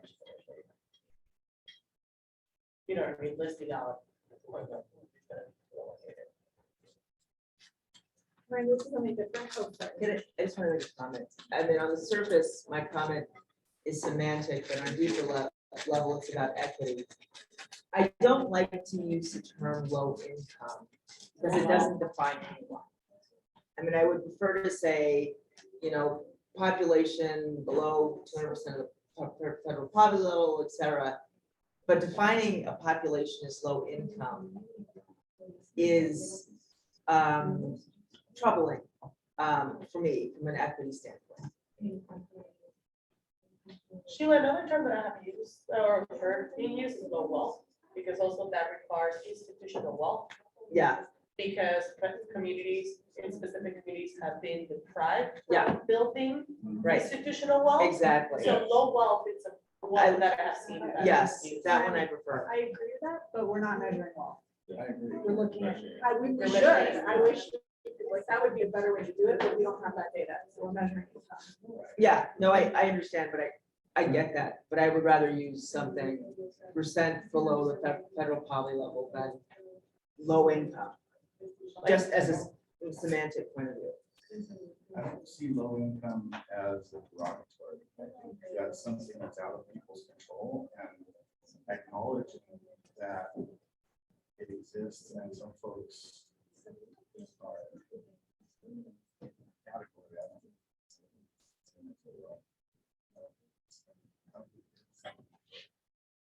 If it was something that was just, it's not, it's acknowledging the oppression that they're experiencing.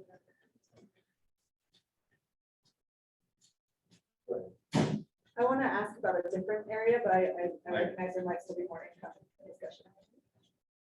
Go ahead. Okay.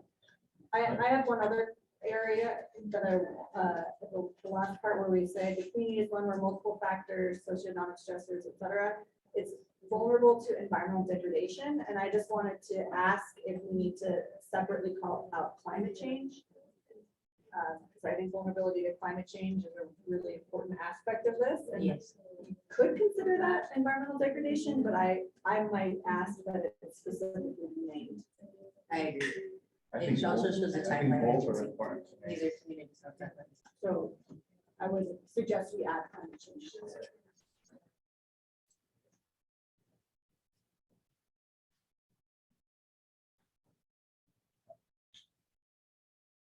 Go ahead, Robin. I have a concern about who decides. How do you quantify that? Well, it's more like who decides what community, how you weigh these factors, how you weigh whether these factors may act cumulatively to affect health. Like it, especially, and I know, I'm sorry to do this, but especially if this is going to be the definition that applies to everybody with no discretion to identify the communities that are impacted by your agency's action. And I mean, I understand your point that this is just a definition. Who decides? Who is it? Like, what if my agency doesn't think that these are the impacts, right? Or what if, you know, what if a different agency doesn't think that the climate impacts are appropriately considered? Like, what is the process? Who decides it? So I am very hesitant to support a definition that it's a black box about, and there's no participation and there's no regulatory oversight of how a community becomes so identified.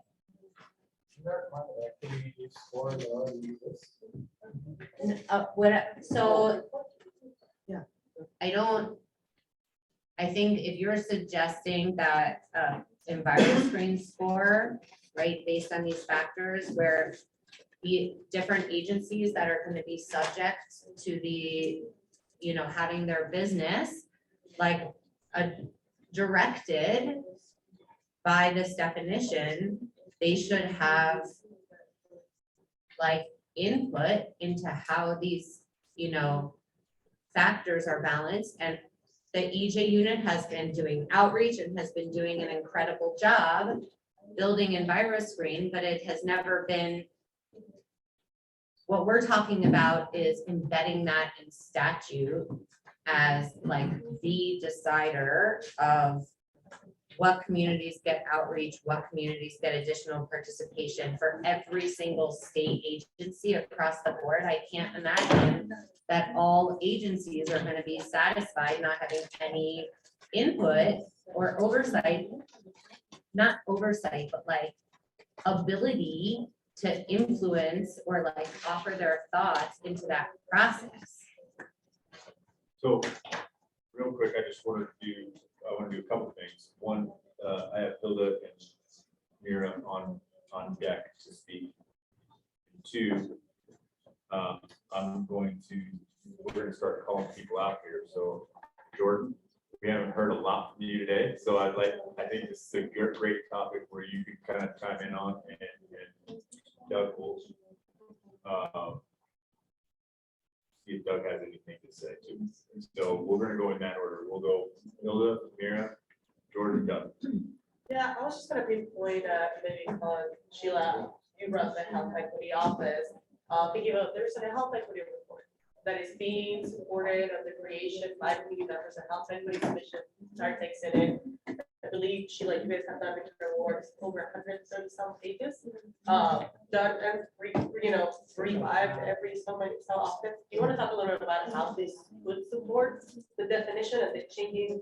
I don't think the changing demographics according to the report moving forward, or the changing, this problem that is happening to travel population.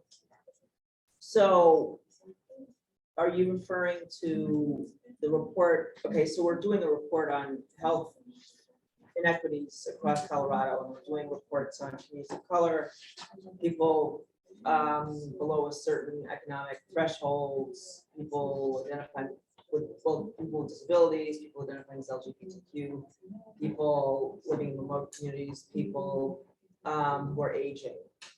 And so we're looking at various health indicators with these various populations, and we're doing progress reviews every 2 years. And so your question is, how is EnviroScreen gonna? Like, well, and how can that report be used alongside to define those, like, what is a disproportionately impacted community? Because not just by this EnviroScreen, because that highlights like environmental inequities within our community, but it doesn't also elevate health inequities altogether. So how are those being utilized? Because it's already resources that are already present, and a lot of money, a lot of time, a lot of administrative support to just sit and not be utilized, you know, as a resource for this, for other agencies.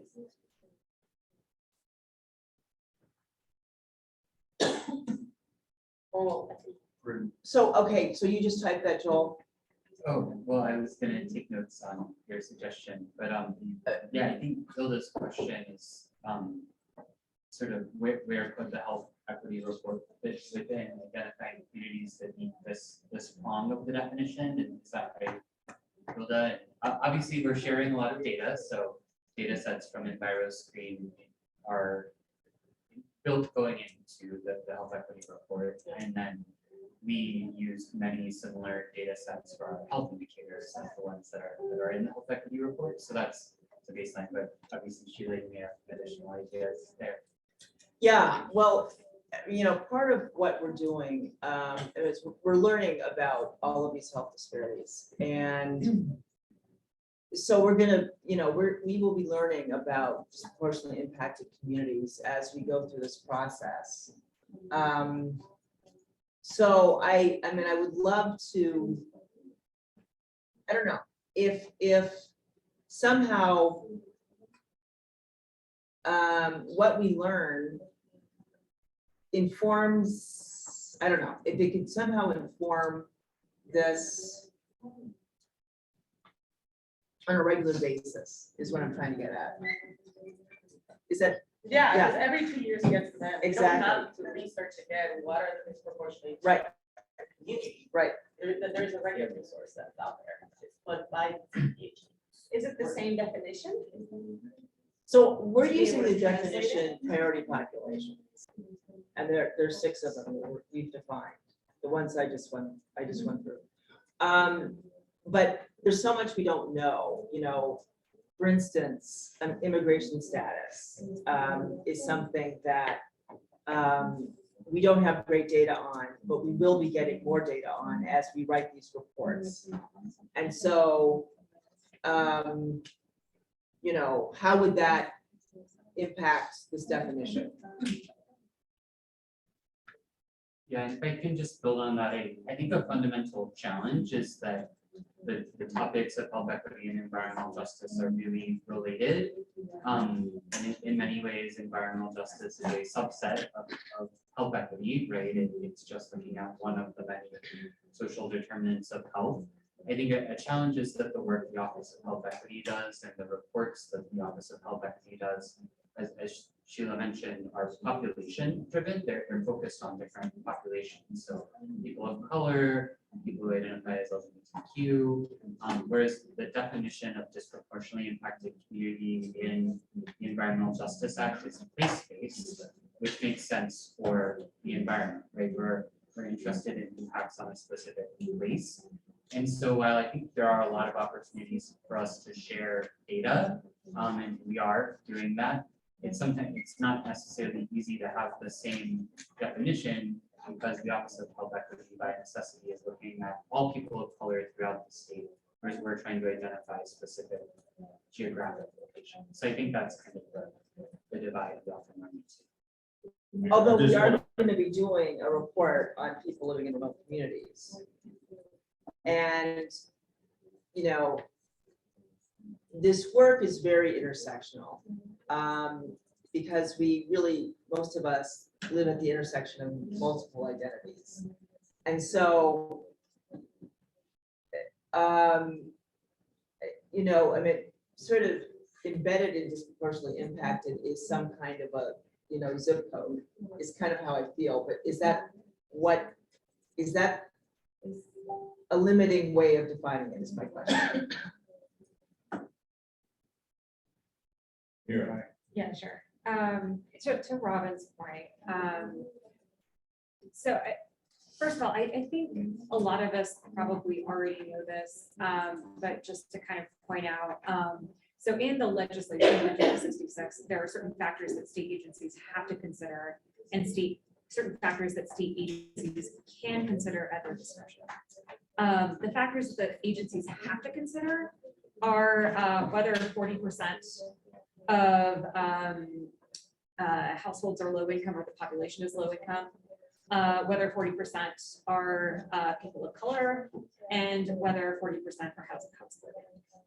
And then all of the other factors that are listed in this draft document are factors that the agency can consider if they feel that the first definition is leaving out important factors such as like a history of redlining, a history of discriminatory laws, vulnerability to environmental degradation, all of those factors that are listed. And I guess my question is, so when you say that like agencies need the discretion to figure out like which of these factors are relevant to a state agency decision, whether you can give an example of one of those factors that would not be relevant for a particular state agency decision. I don't think I said that the factors might not be relevant. I think I don't think I'm reading the definition the same way you are in the context of this discussion. So what I'm understanding the discussion is option one is setting up the same definition that sets up the same, identifies the communities that are disproportionately impacted, that there is no discretion at all for an agency to identify using these, what I think you called the discretionary factors, whatever, like that says these are the communities we believe are disproportionately impacted. Option one doesn't allow for that. So as I'm reading the definition, right? So somebody is going to be deciding how these factors work together to identify a community as disproportionately impacted. And who is that is my question, right? The way that how I was thinking about giving the reason I liked option two, and this is why I think it's not unrelated to the definition, although I think we can work on the definition without deciding that, is that, you know, in my case, where I work with the Air Commission. And so the Air Commission would either broadly for statewide actions or more discreetly in relation to smaller actions, identify the communities that are disproportionately impacted, that are further impacted by that agency's actions, right? And so it's not that they would use different criteria, they would use the same criteria. And so that's why I said we can talk about these criteria. It's that the individual agency's board or commission would identify the set of communities that meet this definition, that are impacted by their actions, and depending on the context of the action at issue, right? And so it would be from the same set, right? Like everybody would be subject to the same criteria, everybody would be considering the same things, but it would be a clear agency action that identifies the criteria or identifies the communities based on the criteria, instead of what is feeling to me like a very black box of who decides how these criteria should be applied and what is that process for the review of a community that's been identified. And you know, that is what the distinction I was trying to make.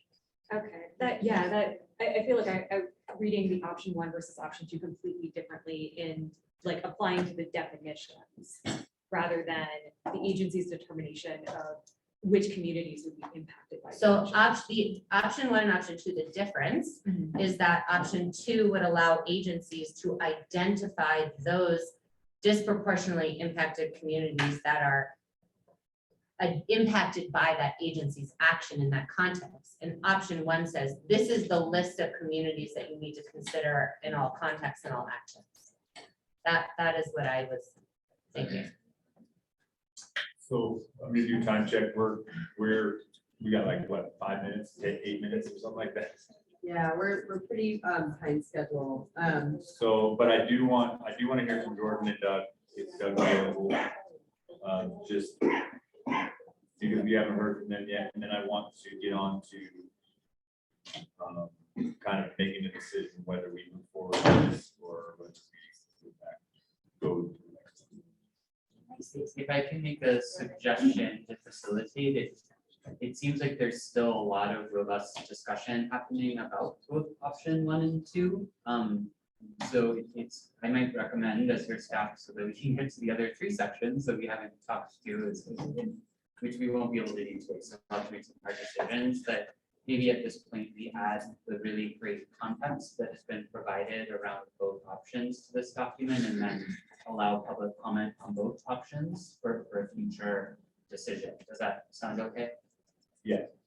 But I do, for the last comments, I would like to keep the definition if we did. Yes, rather than out. Right. Yeah, I've got Renee, Jordan, Bold, bold.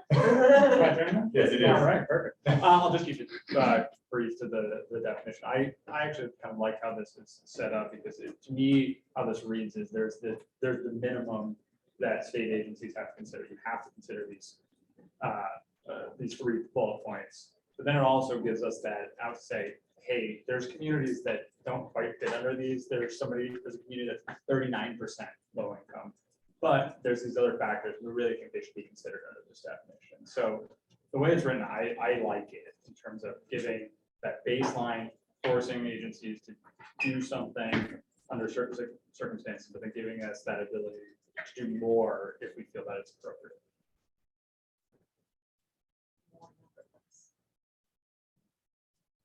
And Doug, you available to talk? Yeah, either option works for us, really. Initially, I liked option 2 the best, but then I started seeing some more of the value of option 1. What's important to the PUC is I just think we have a definition, something that we can work by. We're economic regulators. So if we just can have a solid definition where we say, okay, this is what we are required to look at, and we know what the factors are that we need to look at, and there's some agency that houses its information, then we'd be happy with either option. Excellent, excellent. And the only thing that I had to add to the definition discussion that we can obviously table for a later conversation is really going to be the question about that third piece of the 40% of housing cost burden, because I know that drug in a bunch of communities that really shouldn't have been in there. And I think that needs to be investigated more and some data shown to, does that piece of the definition actually add communities that are not captured by the first 1. And if it does add a significant amount of people that were not identified at the first 2, how do we eliminate people who shouldn't have been added because they have $3 million houses? That's kind of the one piece. Oh, I forgot I added Renee in there. Sorry, Renee, I completely skipped over you. I apologize. I realized that about halfway through my sentence. One big thing that we need to reiterate, or I feel like we need to for DIC, is we don't want to return to status quo where state and federal agencies take over to certain degrees to go back to the same recommendations. So when you ask for those deciding, DIC ultimately needs to be the ones deciding. Those that have already been doing a lot of the work on the ground and lived in those geographic spaces that are impacted in that daily space every day. And this is kind of goes back to long-term funding, is because it can't be just the state and federal agencies exclusively, because they're already leaving out, like I said, certain levels of competency to know, because they simply don't live in those spaces. They're looking at it from still kind of an industry mitigation and regulation based pretext. How does that work? I'm sincerely asking, like, how does that work in practice? How does a community decide? Like, we are gonna have a statutory definition of disproportionately impacted communities from which legal requirements are going to flow, right? Agencies do this, agencies do that. So somebody has to decide for purposes of the statute, which communities are disproportionately impacted. Is it the agencies? Is it the statute? Like, but these are discretionary criteria. Is it EnviroScreen? Like, a community, I don't know how it would work for them to decide that they meet the criteria and then be designated. I don't understand, but I want to understand how that would work. Well, they can't be brought in for just recommendations after the fact. So I would go by the data that a lot of current organizations have, literally knowing a lot of communities have had to rely on nonprofits as a form of equity. So legitimately knowing who those organizations are as a running resource list for state and federal agencies to one, know those communities would be key.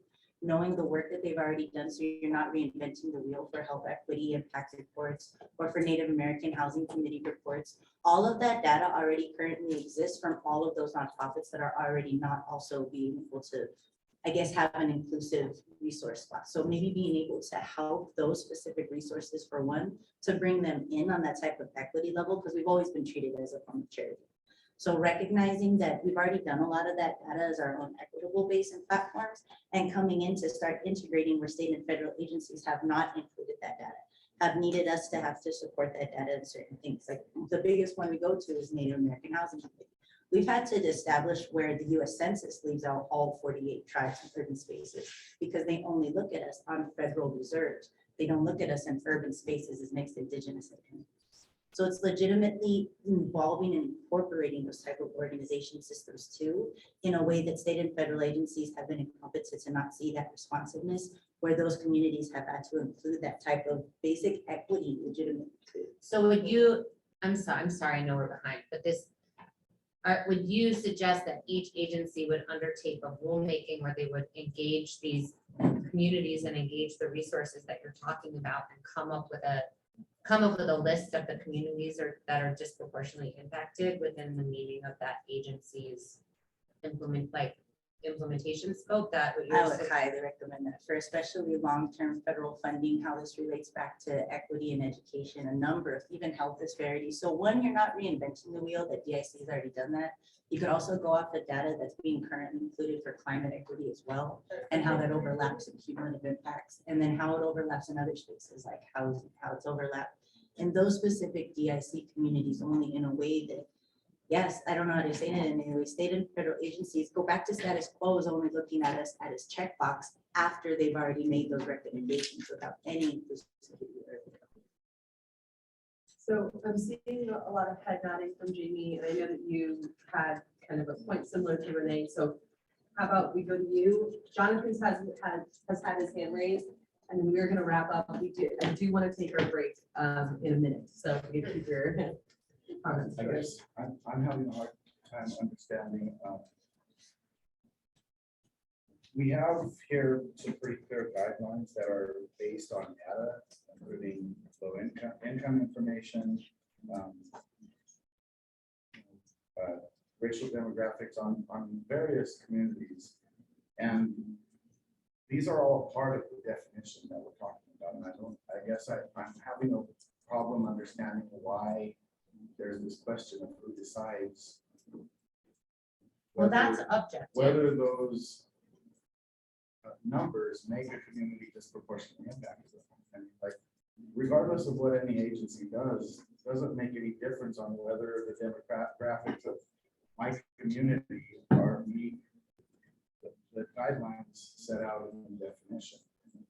I do see the importance of agencies looking at communities on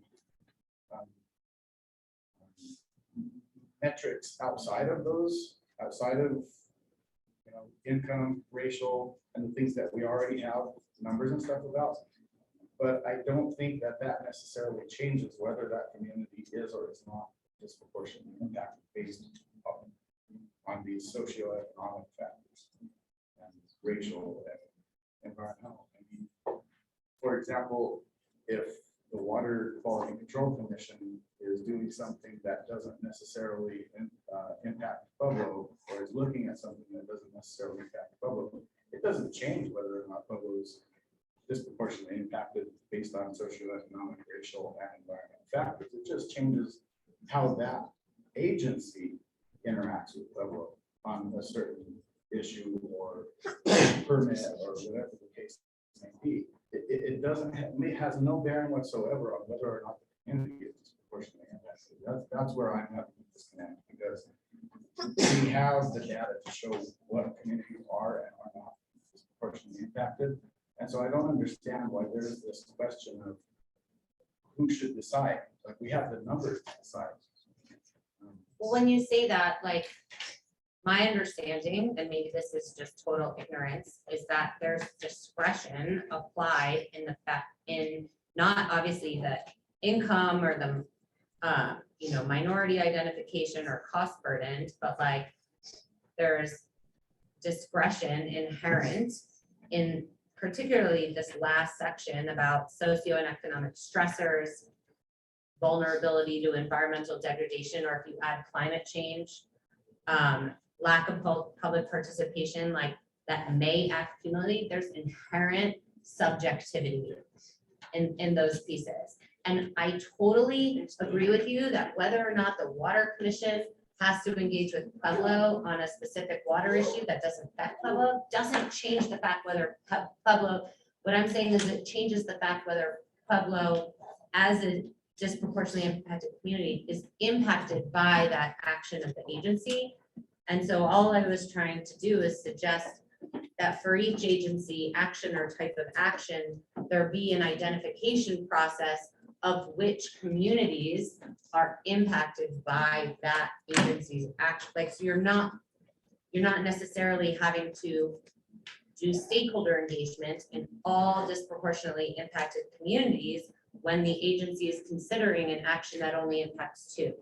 Right, I'm scoring by the stressors. I think that's different. But than the it's two, it's definition. right, the definition has the subjectivity piece, and that's when I'm asking who decides, who evaluates that subjectivity, and by what metrics, and where is the input of the agencies into that process.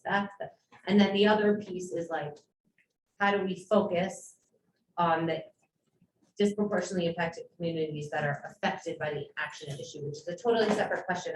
What you were raising is that first piece, and I'm suggesting that, to me, there's inherent subjectivity in some of these criteria. All right, on that note, let's table and go. I just want to get to Jonathan. Okay. He's patiently had his hand raised for quite a long time, and then we will stop. Jonathan, feel free to come off mute. No worries. Thank you. Yeah, I mean, it seems like we're kind of thankfully sort of put to the side the question about, more of the option one and option two, which seems to me more of like an implementation question. And we're kind of talking about the definition. However, I mean, I think the two are, still connected and linked, and we can't get too far away from coming up with a definition without understanding the implementation and the implications of that definition. And, I think something that I think we're all aware of, right, is like the different definitions for, this term exist in many different places throughout state statute. And so part of the question is, if we change the definition or come up with a unified definition, what are the real world impacts and implications of that applied to where it exists, going forward? And I think we can all agree that, there's, value in having one understanding and one definition.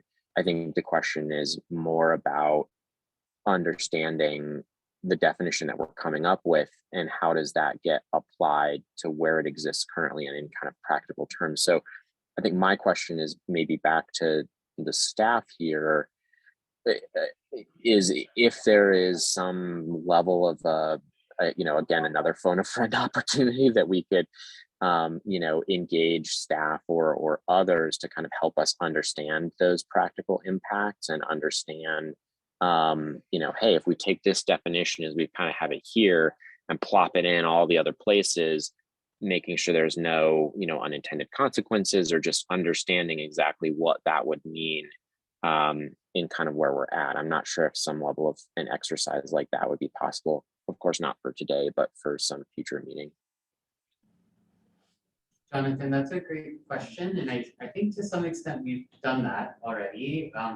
So I don't know if this is exactly what you're asking about, but we have created a list of all the places that the term disproportionately impacted community shows up in different statutes, and then also made copies of those statutes available in our public drive. So I'm just going to put a link to the document itself in the chat so that you can access it, and then all the statutes themselves are in the folder for the disproportionately impacted community subcommittee.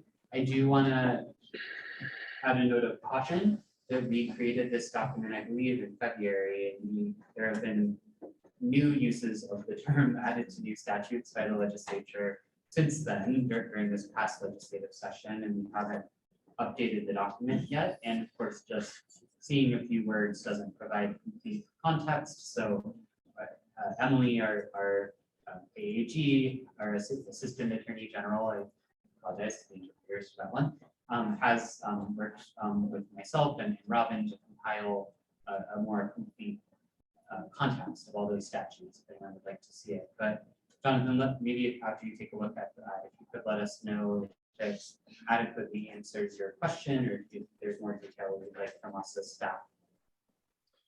Yeah, I appreciate that. And I think what I'm getting at more is that context. Again, it seems like the conversation here is kind of focused on or, you know, why we veered away from the option 1 and option 2, or maybe some level of what would help us inform the discussion on the option 1 and option 2 would be more of that context.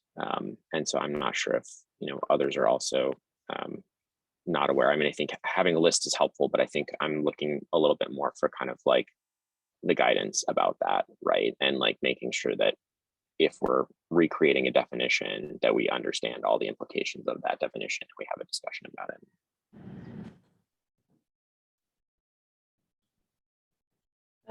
All right. Wow, this is such a robust conversation. We are a little bit behind in terms of where we wanted to be at this point. Unfortunately, we were not able to get through sections 4, 5, and 6, which is the sections on best practices for community engagement, Indigenous community engagement, and supplemental environmental projects. So that said, I do want to note that the next best practices for community engagement subcommittee is meeting on July 5th. That's the next, that's the soonest subcommittee that is coming up. And as many of you know, and from the emails that I sent, we did a number of focus groups. Ilda and Natalie set that up with a contractor, Logan Simpson. They were able to do, was it 6 focus groups? 5 focus groups. 5 focus groups, and got a lot of feedback from the community about best practices for community engagement. So I think that conversation and the feedback that was received during those focus groups is really going to help formulate the conversation moving forward. So the fact that we didn't get to that today, I think is okay. And I would just encourage folks to attend that subcommittee meeting. I had suggested in the past that I could send you all of the subcommittee invitations, and as a task force member, you could kind of use your own discretion to see which ones you would like to attend. I wanted to kind of gauge from folks if that is a preference. I mean, considering how like robust these conversations were today, and who was kind of chiming in, because I was seeing a lot of cross subcommittee, you know, conversations, which is making me feel like task force members that are not necessarily in one subcommittee should be attending conversations in another subcommittee. So moving forward, and might make it easier for scheduling for Morgan, is that we would send all of the subcommittee invitations to everyone, and if they're able to attend, you would attend. Thoughts on that? I think that's a great idea. Okay, I have a general sense of yes, that is good. Yilda, I know. that I was you- gonna highly encourage folks to join us in the July 5th meeting. The consultant is gonna be present, be able to give us a summary of actually attendees, some of the best practices, some of the hurdles that we had. Like there were some, even like issues of people signing up and that were not, that we just had a couple issues that we were facing throughout it. So we'd love to give you a little bit of lessons learned in that space, and also we'll have the consultants there, you can personally ask questions. So I think the current ones that we have, the current recommendations that we have is expanding the EJ Act. And some of them that are the newer sort of like the cross-cutting ones, if you guys would like to review before the meeting. So you're more than welcome to participate. Yes, so that meeting is taking place on July 5th from 4:30 to 7. Morgan can go ahead and send the invites to folks who have not received that yet. And just as an FYI, the following subcommittee that will be taking place is on July 13th, which is the Indigenous Community Engagement Subcommittee. That's from 4 to 6 on July 13th. So those are the two upcoming subcommittees, July 5th and July 13th. Please do attend those if there is, input that you all can provide. Considering that we were not able to get through all the recommendations today, and we are moving on to a different portion of the agenda after we take a short break, I would really welcome all of you to go ahead and do kind of like almost like a report edit on the document itself. And if there are opinions, this can be wordsmithing, this can be, hey, I think this can be taken out, this is too wordy, we don't need this. Any comments? We, as your staff, we will compile all of that. And I think it might just be a easier way maybe to get closer to a draft 2 for the August meeting. So in the next few weeks, if you all already have that document ready in preparation for today's meeting, go ahead and send that to us. And if that's something that you can do over the next couple of weeks, we welcome that. Let's go ahead and take a short break. It is 4:22. We are limited on time, so let's come back at 4:30. Pleasure.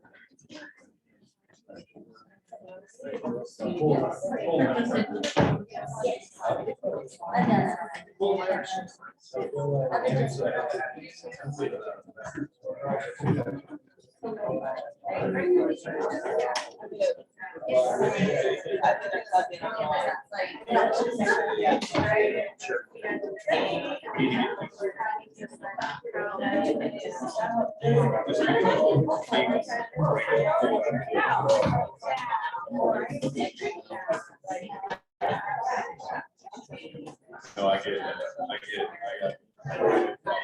My wife.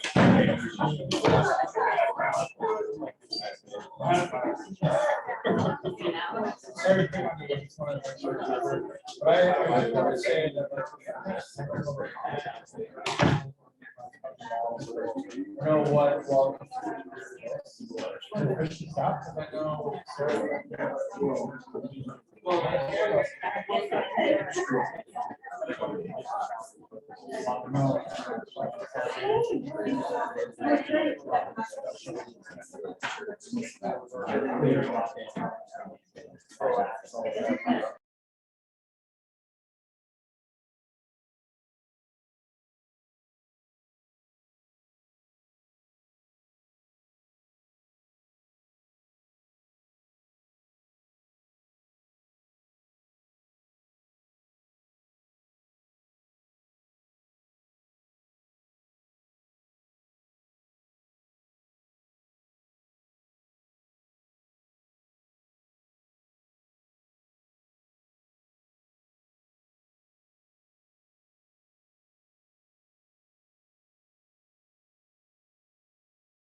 disproportionately impacts that.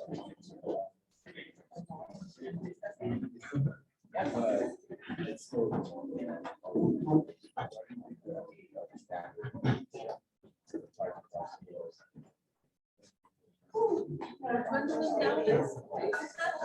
First day.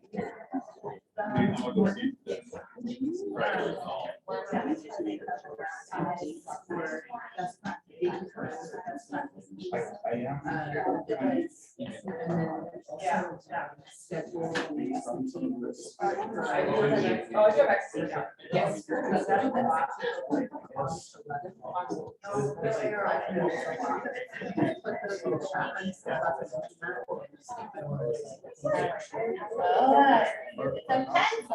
All right, we're gonna go ahead and get started.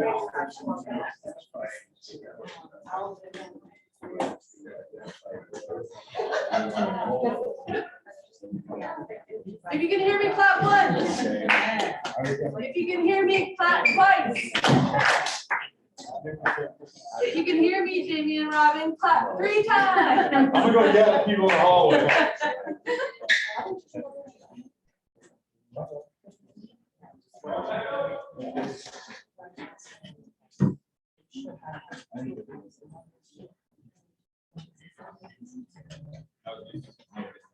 Okay, thanks, everyone. I know that was a short break, but thanks for bearing with us as we try to power through this agenda. One thing that I did not mention right before the break, I did mention the community engagement subcommittee, the Indigenous Community Engagement Subcommittee.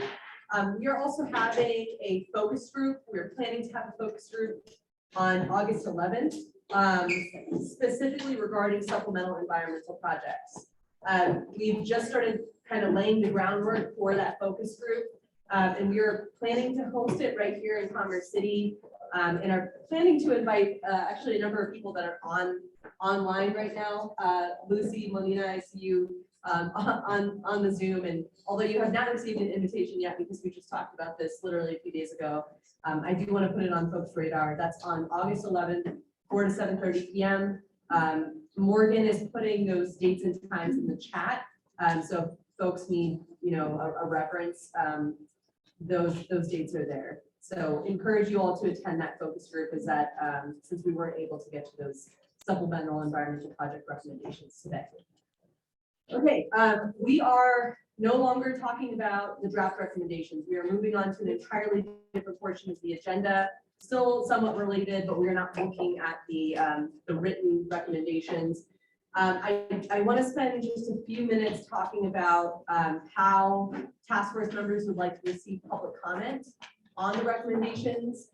What we are planning to do is kind of, as much as we can, provide some updates to the draft that we provided you all today, and then send out a notice to our newsletter, kind of explaining that there's going to be a 30-day window for public comment on this draft. After that 30 days, we would incorporate those changes into what we would then call a draft 2. And we would like to send that draft to a couple of other people, including CDPHE's executive director. Jonathan Asher has mentioned that the Gov's office would like to look at it. So I just want to mention that because 30 days is kind of what we're looking at as an ideal. Any other suggestions from task force members on how they would like to receive public input on the recommendations? I would be interested if it's possible to set up like a Q&A with members of the public after they've had a chance to review some of the draft recommendations, because just to be like, clarify, I find that there's often a lot of like the words get misinterpreted or the meaning isn't clear, and just to be able to have some really open and honest back and forth with members of the public before we move to the next step. But I don't know if that works with timing, but I would really be interested in that if that's possible. Okay, thanks, Robin, for that suggestion. So a Q&A for members of the public. Thanks for that. And Robin, do you mean like after someone submits a written comment, media staff could reach out to them and kind of facilitate a dialogue, or do you No. sign up a Q&A? Like a public meeting? where like people have had a chance to review some of the draft recommendations and they can ask their questions about what it means, or like it's not intended to be like a place to provide the public comment, but a true Q&A, like why are you doing this? What does this mean? How does it work? Sort of thing. We did a few of those sessions during the oil and gas rulemaking last year, and I thought they were really helpful to just have some really frank back and forth about what the words meant. I would second that, and I think, especially for like this, even thinking about our robust conversation around, what income thresholds we're using. And I think we have some Energy Outreach Colorado lead, other low income folks that may want to dialogue back and forth with us on it. I think we get really good feedback on that. And I even think on the equity piece as well. So everything I said. Great, and just to get some specificity around that, it would be a Q&A that would be with both EJ program staff and task force members. I mean, I defer to you, Lebanon, who would be the best person to like field the questions. If it's staff, then I'm happy to have staff be the people that explains what the task force members were thinking and debating. If you think there's separate and additional value to having task force members available to explain their thinking, I, volunteer to be part of that. I defer to you on what's the best way to manage that. I just think some opportunity for live Q&A could be really valuable. Tyson? Well, and I was wondering, I do agree with that. I like the ability to have conversation. I mean, I think that's part of the community engagement, right? It's the ability to back and forth. I think that this meeting we have some ability. I think we're limited in our ability to get participation, if you will, from all relevant groups. But I would also say that, maybe creating a space for this at the beginning of the next meeting for sure, because that'll be after the 30-day period. It'd be great if we could do a time before then, but I know I want to be respectful of everybody's time. I know everybody doesn't have time to slot another couple-hour meeting, so I'm pretty open to anything. I think we can talk about that next when we get to this, but I would suggest that maybe we move this to the scheduling piece where we get a little further along in the agenda where we talk about the next meeting, where they're going to be at. And we can maybe just keep in mind that we want to have some sort of community back and forth, and we can see all the meetings we have left and where that would fit in. Yeah. I want to jump in here really quick. I do support what Robin is talking about trying to find a way in which the community can come and ask more in-depth questions. I do think the staff is probably the appropriate group to be able to answer it, as you have been following along with all of the pieces, whereas individuals necessarily haven't been. And then I also just want to say that we've had this conversation in the co-chair meeting, and I had a chance to talk with the governor's administration. There needs to be a sincere effort across all agencies to use their lists to push out the recommendations. Leaving the responsibility of a small list from the Environmental Justice Division is not enough. I was just having a conversation with Jordan from agriculture. We haven't seen anybody come here to speak anything about agriculture equity. Just as an example, he doesn't believe any of this has been sent out through his list. So as an example, I think it needs to be a coordinated effort, and I ask Jonathan of you and the governor's administration to really make an effort to make the best use of all these agencies that are going to be impacted so that they're pushing it out. On that same note, I would add, separate from just the 30-day public comment, I would like an agency comment on problems, pitfalls, and hurdles that they see with it. Because Robin, you're one I'm one trying. piece of one agency, and there's a list of like questions and concerns. If we are not addressing those questions and concerns here, then they're going to either be hurdles or stopgaps to slow down the process or stop the process in the future. So I think not hearing from the agencies in their questions, problems, pitfalls would be a tremendous failure on our part. I mean, I think, that's what swayed me from changing my position from option 1 to 2 was hear your concerns, hear your concerns. So I think it's a really great suggestion.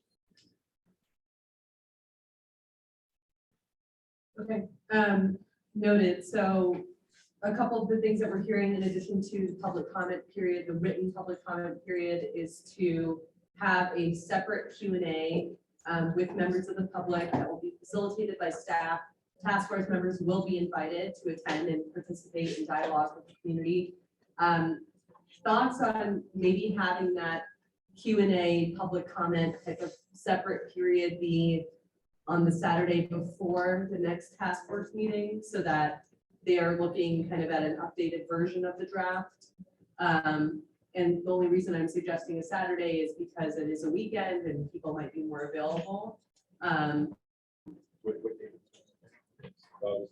Yes, so currently the next meeting is scheduled for the 25th. So a Saturday public comment or Q&A period would be Saturday, August 29th. So that's one option, or as was suggested, I think by someone else, that we could also hold kind of a beginning portion of a meeting for Q&A. My only concern there is that there's not enough time. Well, I guess the idea of the Q&A in my mind was that it would inform some of the comments, right? So if either of this, before the next, when would the public comments be due? Well, today's the 21st and we'll open up public comment likely starting tomorrow. So it would be July 22nd. Maybe Thursday. We've Maybe gotten Thursday. a lot of really great feedback from our meeting integrated into the draft today. Yeah, so July, like 20, the last week of July would be the latest. So then a public comment Q&A after the ability to submit comments is closed seems like it has less value. I mean, we could still put in updates.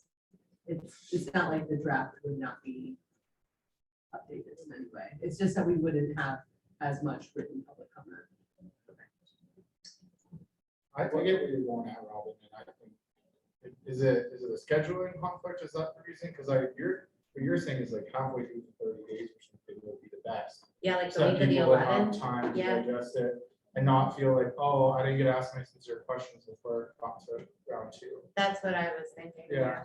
I mean, and if we need to plan for it for public comment during to do this during round 2 instead of round 1, I guess. But what I was thinking it would be like the ability to talk about the recommendations before they submitted their comments. Sorry. I know that's asking a lot of everybody on timing and schedules and if it's not doable, but that's what I was thinking. Unfortunately, both Lubna and I scheduled vacations several months ago, assuming that this first public comment window would actually be the best time for us to be away. So we have sort of overlapping vacations that I in early July that I think would not make it possible for us to schedule it by then. So What if we give it 45 days? So, yeah, I mean, we've really thought about the timeline here because there's also the drafts that we would need to get to like certain agency reps as was suggested here. And so we would want it to be as close to final as possible. we also, I mean, this doesn't have to be this is not the last comment opportunity, right? We intentionally built in 2 comment windows, one after each task force meeting, right? One after this June meeting and one after the August meeting. So I think we could frame it as you have 45 days to make sure that we are able to respond to your feedback by August, but if you really want to make sure your comments are considered in August draft, we would prefer to get them within 30 days, but it is sort of a tight turnaround to integrate all the comments and then get reviewed by all of the different folks. I don't want to ham you guys up. What if, is there another round of when a draft goes out for public comment later in the process? Can we upfront, like now, plan to halfway through that public process, have like a Q&A discussion session with people about the, okay. Yeah, that would be September. And Okay, we should cover. And I think that would be more valuable anyway, because just based on the discussion today, we still have a lot of questions on the first draft of recommendations. So I think the closer we are to something that is near final recommendation, that's gonna, I think that the Q and A and the feedback is gonna be more valuable, at least to us, because we're kind of at that point where I think we've all absorbed it and we're close to getting those recommendations put together. And then those last minute Q and As can kind of make us think about, oh, what did we miss? Because I think, one, we didn't get to everything today in order to go through that before. And then also, we just had a lot of question and discussion based on recommendations amongst ourselves. And so if we start getting questions on the recommendations, I don't know how valuable it would be for us to be able to answer those. From a transparency standpoint, I don't necessarily want it to be as like developed as equal or respond to every comment, but would you be able to tabulate some of the comments that are coming in so that can help inform our decisions? So it's like, oh, we received 15 comments on this, only one on this, right? But we still chose to make the change, right? Like, I think some of that I think is incredibly important for us in our decision-making process, but I don't necessarily want you to have to respond to everybody. So you're saying like providing a summary of the comments that were made? Yeah. Yeah, so we are going to be incorporating all of the comments as they come in. We'll be incorporating them into like a second draft. We could provide kind of like an email update. That might be the most efficient way to do it, rather than waiting until the next time we meet as a full group, and then also at the subcommittee meetings, we could kind of share what kind of comments we've been receiving. I think that's good, but I also think, come August, so the fresh us all to like understand like how many comments come in. So Yeah, of course. track them, which is probably important. Yeah, absolutely. I mean, that is something that we would plan for our August meeting. And I think in the incorporation process, we will also indicate the ideas that came in from the comments, right? Yeah. We won't, they will look, we will That would be identify those interesting, differences and recommendations of the task force. because there will be comments, I'm sure, that fall outside of scope or outside of capabilities. There will be comments that we can agree immediately, there will be comments that we debate over. Just being able to track that and give that to the public, and say, here's a list of a bunch of the comments, and here's where they ended up. Yeah. Okay, great.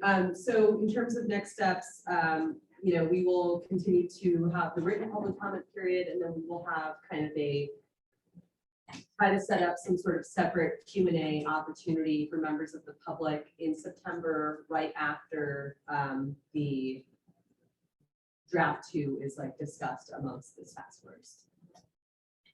I thought we were also do something with state agencies. Yeah, so that was my next question. Are we just going to send it out and we receive comments about their abilities to implement, and not implement, or are we gonna have like a roundtable discussion with some of the agency directors or whatever to say, what is your feedback from your staff and what problems and pitfalls you see? Yeah, so I imagine that that's something that us as staff would need set up with each of the agency reps. Like, for example, like Marcia for CDOT would be, you would be kind of like the middle person working to set up that meeting. I imagine in terms of timing, it would be with staff, Marcia, and then agency folks, if we're talking about CDOT as an example. Is that, that's what I would imagine as like touching base with agency folks. I think that's totally fair. I mean, you guys are doing a lot, right? So I'm not trying to add extra workload. I think it would help inform at least my decision making, knowing that our agencies can implement the work that we're trying to get. Two of the multitude agencies created just a bunch of questions, just because we know their process a little bit better, and that's like, Yeah, I guess maybe logistically, this is really kind of a question for Elizabeth and Marcia. Do you think it's best to ask your agencies to provide written feedback, your colleagues at your agencies, on the draft that goes out for public comment now? Or and they have 30 days to review, provide feedback, we can integrate it in, or to wait until we've gotten lots of public comments from the whole public and they can review that document and have a much shorter turnaround time and try to review then, provide feedback that we then integrate before August. I think the advantage of one is a longer time to review, but they might miss ideas that come in public comment. And Robin, this is a question for you too. You know, I'll have thoughts whether you ask me or not, Yeah. so. We talk to you every day. For many reasons, so you have to for a second, but or it would be better to. So basically, the question is more time but less fully realized comments better, or shorter time but more for fully realized document better for your agency?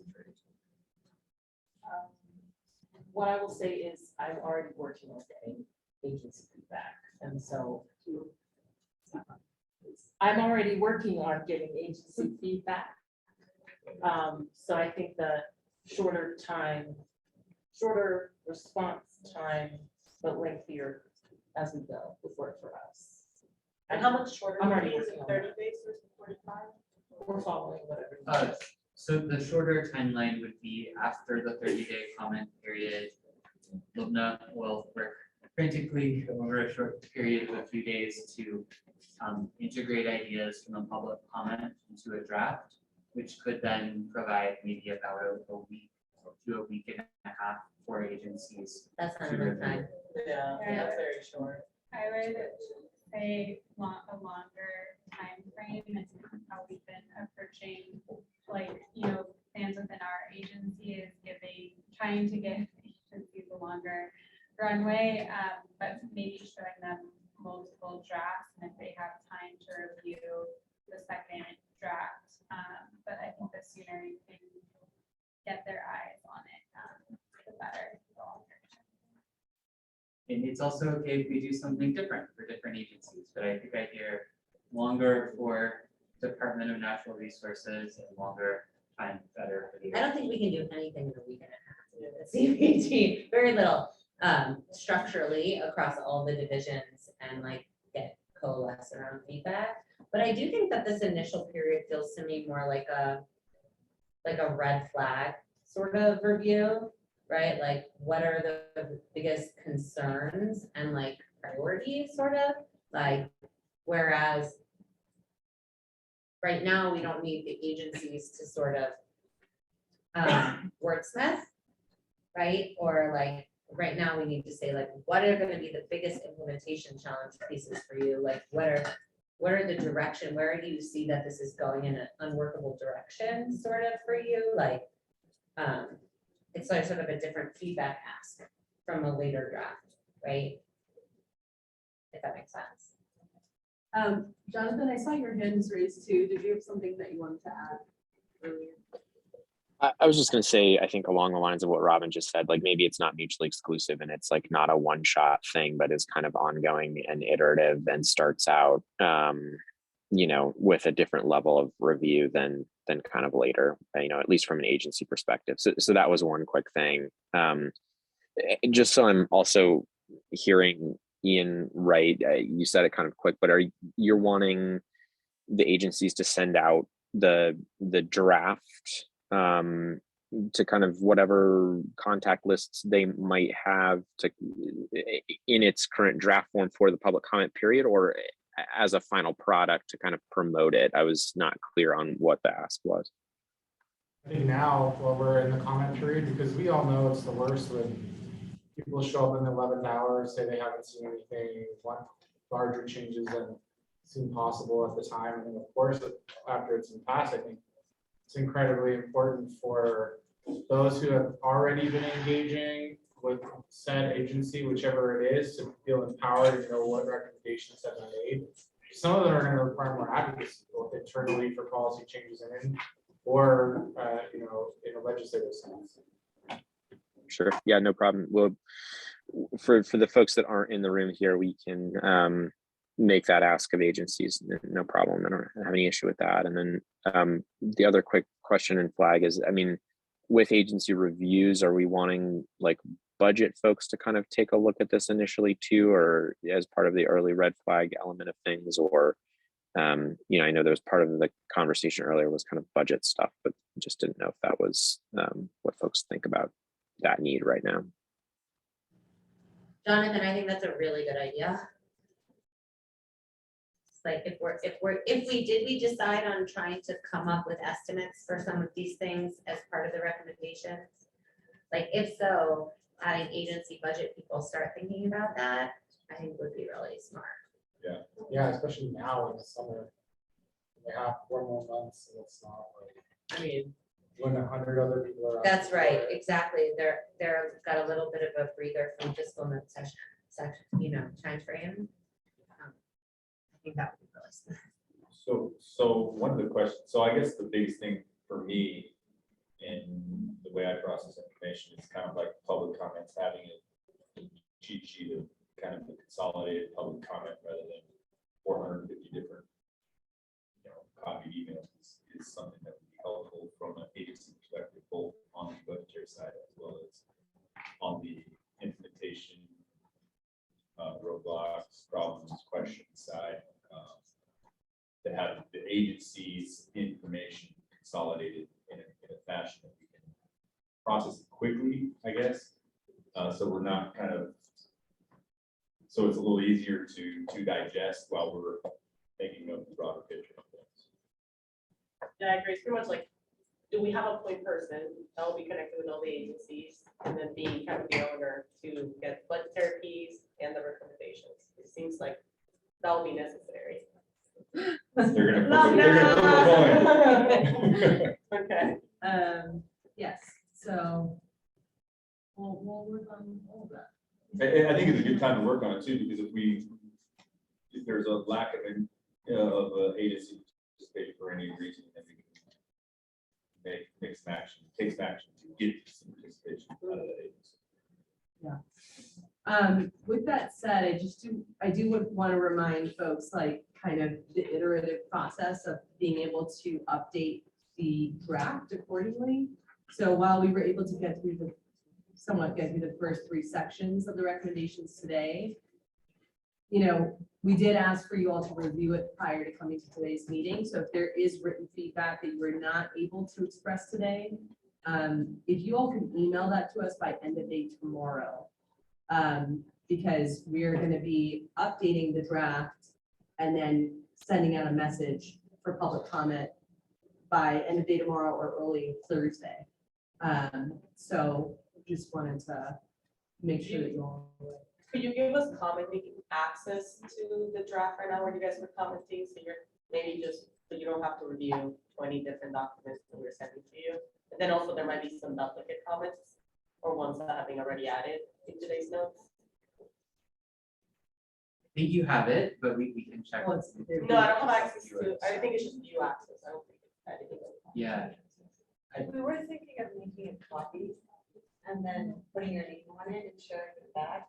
Okay, I meant that's a love that doesn't have to. Yeah. So each of us gather has- 20 of them. I don't know, what's nice for you. Yeah, why don't we, we'll make a copy of this and I'll send it an email tomorrow with edit access so that people know where exactly to find it. And it will be the version that has the comments in it from today. And There's a copy, but one that we can all add comments. Yeah, we're all gonna see everybody's comments, we're all doing it together. Yeah. Tomorrow I think we're night, gonna. our stuff. well, So the only reason why I asked is because since we've kind of done so many things since then, a lot of different things which come down my comments and writing. I haven't worked all day today, so I definitely need to work tomorrow and catch up frantically. I get it. I know. I'm not saying that you guys aren't going to be in the same position we are, but yeah. Well, so 2 thoughts. One, just I want to be really clear that document you all can edit and comment will be a fully public document. That's why we notice every month in our newsletter for Open Records Act purposes that sometimes you do collaborate on documents in that public Google Drive. So just remember, everyone in the whole world who has access to the internet will see your comments as they should be able to under the Open Records Act. And I'll just pause, Emily, if you have anything else to add there, or are we okay on open meetings law on that regard? No, I think you covered it, Joel. Yeah, everything's publicly available. We noticed the drafts as meetings themselves. And so, yep, everything should be viewable by anyone who wants to see it. Thank you, Emily. And then to the timing question, maybe that's a question back to you all. I think they would really like to get a draft out by Friday for public comment. Obviously, at the very latest, this is iterative, right? So if you all have feedback, you can send it to us anytime, like we're here for that. But if you send us feedback after the draft goes out, it will just have to be integrated into the August version, right? Yeah. And so, we really do need to get this public comment started. So, I don't know, even if we aim for releasing the draft on Friday to start the 30-day window, then we would definitely need your comments still by Thursday and not like 11:59. Well, I think we have the privilege of being able to continually do this, and so I don't, unless there's something that needs to go out before tomorrow, I think holding my comments until see some of the draft comments. Put it in August.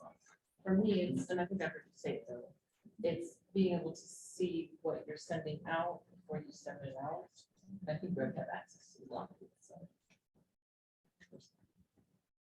Yeah, just a warning that I have for people adding comments, for example, the best practice of community engagement. We have the current practices that are sort of like an extension of the EJ Act or extension of it, but anything that's being looked into through the focus groups is not gonna be added in this draft.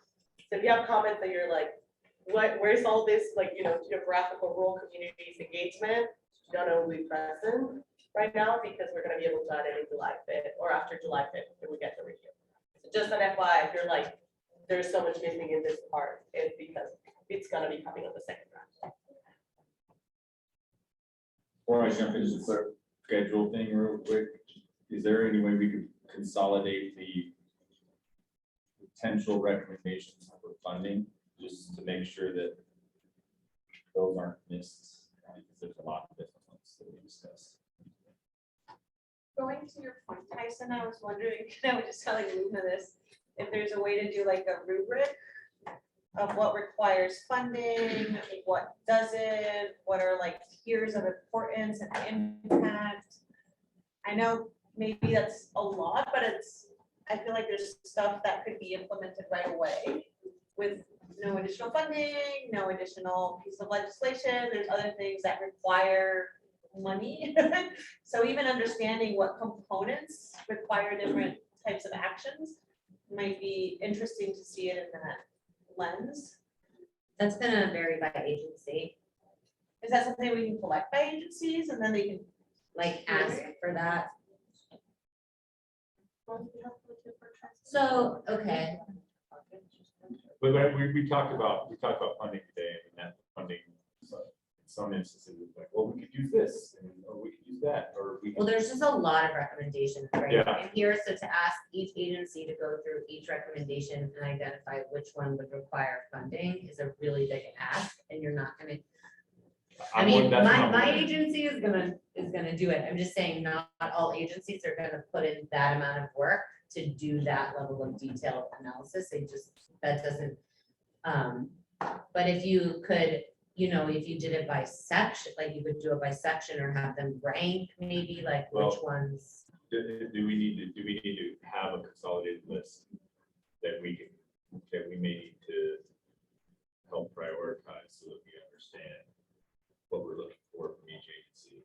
Or is that getting the cart in front of the horse? Would it be possible to do like a survey like you did before for the agencies?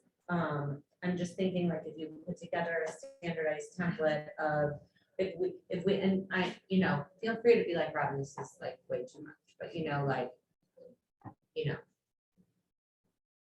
did you review them? Do you, see any red flags? Yes, no. If so, identify which ones and have it sort of come in a sort of standardized way from agencies. Like which ones are there ones that will require significant additional funding or significant additional statutory authority? If so, just sort of make it come in. So you get the information out of the agencies that you need, right? Like ask them the specific questions that you need them to be answering to do something like what Jason is saying. I mean, it's like it's. So yeah, let's. The only thing I don't want to do is I don't want to get the public comment, we're supposed to start in 24 minutes. So I agree, Robin. I think we need to somehow consolidate all the things that we talked about for funding and do some sort of document so we can at least look at it and That wouldn't go half maybe, a month or so.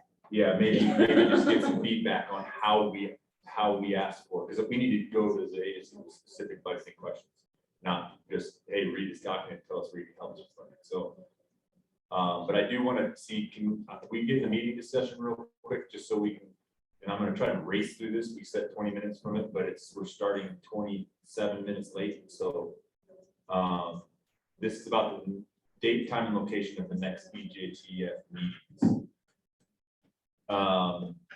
We have a meeting set for August 25th. Is there anybody who wholeheartedly would like to move that date? Or cannot make it? If we can't come up with a forum or cannot do that, we can talk about moving that date. I do want to make a couple of notes on this.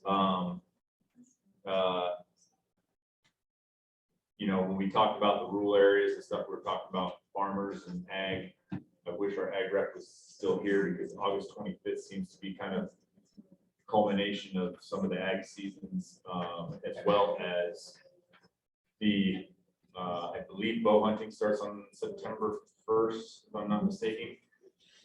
So, you know, you've got people, landowners preparing for hunting season, people scouting, people are doing other things outdoors. People like me like to get the heck out of the heat and go find the highest mountain and fish for little tiny fish because it's cold up there. So I just want to make sure that we think that through and we consider those people when we're going into these meetings, because there is a lack of participation, it feels like, from the rural community. I don't know if that's going to help. I just want to make sure we're aware of that piece as we move forward.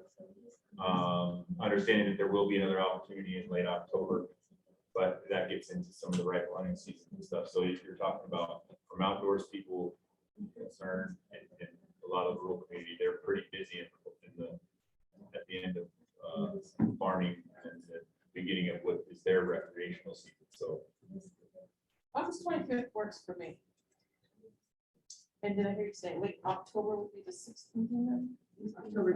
August 25th and October 25th are the two meeting dates. So we want to hear from folks about whether those dates still work. The other thing that would be helpful to hear is whether the timing of these meetings feels appropriate. You know, I'm just thinking about today and how, while it was a very long meeting, we also were almost, you know, barely able to get through half of the recommendations. And so do we need to consider a 2-day model, or are we going to be hyper-focused on August 25th? Kind of almost like no more ideas. We are only looking at the text of the document and talking about how we want the wording to be altered. And, you know, what is realistic for task force members, right? Because like, I don't want folks to say, oh yeah, we definitely need a 2-day meeting, but then half of the folks don't show up because of scheduling issues. So I think that the one concern that I think would be, that's school, right? October. Yeah, school starts. School starts on 15th. So for those who have those requirements, I don't, but I'm thinking of those who do. I got you covered, don't worry about You that. gotta, you know, we've got little people that we need to pick up and whatnot. So that's the first thing that comes to mind for me, for this to be. I like the 2-day idea. I mean, now that we know what it's like being in this meeting, and it was our first time meeting in person, moving into the next few meetings, I think if we agree to be hyper-focused, as you say, I think we can get it done. And I would like to make a suggestion of having 4 or 5 days to comment directly on the document prior to the meeting. We'll resolve a lot of this. A lot of this was comments that we just kind of directly, right? We said it, you guys typed it, we talked about it, we added some more, and you guys typed it, where I feel like we can kind of do some of that back and forth by commenting. So you all had access to the document, but you're saying a collected document where you can see other people's comments? Yeah, where we can collaborate and read people's comments and maybe even comment on their comments. Say, oh, I like that, or I don't like that, or at least gets to this, the initial part of the discussion going, rather than having all the front explanation. Also, I would encourage folks to join the different subcommittees, because a lot of the discussions that we had, it was, an individual that might not be in that subcommittee and, having those discussions. I think that's the only way that we're gonna have a successful meeting, because if not, we're gonna go back to decisions that were made during subcommittee meetings that might not be agreed by people that were not members of that subcommittee. So I think that's what we just, well, there were conversations that happened at subcommittee meetings. I can make the meeting obvious. I think we can do a combination of virtual and in person for those who have kids. But I think we can be laser focused. Just speaking on behalf of me, just come in with this. It's what it is. Here, I'm okay, I'm not okay.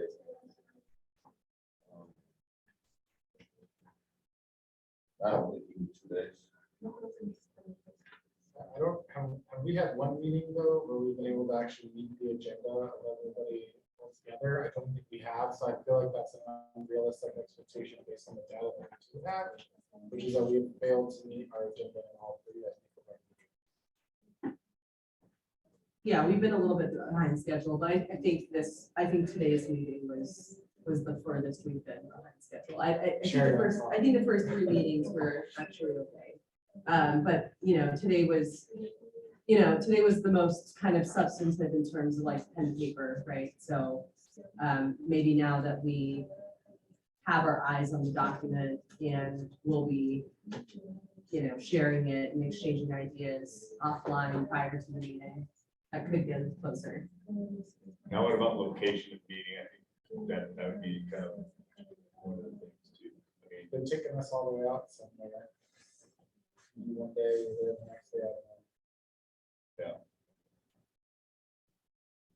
Let's go to Pueblo. I was actually going to say that too. Let's go down south. Maybe Alamosa, some further. So you did that. I just want to throw out a couple comments as we get into the discussion about location. One quick comment, the advisory board, the other board that comes out of the EJ program that we manage, is meeting on July 21st in Pueblo. Different content, but we are talking about launching an environmental justice grants program.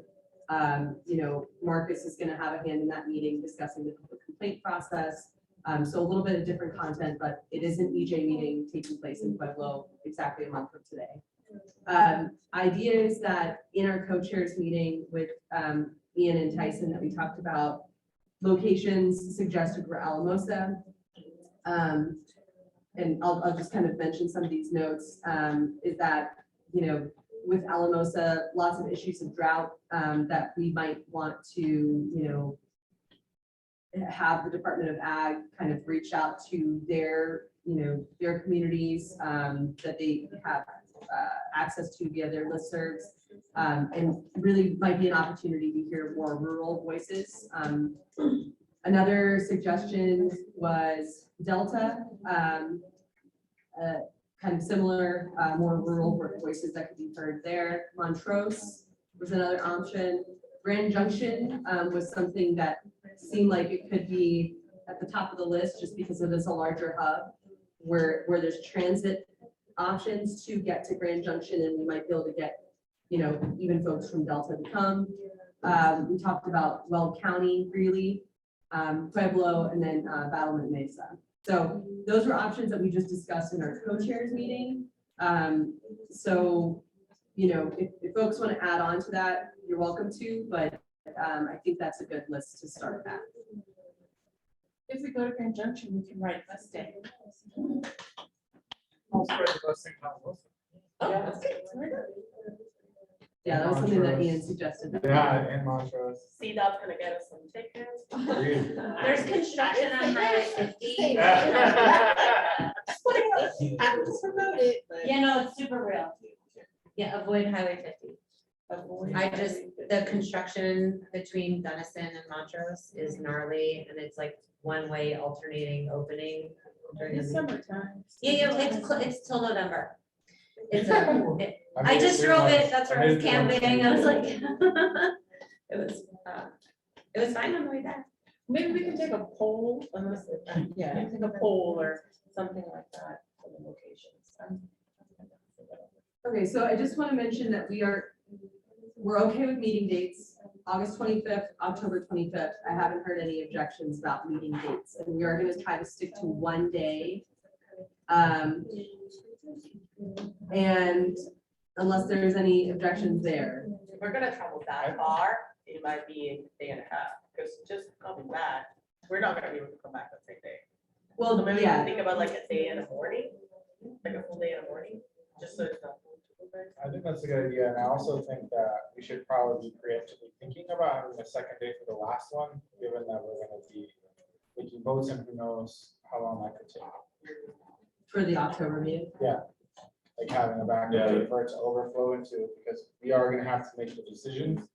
When we're statutory limited, right? So it's not like we're like, oh, in 3 more weeks we can be like, we should preemptively plan to have an extra day if we need it. I would agree, especially with the second meeting, because there's no way we're gonna get into debates and discussions, and we're gonna get into voting and re-voting and re-voting and re-voting. It's gonna take time. So I Okay, think so- having that spillover and not having, I think maybe having public comment at some point in the middle, so that people aren't waiting on us to end and we can stay late if we have to, is something that we should consider. Okay, so for folks in the room for the August meeting. And so I'll just say one day versus 2 days, because it's gonna be, how the meeting is split up. It may end up being a day and a half based on like the agenda, but that means that people will need to be available, especially I'm thinking about the parents in the room. You will need to be available to travel and be in a place for 2 days, 2 whole days. So folks voting for August 25th meeting to be 2 days. One thing I just want to keep in mind is that August 25th is a Thursday. So,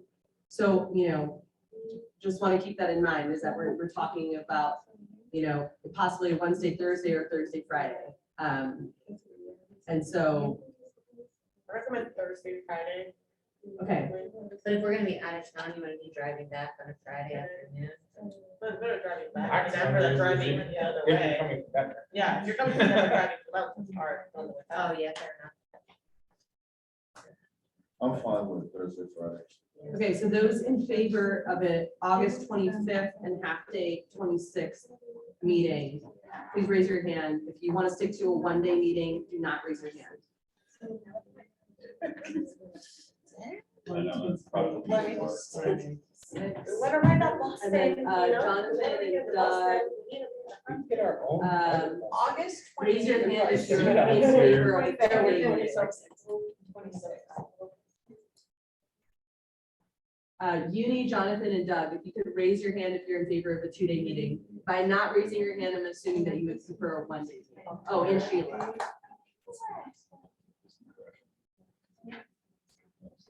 So, Lamina, can you repeat that again? If you're in favor of a 2-day, you raise your hand? Yes, so this is for August 25th and 26th, our next meeting.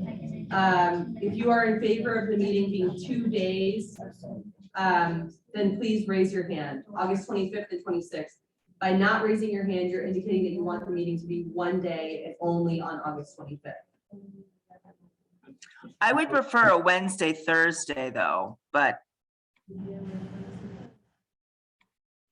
Can the folks in the room who are. You're in able to favor, vote. please raise your hand? If you're in favor, raise your hand, please. One more time, so we have two online, please raise your hand in the room again, just want to make sure we get it. For the. If Friday, you're in Thursday, favor, Friday, raise your hand. For Thursday, Friday. Thursday, Friday. It's just my day job. So, if my hand's raised, it's for Thursday, Friday, it's not Wednesday, Thursday. Yeah. Okay.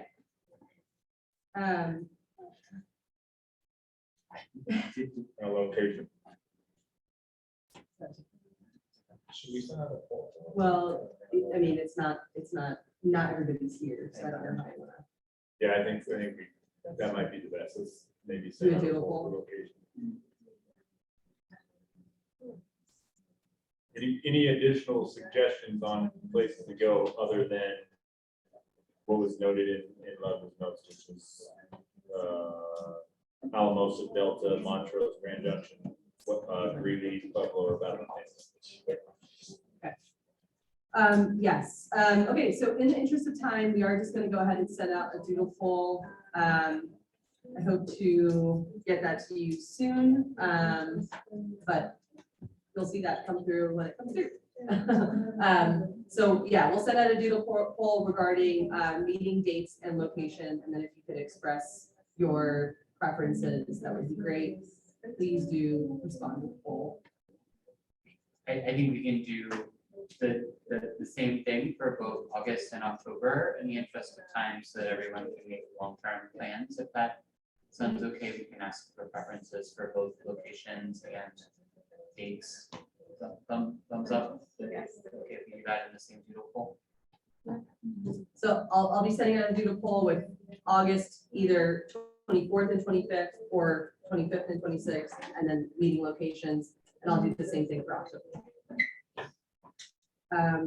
Okay, sorry, what was that? Maybe you've got it. don't Maybe. worry.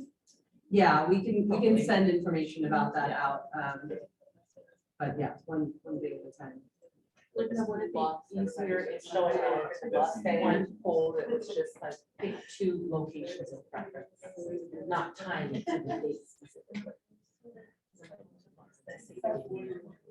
Just do a survey that says of all of these options, pick two locations, and you guys can decide what the location is based on the two dates. Yeah.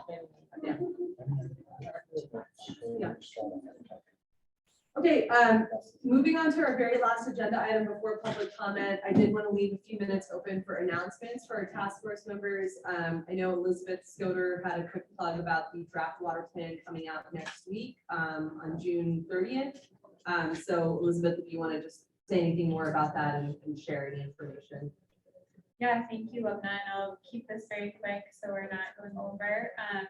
I just wanted to give a quick announcement that the state is updating our state water plan. We're in the process of updating it right now. And really it's a framework for helping Colorado meet its water challenges through collaborative action around water management and water conservation. And that public comment period, it's 90 days. It will run from June 30th to September 30th. And the water plan is organized into 4 action areas, which are vibrant cities, robust agriculture, thriving watersheds, and resilient planning. And something that's exciting about this update is that for the first time, it's considering EDI principles that were drafted by our water equity task force, a task force that ran for a year that ended in February of this year. So more information can be found at engagecwc.org. I'm happy to answer any questions if you want to come chat with me afterwards. I'll leave some information out. The draft will be in both English and Spanish. The executive summary is going to be held off until after the public comment period. And I think that's everything I wanted to cover. Please, come chat with me if you have any questions. Awesome. Thank you, Elizabeth. Marcia, you have an announcement? Yes, so recently the Transportation Commission approved a policy directive PD 1610, which considers greenhouse gas mitigation measures in order to help CDOT and MPOs comply with the GHG planning rule.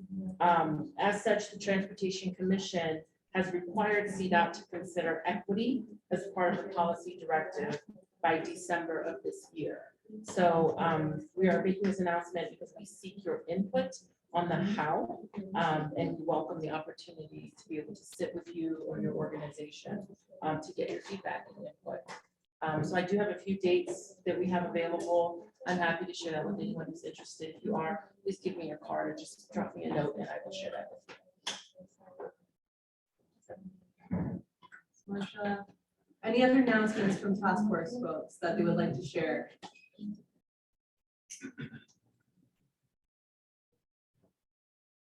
Well, while we begin to transition, just a quick reminder to task force members, we did receive multiple written public comments that you received in your email board packet.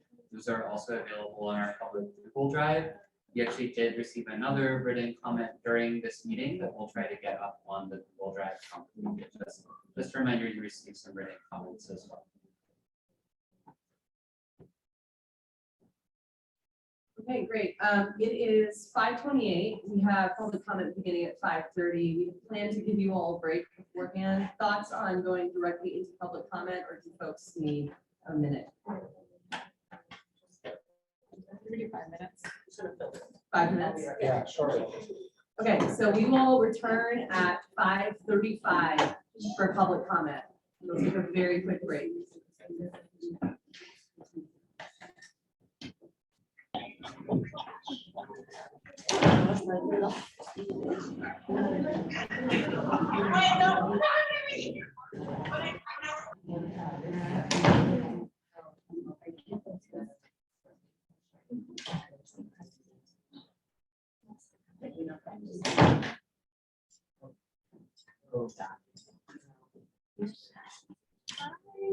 I was thinking about it a couple days ago. Yeah.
Right over there. Yeah, you want it? You can't just make sure you go in there. I got you on. Around the table. I spread out too. I had to get my feet up because I was like, sorry, I'll make hands for you. My blood circulation.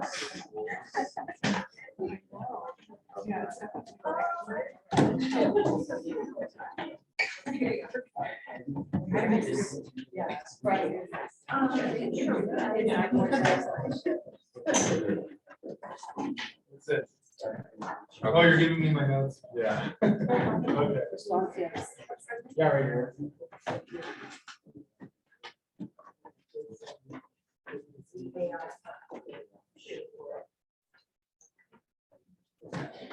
Before we begin, do any of the commenters in the room prefer Spanish, and would you like a headset so that you can listen to the interpretation in Spanish?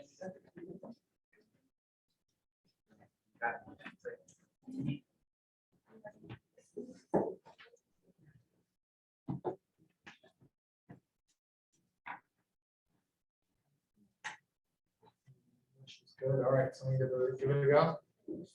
All right, so as you heard, public comment can be provided in either English or Spanish. If you deliver your comment in Spanish, please pause and give our interpreters a moment to switch from Spanish channel to English to interpret their comment.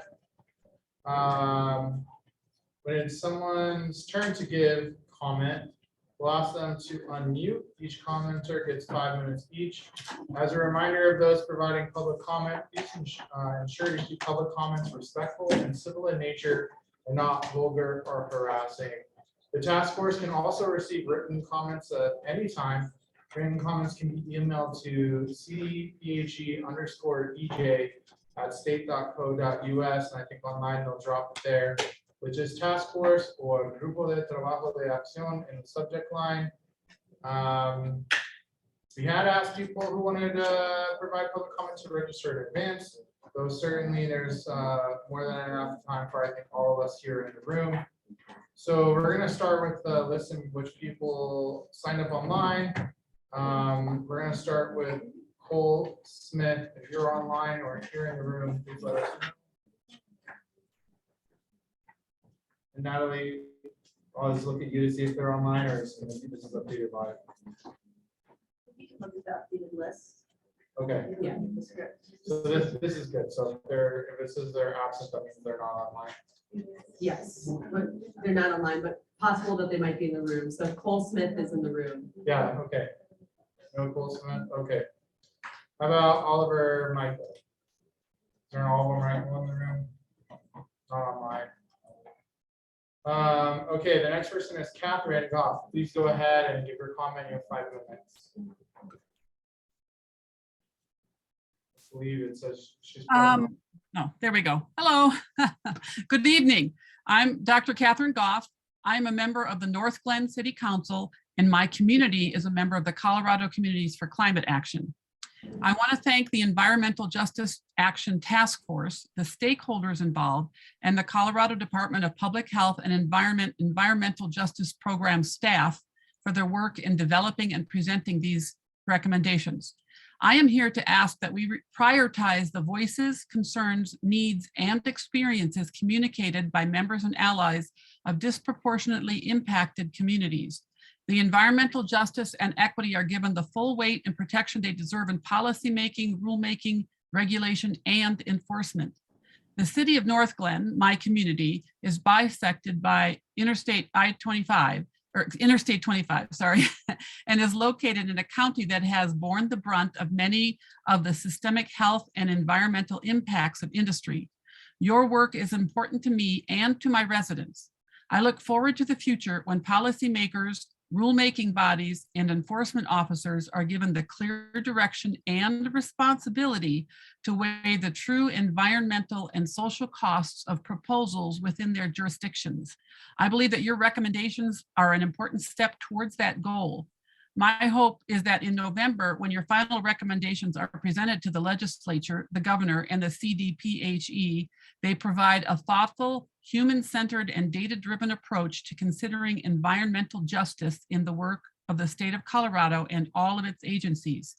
As stated on the CDPE website, the Colorado Environmental Justice Act says, environmental justice recognizes that all people have a right to breathe clean air, drink clean water, participate freely in decisions that affect their environment, live free of dangerous levels of toxic pollution, experience equal protection of environmental policies, and share the benefits of a prosperous and vibrant pollution-free economy. Thank you very much for letting me speak tonight. Okay, thank you, Honorable Goff. Now that we know that you're also and a doctor, I should call you both of those. But does anyone have any questions? I have a question if no one else does, and I'm just curious. So what kind of barriers do you think you personally face at the local level when it comes to switching industrial zoning, perhaps to another type of zoning? Because we were having robust conversation this morning about how where land use is actually available, and then those impacts to environmental justice are very clear. But the state, of course, needs to work with localities to be able to shift that narrative. That we have historic redlining attached to much of the zoning, at least in the narratives that we've been provided from our historians. Well, in the city of North Glen itself, we're kind of a small community. We do not have any heavy industrial zones at all. It's only light industrial. And we are currently in discussion about rezoning one of those areas, just more mixed use. And I think the obstacles we have there have to do with public perception, and people are just not really sure what the different levels of zoning mean. And if things change, you know, like they're little, I think humans tend to be a little concerned about anything that's changed or that changes. And so there's just, I think some kind of public education is really an important aspect to get people on board with this sort of thing.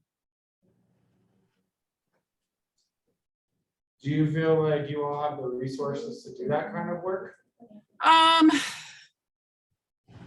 Well, we're just beginning on that. So that part I don't really know for sure. I mean, you know, some of the other aspects we have to do with public transportation. And because I-25, you know, gives us a lot of the greenhouse gas emissions and air pollution, and we have very little or no way to control what happens on I-25. That is another issue for us, and we don't have resources to deal with that. That's going to be a statewide problem. Anyone else? If not, I have one more follow-up question. And how do you feel the outreach from state agencies is in regards to environmental justice to you or to the council? Could you repeat? I just lost the beginning of that question. Could you repeat that, please? I'm wondering if you have any feelings about how the perception on how the state is at communicating with you all about environmental justice.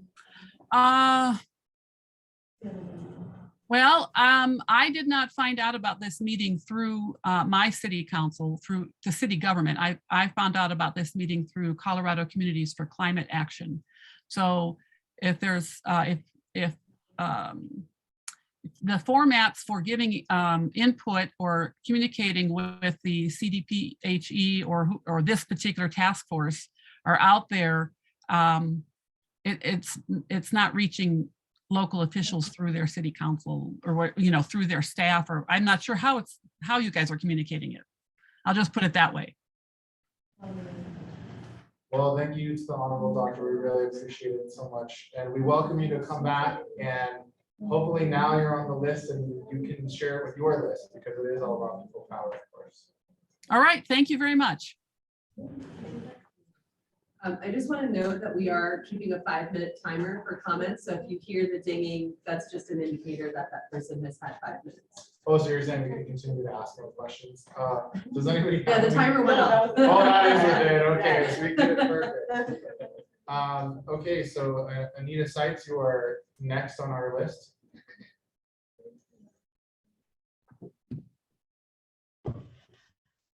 Hello, and thank you for allowing me to provide public comments today. I know everyone in this room has spent a long day. I think you've been at it since 10 a.m.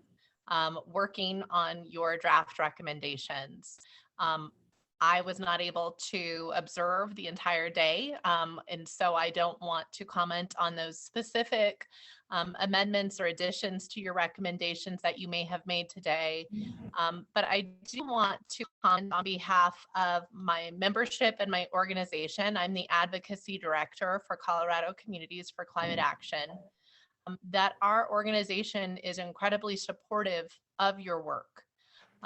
That this is a large responsibility and that we want to make sure that these recommendations prioritize the voices of disproportionately impacted communities, that they impact, when the final recommendations are made in November, that they will address all agencies from policymaking, rulemaking, regulation, and enforcement. We want to encourage your recommendations to be adopted. And we understand that this thoughtful, human-centered, data-driven approach is going to be critical in addressing the challenges that our state will face in the future. So thank you for your time. This will not be the last time you see us attending these meetings, but we do appreciate you as local government representatives. So thank you very much. Does anybody else have questions? And I should also call you honorable because you were also a council member, so I want to make sure I get that. Hi, Anita. Thank you so much for participating. Question that I had, how many members do you have as part of this for CA? Thank you so much. We have 39 different local governments, both Front Range, Western Slope, suburban, urban, and rural. So really very diverse populations from Adams County to Uray County. Local governments include both the counties and municipalities. Together, we make up about 1.4 million Coloradans that are represented by our members. Great, thank you so much. I would ask the same question just because that I asked the previous council member, which is, what is your perception as a former council member of the way in which the state is communicating around environmental justice? In your case, I believe it was Westminster. And also, do you feel like you face barriers in zoning education? And do how does that impact environmental justice in your community? Because it feels like perhaps in Westminster, some of it may be similar to North Glen, that it happens to be land use for residential next to highways as an example. So I think this is a great question. And when I served, for those of you who don't know me, I served on the Westminster City Council from 2013 up until this November. I was mayor pro tem from 2018 until I was mayor of my community. And I was, from the moment I served on the council, I was very environmentally focused, social justice focused, and wanted to make these issues a priority of my service and stewardship. But I found it very difficult to know what was going on at the state level and how that impacted my community.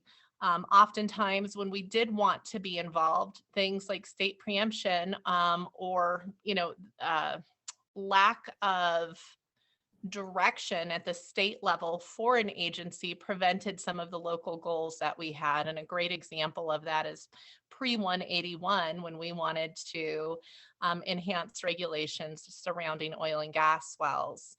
And so, this is probably why I'm so passionate about the work that this task force is tasked with, because I do know that there needs to be a systemic change in how environmental justice is addressed at the state agencies. We need to make sure that it's within their charge and that they're given clear direction, that is something that they need to balance in their priorities and strongly prioritize public health and environmental justice and climate equity. So In answer to your question, I relied on other organizations and I had to do a lot of research and it wasn't readily available. And I don't think that was from any lack of desire from those leading the agencies to communicate with local government. There's just a lot of information. It's a lot to navigate. And oftentimes those agencies weren't given the explicit direction to make environmental justice a priority. I think that's it for time. Thank you, Mayor Sites. I appreciate you being here. We look forward to seeing you here again. Thank you so much. Appreciate everyone in this room. Okay, up next, we have Rebecca Curry, who's here in the room. Hello, task force members. I'm grateful for the opportunity to have closely followed your discussion today and for the chance to provide comment. Of course, the fight for environmental justice, healthy, thriving environments for all did not begin with this task force, nor will it. So sorry to cut you off. You haven't started your Oh. timer. Do you mind slowing down so our interpreters can keep up? Absolutely, absolutely. Yes, I'll restart. Yeah, we haven't started your. Okay. Sorry to cut you off. You're totally fine. Of course, the fight for environmental justice, healthy, thriving environments for all did not begin with the task force, nor will it end with the task force. But this conversation is a tremendous moment to embed environmental justice throughout our state agencies. As we know, for too long, communities of color and low-income communities across Colorado have borne the harmful impacts of racist and unjust environmental policies and practices. To date, efforts to advance environmental justice have largely focused on improving outreach to and communication with community members. However, I urge the task force to go much further through its recommendations. I want to focus my comments today on the equity analysis, a critical step in eliminating environmental and health disparities among communities of color and low-income households. While I appreciate the central approach to equity analysis to promote efficiency, I'm concerned by the recommendation that appears to allow agencies themselves to determine when an environmental equity analysis should be considered in decision-making. Use of an equity analysis should be required in many instances. In Washington State, for example, the recently passed HEAL Act set the floor for what constitutes a significant agency action, which in their state triggers what they refer to an environmental justice assessment.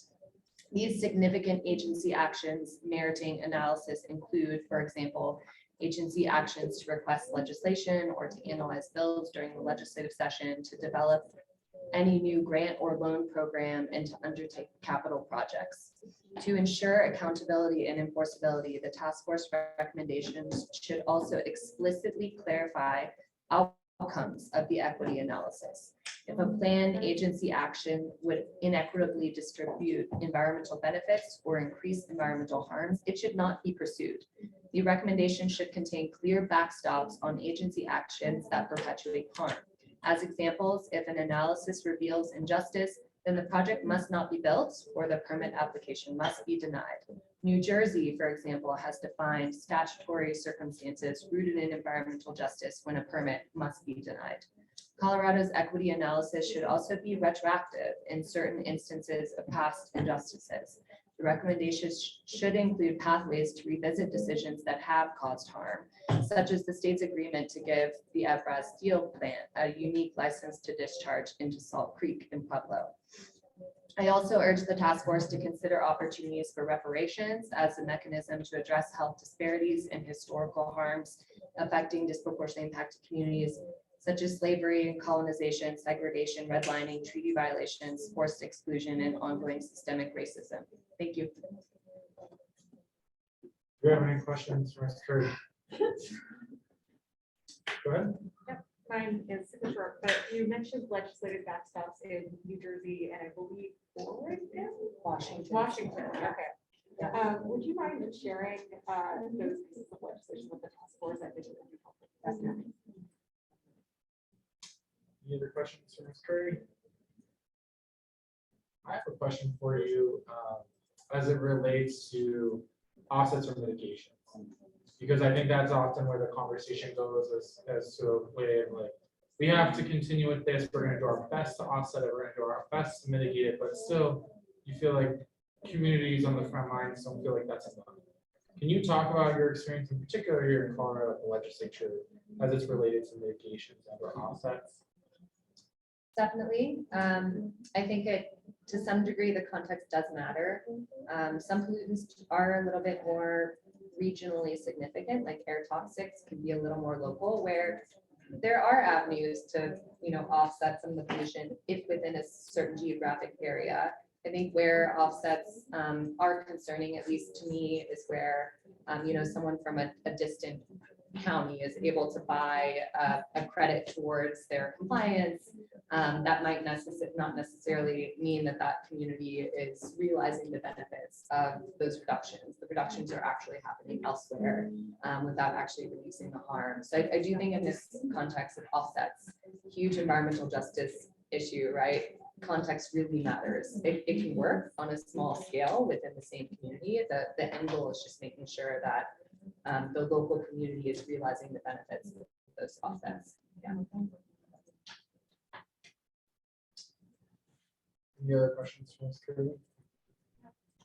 Have you seen any policy or legislation that helps with separation or mitigating past harm? I don't have any specific examples to share today, but I'd be happy to try to learn more. Yeah. There's the Environmental Justice Act, which does authorize the Air Division to look for mitigation during enforcement cases to offset past harm. EPA also has a mitigation policy, so in the really, really big oil and gas settlements, under which oil and gas companies in Colorado paid over $100 million collectively to EPA and the state to address non-compliance with state regulations. All of those settlements included mitigation, which is over and above penalties and coming back into compliance, additional millions of dollars in offsetting like the excess emissions that were emitted. That's a pretty standard EPA enforcement mechanism, and that's something we've been working at least at the Air Division to implement in our settlements as well. So it's if that's, I was taking you fairly literally, but like that is what we've been working towards in the new language in the Environmental Justice Act. We're figuring out how it will work and how to implement it, but we're looking to do more of ensuring that excess emissions are mitigated and offset with additional emission reductions. Okay, well, thank you so much.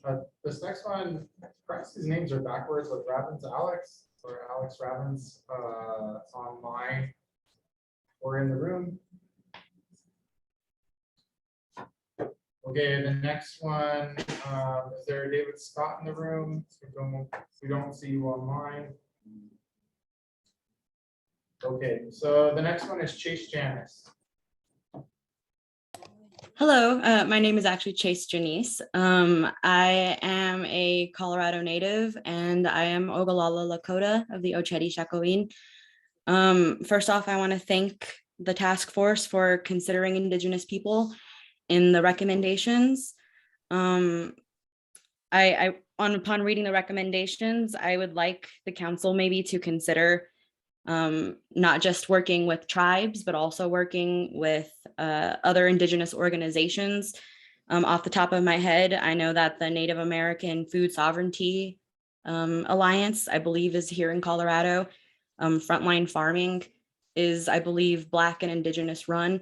I think it would really benefit this task force to communicate further with other Indigenous activists as well, because as we know, it is Indigenous water protectors and activists that have prevented tons and tons of CO2 from entering our atmosphere. And echoing Rebecca's recommendation that potentially they could consider reparations and making up for broken treaties and the terrible loss of colonialism that we are still dealing with today. And of course, where possible, it would be amazing and incredible if the land could be given back, if opportunities were found for it. I know it's a very controversial thing to discuss, but Yeah, I think that's it. Other than that, I just want to say thank you again for the work that you're doing. It's incredibly important. And I really look forward to what you guys come up with in the future. It's very, very vital. Thank you. Okay, do we have any questions for Chase?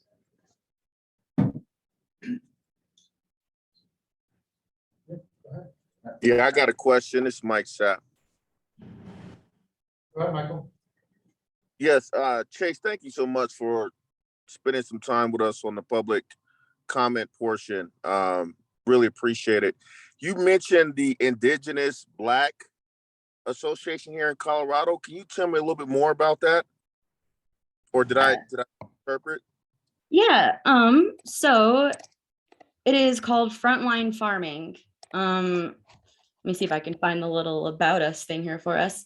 They were formed in 2018, and I believe their whole goal is to try to rebuild that connection between people and the land, and to be able to have food sovereignty for low-income individuals. And I believe it's run for and by Black and Indigenous people.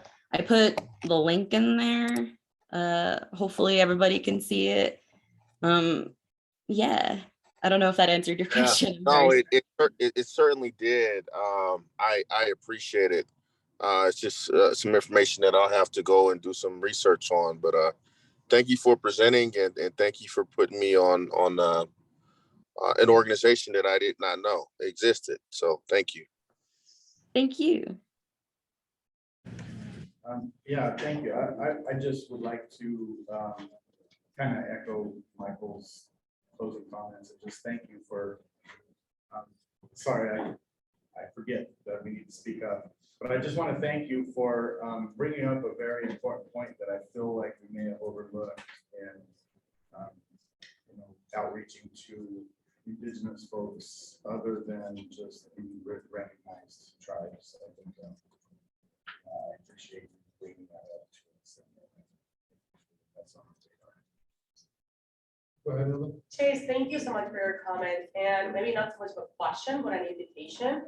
If you are connected to this group, we would love to invite you for our Indigenous Community Engagement Subcommittee. We have conversations that will invite public comment, and we'll love to have you present or your group there. So please, if you put your information in the chat, we can make sure to send you information on our committee meetings. Absolutely. Yeah. Thank you so much. Yeah, Chase, as an Indigenous man myself, I can tell you it's very important. We found it so important in this task force that we created another subcommittee to take on this. And it's so interesting, Frontline Farming, I was having a conversation with the Department of Agriculture representative here today, because I have yet to see a representative come to speak about farming. And so it's almost, we called you here, which I think is amazing. Yeah. And we're very excited about that. And yes, of course, we want to invite you to participate that. And Land Back and the connections to the Department of Natural Resources and Colorado Parks and Wildlife. This is all a very real conversation that's happening. And some of the people at the local level who brought that up have been kicked off commissions and things. But this is a great opportunity for you to continue to voice that, and to push for that recommendation. Okay, so I think that means we're out of time. On to the next person. David Scott, are you here in the room? Oh no, I already did that one. Thompson Andy. Not in the room. Patience James. Victoria Isaac. Okay, then it's you. Well, Lucy was here. Where did Lucy go? Oh, I couldn't see you behind Hannah. You're up next, Lucy. Lucy Molina.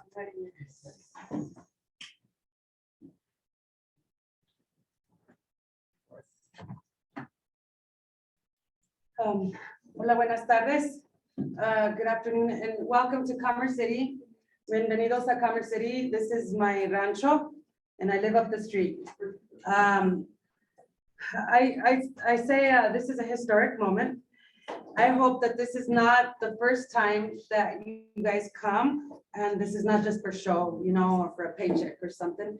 I don't have to look too far than my own household to understand the needs of my community. My child was in the pool right now, and she had a bloody nose. Story of our life, right? Now, she's had bloody noses about 2 to 3 times this week. She has the migraines. So that is what we are dealing with in Commerce City. Most recently, I guess, you know, we all have PFAS in our bodies. I was tested for positive. We all knew that, I knew that. But I guess I have 2 newer additional PFAS in my body. As you know, what's going on with our water. And I hope you didn't drink the water, did you? You guys did you drink the water here? Good luck. Anyway, so we have no drinking water. The air is contaminated and our soil is contaminated, right? So I really, that's nothing to laugh at, okay? That's nothing to joke about either when we're having serious meetings about people's lives. Keep that in mind for your next meeting, okay? Because it's not funny to me. Anyway, these are the impacts that we're going through here.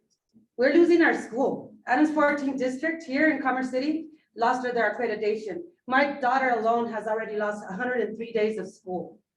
Okay? COVID twice. When we are disproportionately impacted community, that's here in Commerce City. Okay? And what happens? Continually, we get predators that come into our community, like privatizers, like nonprofits, stealing our resources when we cannot, when they talk about restoration and reparations, ¿dónde está? Where is it? Okay, these are baby steps. You guys are doing is baby steps for me, okay? Because I don't have a lot of time. I told you guys, now the laws and legislation that are not even trickling down to my household, okay? It's a lot, you know, for glory for a lot of people. I'm not down with that, okay? Because it's not trickling down to my house. It's not. I do want to thank CDPHE and this team that you guys came to me, finally. After how many years, y'all came here. It stinks, doesn't it? It stinks a lot over here. Again, please don't drink the water.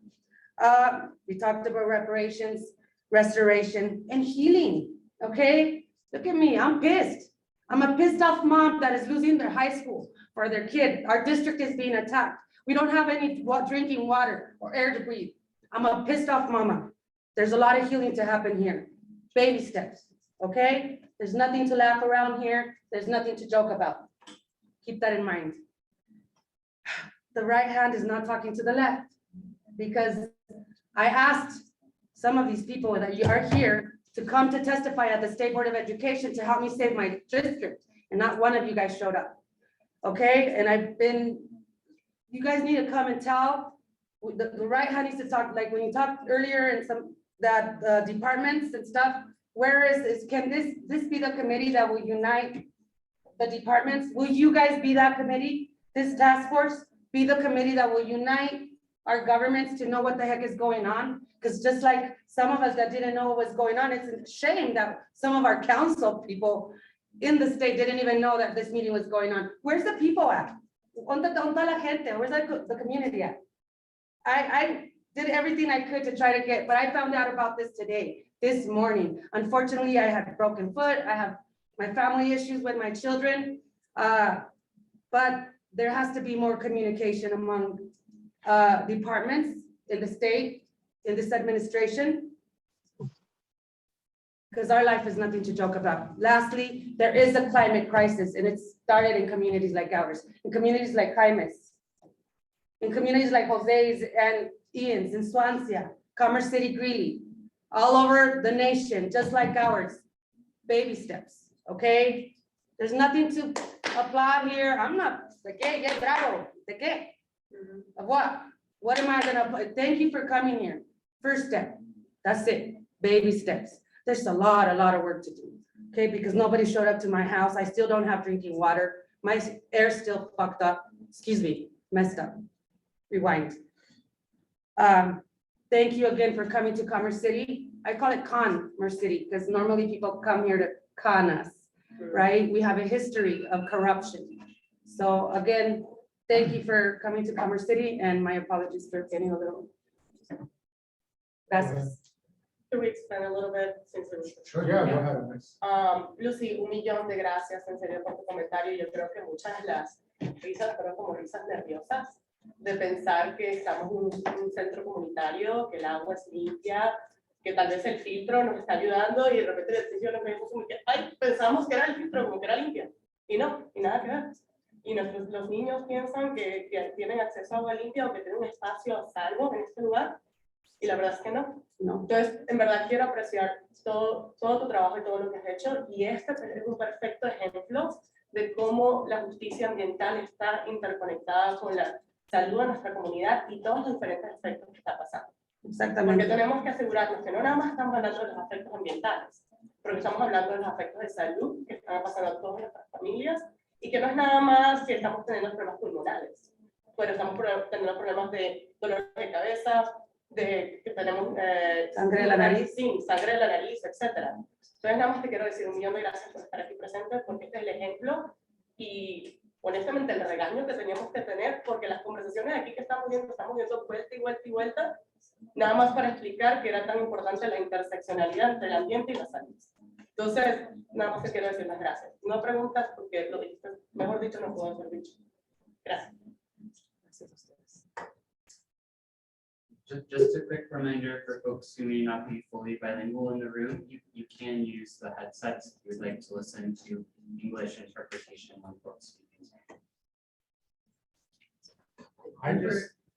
Folks that are on Zoom, if you would like to hear the interpretation in English, please do select the English channel by clicking on the globe at the bottom of the Zoom screen. Now, Lucy, I want to say two things. One, it's what comes down to environmental justice in a lot of ways are when things show up at the same time.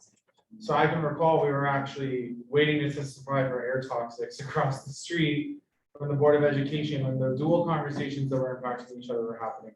And so sometimes it's a struggle to choose between where you're going to be present in the fight for environmental justice. But I do want to say that the Department of Education clearly has a role in this. And it has not been included in this conversation. Today, we talked about adding Office of Economic Development International Trade.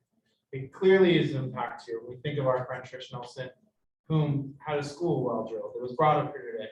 The same conversation is true here for your school or the school in my community, Swansea, that ended up with a playground on top of a highway, right? It's because the Department of Education hasn't been involved in this kind of conversation, where we continue to see the siting in a really wrong way and not thinking about relocation. Well, shit, they built a brand new school, right? A couple blocks from your house, right? Deep in the part of the pollution and no conversation about how they can protect these people. And they put the school depot there for the buses.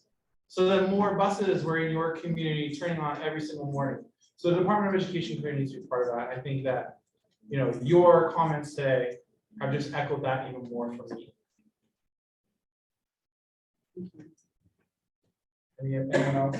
Yeah, I think right along with what we're talking about with the Department of Education, same thing's going on in Suffolk. We've got one of the state's largest emitters of benzene situated directly across Highway 50 from Baxter Elementary School. So between that major air toxic polluter, and it's not that far away from Black Hills Energy's Pueblo Airport generation station. So we've got these toxic polluters right in the same vicinity of an elementary school, and there's a highway right there that just separates the polluters from between the emissions from the cars on the highway, the vehicles on the highway, these toxic polluters, those poor kids.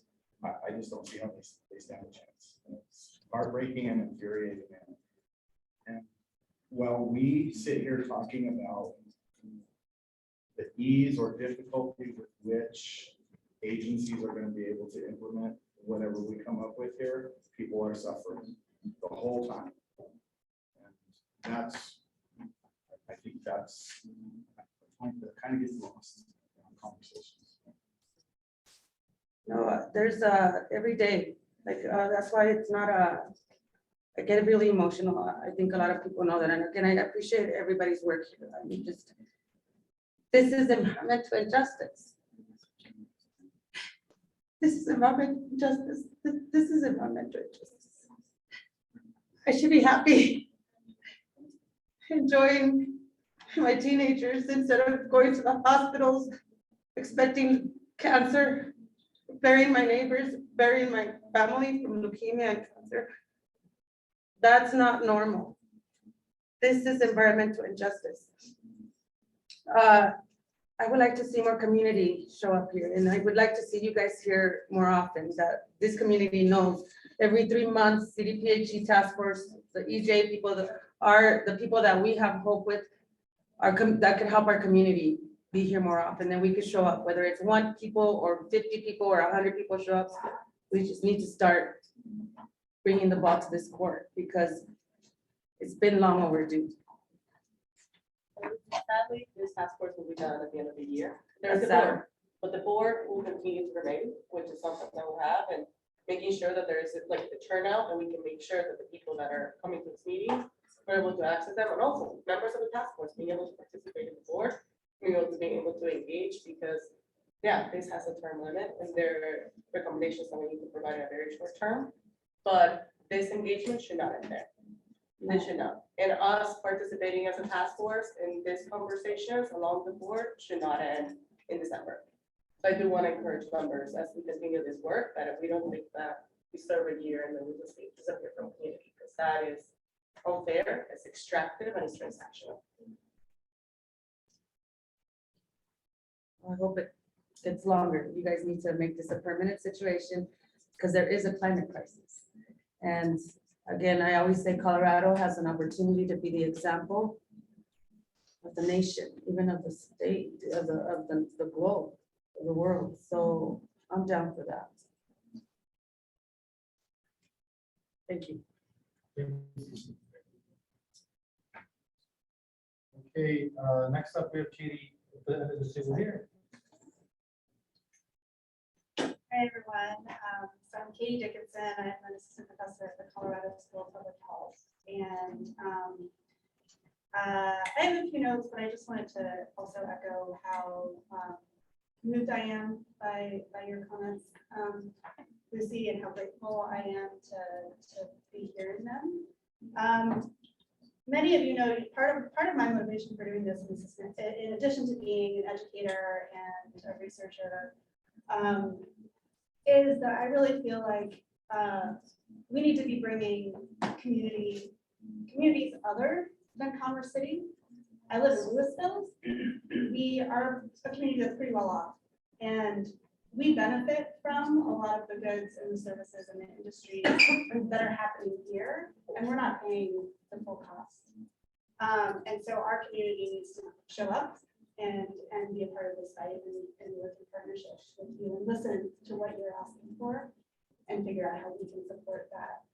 I also want to echo that we are in a climate crisis, and communities like mine have been living under an illusion that we can just let all of the impacts, sit here in Commerce City and Louisville's gonna be fine. On December 30th, we lost 1,000 homes in a matter of hours because of an unprecedented wildfire. It's an illusion that we can have some impacts over here and our community is gonna be fine. We're all in this. We're not suffering to the same degree, but we're all suffering. And if we don't accept that your suffering is ultimately our suffering, we're just gonna keep seeing more and more of this. Put my professor hat on for a minute. First of all, I also just want to say that it is really, it's really wonderful to be here with all of you today and to see some of the ideas that, we work with many of you on 1266, on the EJ Act, and to see that coming into fruition is really wonderful, and the hard work that you all put in. To take some of the ideas that were seeds planted in this bill and really water them and watch them grow. One thing that I just want to encourage everyone to be thinking about, I think when we addressed the environmental justice actions that were conversation, I think has largely, in a lot of cases, focused on marking damage, on understanding and saying, okay, which communities have been harmed and exactly where are they and what are those damages? And that's important work. But I think we need to be moving past marking damage to spotlighting the structures and the policies that need to change and where these harms come from and how they can be repaired. So I see that in a few places, throughout the work that you are doing, the recommendations. So one is, when we're talking about cumulative impacts and cumulative impact analysis, I guess what's not quite clear to me in the way that these recommendations are written is if this is prompted by an agency is looking at a particular decision, and so they need to do a cumulative impact analysis to understand whether that decision should go one way or the other. Or if what you're talking about is sort of a prospective for some set of communities that we know, right, that have been identified as disproportionately impacted or suffering potentially cumulative impacts. Can we do prospective analyses to look at what are all the harms that are sitting here currently, so that as decisions are coming up, we can say, all right, we already know that Commerce City faces this set of challenges and that this set of actions needs to be happening. How does, can we assess this decision or that decision or that decision through this lens that we've already done the work to develop, as opposed to, again, reacting and saying, okay, Suncor wants to renew their permit, let's do an analysis to see if they should or not. I think we can get to those answers more quickly if we're identifying where these cumulative impacts are currently and trying to look at which areas are burdened, why are those burdens happening, what actions should we be looking at, not only to avoid damages but to start repairing harms. And so I love ideas about reparations and moving in that direction. So not just avoiding damages, but actually working prospectively to make things better. I'll talk about cost benefit analysis. So I have a degree in environmental economics. I think a lot about cost benefit analysis. I think it's really important. It's a powerful tool, but it's an imperfect tool. And it's imperfect because what it does is it says, have the costs that we've measured and quantified, how do those compare to the benefits that we quantified and measured? And so just to close, right, we have to really understand if the benefits, if what's being left out, right? Are we leaving out the distribution, right? Are we saying overall the benefits are greater than the costs? But who's bearing those costs and benefits, right? Which communities are benefiting? We talked about jobs a little bit earlier. Where are those cost benefits flowing? How are things interconnected? To the extent that a less healthy workforce is going to be a less environmental or economically productive workforce, right? So thinking about those connections, and then also thinking about the irreversibility is something that's really key too. So there are some things that we can't actually offset, right? You can't actually compensate for this child's health impacts.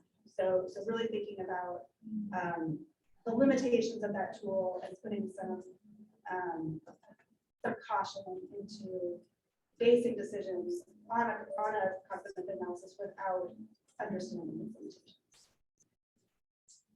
Thank you so much, Katie. And just for everyone's note, Katie was my partner personally when we published Who Bears the Cost and analysis of North Denver pollution that was included in the packet.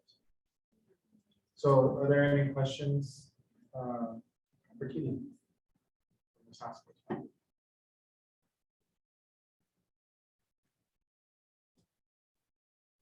I don't really have a question, but I think the comments were very informative.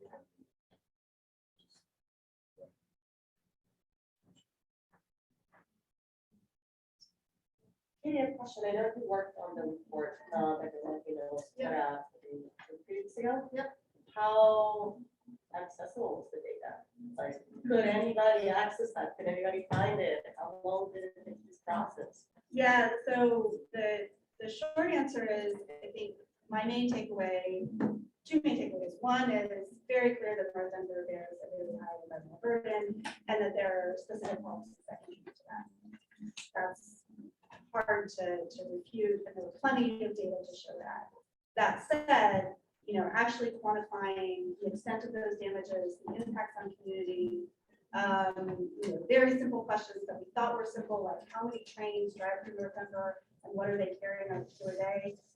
Absolutely could not answer those questions. So there are so many, sources of proprietary data, and again, this is a place where not only looking at where are the data gaps, but why do those data gaps exist, and what policies and structures are actually making those data gaps. So we can't really say, oh, let's do some community science and go gather information on X, Y, and Z. That's fine, and that should definitely be happening.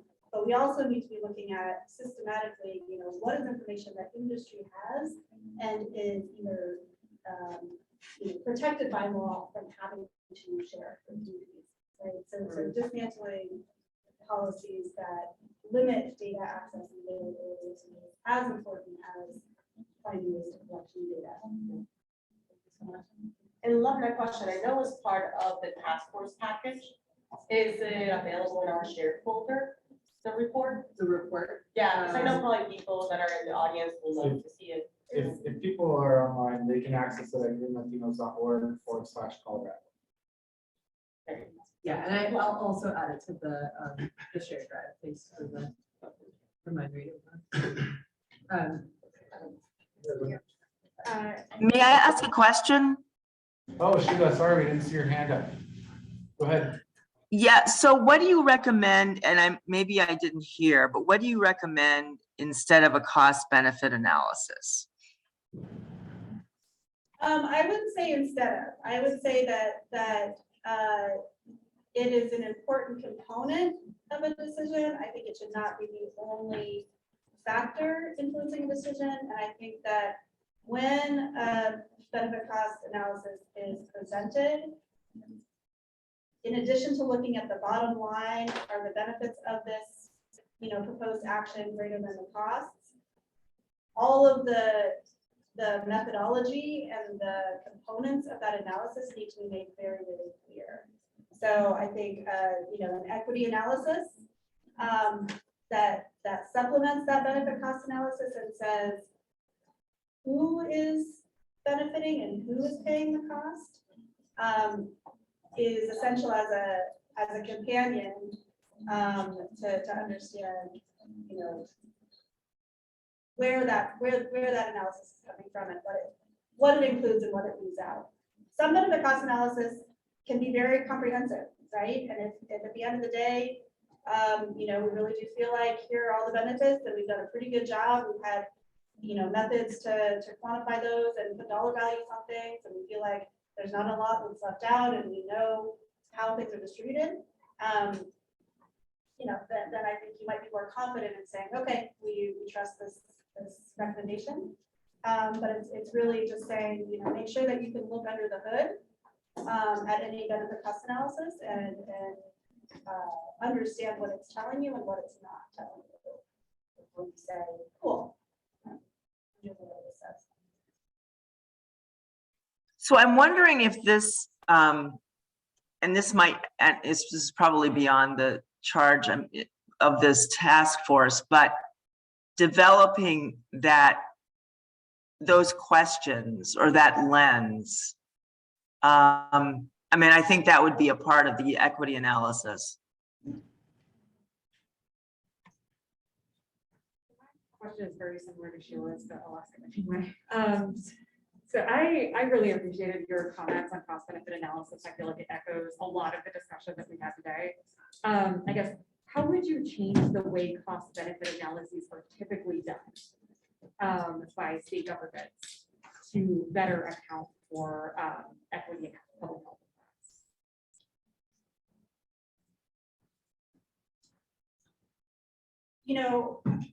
I'm hesitating on answering because I actually know a lot more about how cost benefit analysis is done academically than how it's done in these types of agencies.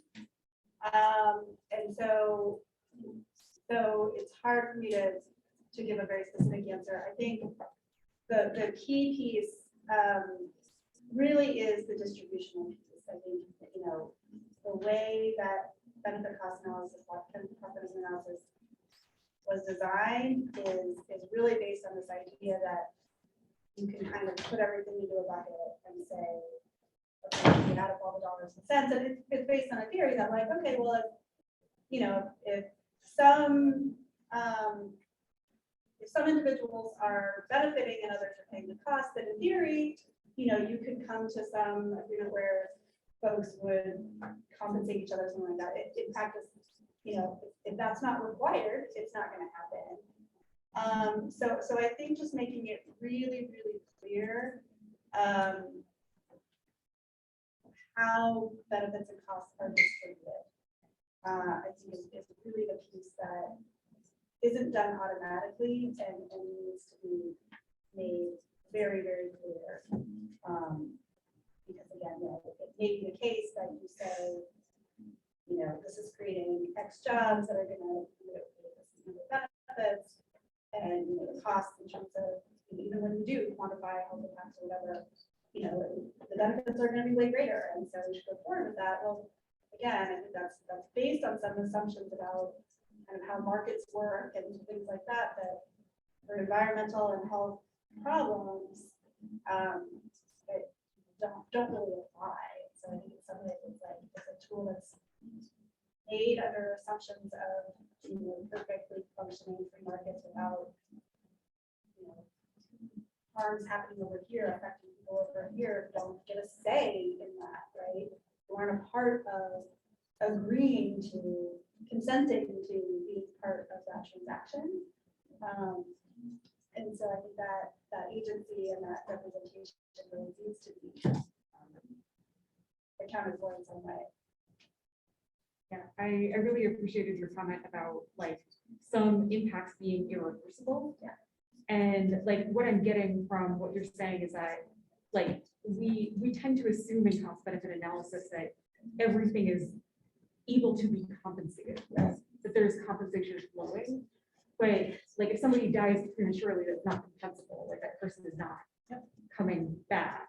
And that has to be treated differently from say like loss of business profits from a regulatory action. So yeah. Thank you for that. I'm gonna build on that a little bit. I think the other part where I was thinking about like cost burden is like also what is the cost burden of environmental degradation and of climate change too.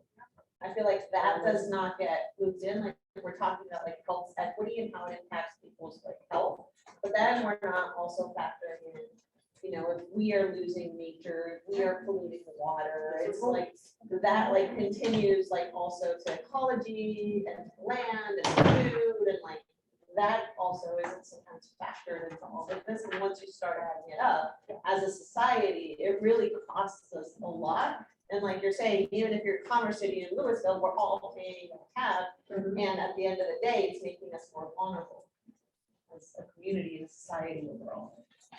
The social cost of carbon. We're out of time, just so everyone's aware, and we have 3 more people in the queue, and I want to make sure we, but I think what you're going about, the rights of nature, the ecology, is a component that's been missing. There's only raised a couple times today. And social cost of carbon could take in, your farm is worth less, but there's obviously bigger things beyond just that as a result of climate change. Jose was here in the room. Am I on your list? No, I don't see you here on the list, but I'm sure we can get you there. I signed up online. I can put you down. So I guess we'll go with, if Jose is going to come back in, we'll go to George Marlin via Zoom. Yeah, I think he needs the restroom. We'll add you to the. Okay, I didn't know if you needed this thing or not. You can announce if you want to announce it. Get the I key. can Yeah, do we it. apologize. Is George Marlin still on my view? Yeah, just right there. Yeah, good evening. How's my audio? Good, we can hear you. Good to see you, Commissioner. Yeah, good evening. And thanks for your time going a little bit over to hear us out here. My name is George Marlin. I serve as a Clear Creek County Commissioner and President of Colorado Communities for Climate Action, which you've already been introduced to. I want to thank the Environmental Justice Action Task Force members members for their work on the first draft of the recommendations in the 5 areas that were selected. I look forward to your recommendations to the legislature, the governor, CDPHE this November in each of these areas. As a commissioner from a county that has 4 times its population driving through it every day and asthma rates above the state average, I get a small glimpse into the experience of disproportionately impacted communities around the state. And I know, and we know as a coalition, that people should not be subjected to a lower quality of life inflicted by their neighbors based on where they're born or where they can afford to live. Colorado Communities for Climate Action stands with disproportionately impacted communities across the state in their demand for justice. Serving justice to those of us most affected by toxic pollution can help improve the future for everyone by reducing climate pollution. We understand, as Martin Luther King Jr. taught, that injustice anywhere is a threat to justice everywhere.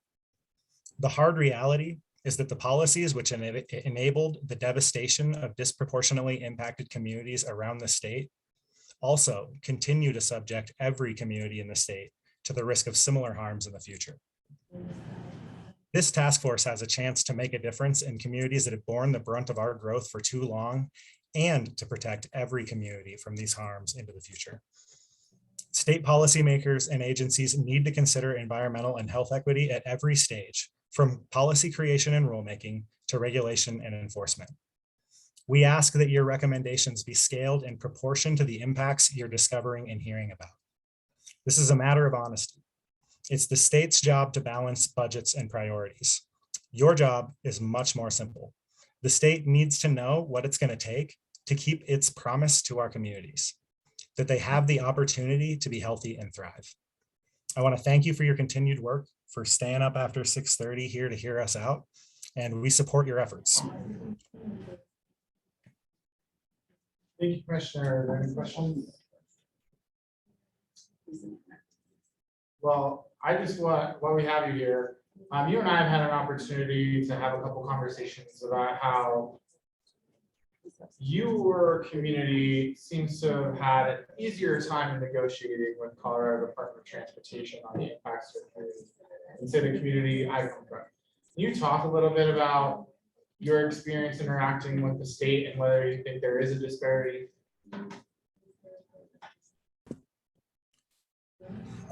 I don't have great frame of reference because I'm not familiar with, I wasn't there for the play-by-play with the negotiations, for example, over the Central I-70 project. What I can tell you is that in Clear Creek County and on the I-70 mountain corridor,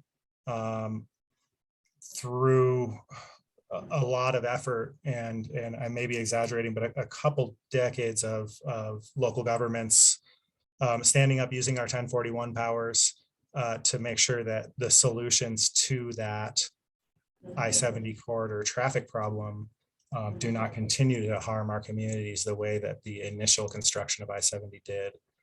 I don't know if that is helpful, but we would be happy offline to dig into our collaborative effort, the record of decision for the I-70 mountain corridor. FHWA, CDPHE, and everybody else agreed to, all of the local governments on the corridor and other parties agreed to a consensus process to evaluate projects. And that was a really big change. The conversations are a lot harder on the front end. And then on the back end, you get projects with agreement rather than lawsuits, like we've seen in other projects. So it's a model that we're really happy with. It's a model I think that CDOT has, I don't want to speak for them, but has embraced and seen the benefits of, and I'd love to see them adopted statewide. It's called the context sensitive solutions. I appreciate that, Commissioner. I do think the side-by-side comparison between the two communities, I think, could be an interesting endeavor for informing these pieces from my lived experience and yours. Anything else for the Commissioner? Okay. I don't think that was a key message, so Harmony, Cummings, you're up. Like several other people in this room, we found out about this meeting today. So we're going a little from the heart from phone notes. This group is for environmental justice, not for environmental status quo, like Renee said earlier.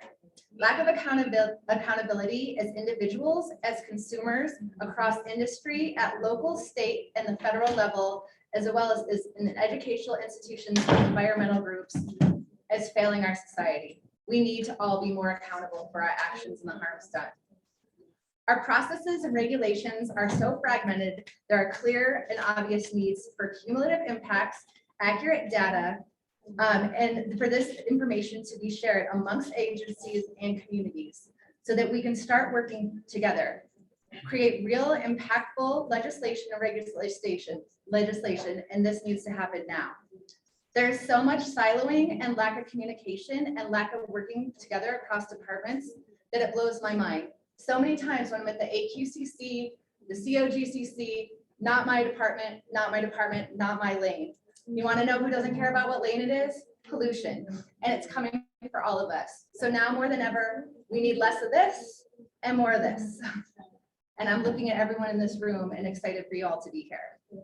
For example, there's been lots of air monitoring that's happened across many different groups, nonprofits, universities, state, city agencies. I've gotten to tour 4 of these sites this summer. A lot of equipment is broken. The agencies are not talking to each other and the data is not getting out to community. So what good, and we're not building any regulation of it. And I hear us out here advocating for more of this, but there's definitely a significant problem because it feels like a checklist to say like we're doing something, but we're not really doing anything. So how do we get to the point where we're actually doing something? I am part of an EPA grant right now that it's almost impossible to participate in. So whatever you guys bring forward for funding for projects, make people be able to access this. Because what good is your funding if it only goes to the people who already have access to get funding? That's a big part of the problem. Many people are doing what's best for themselves, their organization, their industry. We all need to be here to do what's best for justice, the livability of our planet, future generations, and all creatures on this planet, over our egos, over our greed. It should not be this hard to protect our air and water. Environmental justice should not just be another soundbite given to our politicians for the illusion to make it look like we're doing something. And again, and nothing's happening and we're doing more harm. Our state is approving thousands of fracking sites. We're processing 100,000 barrels a day at the Suncor refinery as investors get rich on the lungs and lives of communities of color. It feels real contradictory to be doing both of these things at the same time. And we do not have adequate protections at the local, state, or federal level. And we don't. We're in crisis mode and they're not coming to save us. So we need to do everything that we can.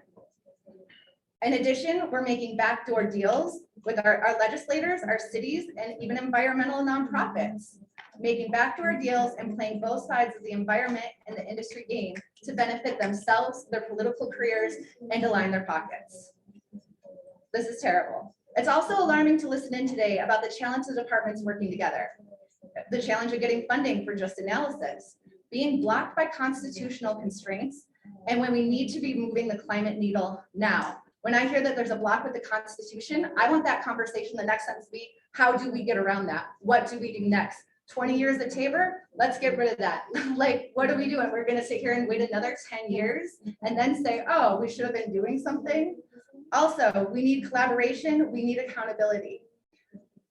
The way that we're currently doing things is broken. I worked in oil and gas, and when I heard people in today talking about how do we incentivize people to do things, they're already incentivized by money. They are not incentivized by public health. They are not incentivized by environment. And all these other extractive and polluting industries in our state are not going to be incentivized to start doing better. There needs to be real action because these incentives are not working, or else they would have already happened. And why don't we already see value in working together and tackling some of the biggest issues of our time? I know that you work at CDPHE, and again, you probably feel this more than anybody else, but it's really disappointing from the outside to watch. And communities impacted by the term climate change and who decides this, referencing to the Marshall Fire, our governor, senators, newspapers, and media, none of them said that those fires were attributed to climate change. They all said some weird weather phenomenon. So if they can't even say the word climate change, why do we think that they're going to do anything to help us through the crisis if we can't even say there's a crisis? This is a real problem. Perfect. But yeah. Any questions for Harmony? Oh, go ahead. Go ahead. I just have a question. I think it's both to Lucy and to Harmony. Saying you just heard about this today. I know that you are both active in the Environmental Justice Committee. I know that the state sent those emails. So from a perspective of best practice for community engagement, do you think it's enough wasn't done to turn you out, but were you actually contacted? Because I know that the lists were sent to.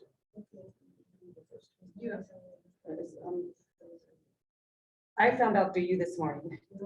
So that's how I found out. I don't know about this, but my emails from CDPHE have been going to my spam. I don't understand, that's my son. I don't understand what's going on there. Something that was mentioned with, it's very concerning, honestly. The council people that were like, how they found out, how even, again, the right hand's not talking to the left, how are we filtering this information to the people? There's nobody here. I mean, you guys are somebody, of course, but this is a task force. Where's the razas at? Where's the people at? I'm one person from Commerce City, Swansea, impacted from Globeville, Pueblo. Shoot, I would have drove 4 hours to come over here. Thank God I'm next door. So just to clarify, your email, it went to your spam. It went to my spam and I don't know. I'm so far behind in my emails. I think that's a really terrible way to communicate about anything with anybody in today's world. And I'll just be really honest. I found out from Becca because she texted me. And so when we're working and building community, I think making those phone calls and sending those texts, because clearly emails are not working. Text messages, social media, you guys gotta COVID. I was getting messages every day. You've been exposed. Why don't we you've been exposed to PFAS because you were in Commerce City, all of you guys, when you go home right now. You guys were exposed to benzene because you guys were in Commerce City. That should be really important for public health, right? When COVID, I was like, damn, why don't we get those, every time it smells like spoiled rotten eggs in my neighborhood. It doesn't smell just like that. The other day it smelled like death, right, Jose? And that's between Commerce City, it mixes with the Purina factory, and it's got this cocktail of death. You know what I mean? So, yeah. Okay. Any other questions for Harmony? I just want to say that your comments about access to funding really resonated because we just recently had an experience in Pueblo where there was funding available to us and we weren't able to take advantage of that because of the difficulty with accessing that funding. And it really just shows that disproportionately impact, like Renee said earlier, it's more expensive to be poor. The poor people are the ones that have the hardest time taking advantage of financial or other resources when they are available to them because they don't even have the means to reach out and get those resources. And so I really appreciate your comments about that, Harmony, and I think that all of the comments that we've heard today really point to the frustration that people are feeling with the conversations that we're having. And I share that frustration. Our conversations tend to be focused on, like I said earlier, the difficulty with or ease with which agency is going to be able to implement changes and the difficulty or ease with which business is going to continue to be able to make profits. Meanwhile, real people are suffering as the human cost is what gets left out of the equation over and over and over. And so I think it's extremely important that we have these conversations and that we have this public input. And you also make a great point about the communication. I see two people online from Pueblo, one of which I know I'm almost positive is only here because I sent out a Facebook Messenger message this morning, and Velma is here because she pays a lot of attention to these meetings, and I don't think she's missed a single one so far. She at the subcommittee meeting. And so where is the rest of Pueblo? I have to say, I feel 100% with the frustrations, and it is a changing world. Communication is just one of the many things that has changed, and people just are not really opening up their emails. I'm the same thing. So I really appreciate all of you and your comments. I don't have a question attached here. It's really like we're, as a community member, it's like there's a brick wall behind the curtain. The AG's office actually can hang up. Yeah, that we just. Okay. So it's Trisha. Oh, it's Trisha. Yeah. Oops. Oh, it's Trisha, oh. You look kind of similar on camera. I I'm know. far away with my bad eyesight. No worries, sorry, I forgot my hand was still up. I was gonna ask the same question that you did, Ian, was, hearing the feedback that people were just hearing about the meeting today, was wanting to get people's ideas about how better to get the word out. So that's helpful to hear that email is not necessarily an effective strategy for all. I do know that we did a social media campaign for this meeting as well. And we have piloted a project of sending out text messages, but we didn't get anyone to opt into it. So didn't do that specifically for this meeting. So, if there are other ideas, because it sounds like those weren't working either. So we're definitely open for ideas, right? We want people at the meeting, right? Any other thoughts on how best to do that is appreciated. I was gonna point actually at the EJ unit, because I know you guys have a new staffer that was introduced at the beginning of the meeting, like fresh out of HR. But I wanted to ask you, I don't know if you guys can talk a little bit about the role of this position, or kind of what you're looking at the scope of work. Sure. So, and I will say, we're trying. I know it sounds like we're maybe doing nothing. I did send about 20 to 25 personalized emails to community leaders, including Lucy here in Commerce City, encouraging them to attend the meeting and spread the word. But I know people don't check their emails. Harmony, don't want to put you on the spot. Can I get your consent to add you to our listserv? Just Would so love that. you get an email. Text me, Joel, text me. Text us, That's text how she us. got me. Yeah, And Unfortunately, Ian's like, they text me. Yeah, we have some people's phone numbers, I'll be honest, but not everyone. So Can I just give you guys like right now? But Lucy, I don't want you to get spammed, so let's talk. No, let's do, but I would like, you guys could have had like right now, me and Beckers, and you guys could have had someone from City of Clichy or from this team out there, the people that are leaving the place, giving them handouts. Hey, come on, look this, we're gonna be here, we're gonna be there. I mean, it's a matter of life and death, y'all. I don't see you guys very worried about my life. Yeah, we are worried, I promise. We fired the rec center, but again, we haven't handed it out. Well, there's people here. I mean, I wish I could help more, but I can't even walk that well right now. Yeah. But anyway, yeah, thank you. So we really do want to do more, and it has been a capacity challenge, right? We had a communications person whose job it was to do this work, who unfortunately stepped down from her role a couple weeks after starting due to some health issues. We now have Rebecca, who is our community engagement specialist, who will be, in the future helping us spread the word. So we've done what we can in terms of email marketing campaigns, flyers, social media posts. The city. So far, but yeah, we know that we have more to Not do. cooperative, and probably. We welcome the ideas. Yeah, we have contacted lots of different. Has people. our city even been cooperative, Commerce City, Yeah, actually, for the year? I don't know if anyone can be contacted several. Ian, city did anybody council from the people, council Commerce come? City and City staff. council? I've not seen a Commerce City. council person or a county commissioner. Not even on Zoom. Well, I can't see the full list of the. And I'll note that I mentioned earlier in the meeting, we received a written public comment during the meeting that I uploaded to the drive. That was from Commerce City staff. From there, the staff who advised their environmental advisory board. So we got some engagement, but we could have gotten more, and I think we learned a lot of good lessons that we'll be working with Rebecca and the rest of our team to apply for our next meeting, wherever it is, and that certainly will apply for our advisory board meeting in Pueblo to kind of maybe try to get the word out earlier. It's part of our barrier here is we didn't solidify the location of the meeting until a little later than we would have liked in order to do like weeks of outreach. We really only had a 2.5 week outreach period. So I think we're learning each time and just encourage you to be patient with us as we learn. We will take this feedback. We have been taking the feedback, last meeting we talked about getting recordings on YouTube, and they're there now. We are implementing your suggestions and we'll keep doing it to try to get more folks involved. And I'll just say there is no substitute for task force members helping us spread the word, right? We know that people don't always trust us as the government. And that's fair. There has been historic harm and historic lack of engagement and many things that have happened throughout history that lead to that lack of trust, and especially those task force members who have connections outside of government.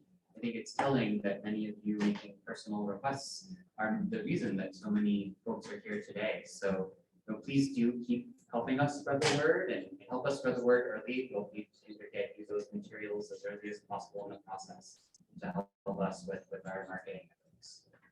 Thank you. I gotta give it to you. I feel like working the crowd out there was a good idea. And I think we all overlooked that. Like the mariachi, vénganse a tamales, vénganse a los tamales, come on, the whole gonna end if we don't get it together. That's a good one. Just in interest of everyone's time. Jose, you've been waiting. Go ahead. I was waiting, but I just wanted to comment too. I'm actually responsible to the Swanton neighborhood. And the changes that have been going on with that, at the I-70 viaduct and all that stuff, it's impacted our community so much that families are just broken, everybody's like pretty much gone out of the area. My mother's house is half a block from the property out there, so I mean it's not noisy anymore, but it's like like you can't even get to her house because you have all this traffic and like rerouting. Public transportation is a big concern because there's elderly in the neighborhood, so. The Rhino neighborhood has 2 bridges. And a little louder, We just can't hear you. Okay, so like the Rhino neighborhood having 2 bridges that is, they only need 1. There's not even steps on the 40 to Colorado station, and they're taking bus routes out that were convenient for the, for local people that work. And like here's like in the morning is like 2 o'clock is rumbling from all the the trucks coming in and whatnot. 3 o'clock is the first train, which is like, so for you to get a good night's sleep and, keep up with the day and all that, it's like a joke. And it used to be 2 blocks to get from the front entrance of the house to the bus stop or to the train station. Now it's a mile to go all the way around to do so. And if you try to cross the tracks, you might be fined or so much. But it's just inconvenient and it's just ridiculous. And I've asked like many people like, what would make this better? And it's just a bridge to get from one, over the train track instead of going a mile around. And by the time you do, and just all the stuff that they've done in the neighborhood, like the RV people coming in and crashing up and drugs and all that stuff. That took a while, but it's maybe out kicking out because the police will come and like, oh, they're not. Get a video of them doing it. It was just ridiculous. So they take the fun themselves and take them out. And I mean, it's not a big area, I'm speaking of it, but it's just become where it's like more semi, more traffic, construction, and it's even hard to walk 2 blocks to 7-Eleven. Another concern, mental health. I lost my son March 24th to electronic harassment, which is very real. I don't know about that issue, and he just felt the world was there was no solution to the problem, and took his life by walking in front of the A-line. So things like this, after you have been reported, the police will come like go to the station, do a report, here's a card, and that's what they tell you. To me, they gave me a card that was not the officer, there was some other officer. That's how ridiculous it is. And it's just like, if anything, I've taken it upon myself to take action by joining Harmony at the greenhouse to bring that type of awareness to children, because it's a subject that's very real. It's going on in the city to being done to our kids. I never thought it would get that close to my house, but it has. And he's my only son. So I'm telling you, this is like something that's getting very real. And unless anybody takes some kind of action, it's just gonna keep going. I just want to make that, we're out there, and I'm gonna do that with the kids in the neighborhood, because it targets them. This started happening to my son since 6, 7 years ago. And went on and on and on to that extent. So that's one thing that I'll be teaching, and I mean, I've taught before KK away. So I'm doing it for myself and for the community to outreach to the children and the parents to let them know what's going on, how it's done, and who you can contact besides the police on matters like that. Mental health. For mental health, yeah.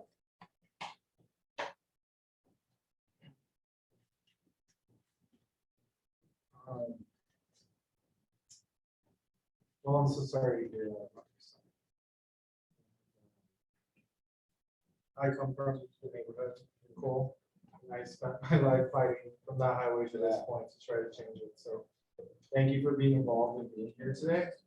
I hope that we can find ways to keep you engaged in your advocacy, because I hear your passion. And there's a lot of places, and a lot of task forces and input sessions across all these agencies where they're looking for people in sponsor. I hear that, but I haven't seen it in a year. I heard it in my book, but I haven't been involved in changes because of that. I haven't been able to put that way, so I thought, I've got nothing else to do. I've lost my wife and so I'm not standing alone. Hopefully I can help somebody else or at least they're not having to do it.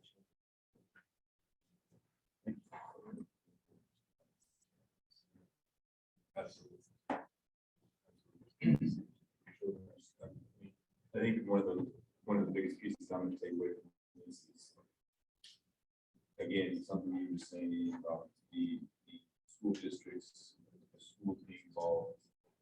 It can't just be that. It's gotta be people who are able to make an impact here. And we have so much ability to make recommendations here, but again, it needs to continue on beyond here to implementation again. Through definitions of things that people, it's hard to spend so much time on it, but it's important we spend so much time on it so that we do clearly define things, so we don't have predators coming and focusing on one area, so we don't have certain people being ignored because of one thing or another. It's really important that those are well-defined things so that they can't veer off the tracks when it comes to protecting those people. I've said it before, but the definition, how that definition is applied, and how we ensure that we make the recommendation in a form that can't be loophole is.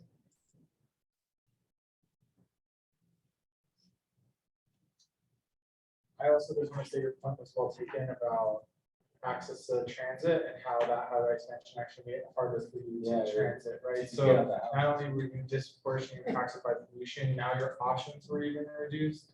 That's fucked up. Yeah. To get a car out of there, it's 2 years to get it out on foot.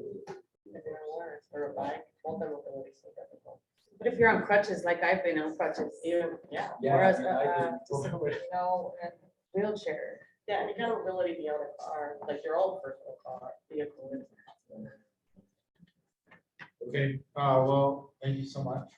And we have one more comment, Dr. Conley Campbell from Pueblo, who is patiently waiting there in the center of the school. Thank you, Ian, and to the task force. Are you able to hear me? Go ahead. Yes. Okay, thank you. I had to switch audio here in the midstream, so I appreciate the task force meeting and all the hard work you're doing. For those who don't know me, I'm Velma Campbell. I'm from Pueblo. I'm an MD with a master's in public health and environmental and occupational health sciences. And I'm active in Mothers Out Front with Jamie and other community organizations. I've been in and out of the meeting today, but but have been able to catch most of it, and the discussion has been really, really amazing. I wasn't going to say anything about cost benefit analysis because a lot of people have made very moving comments about it. But before I talk about the area I was really wanting to comment about, I do want to say that um, I'm also I'm tired of one-sided inadequate analysis that treats communities and the victims like inconvenient cost centers to be discounted and balanced away. From the public health standpoint, while legislators, agencies, and polluters worry about their time and costs that they may face protecting the environment, what really is being calculated is how many illnesses, sick children, and cancer deaths can be allowed without causing an uproar that will force them to stop using our air, water, and soil as a subsidized waste dump. Believe me, we in the communities understand the cost, who's paying them, and we are accounting for where the billions of dollars in profits are going. I really appreciated the remarks made by Jamie, Lucy, Harmony, Katie, and other people speaking up about this. It was rhetorically asked, do you mean we should not do cost benefit analysis? And also, what would you do instead? I would say yes, if that's what you want to call it, but let's count all the costs and let's have those paying the costs at the table with a real vote.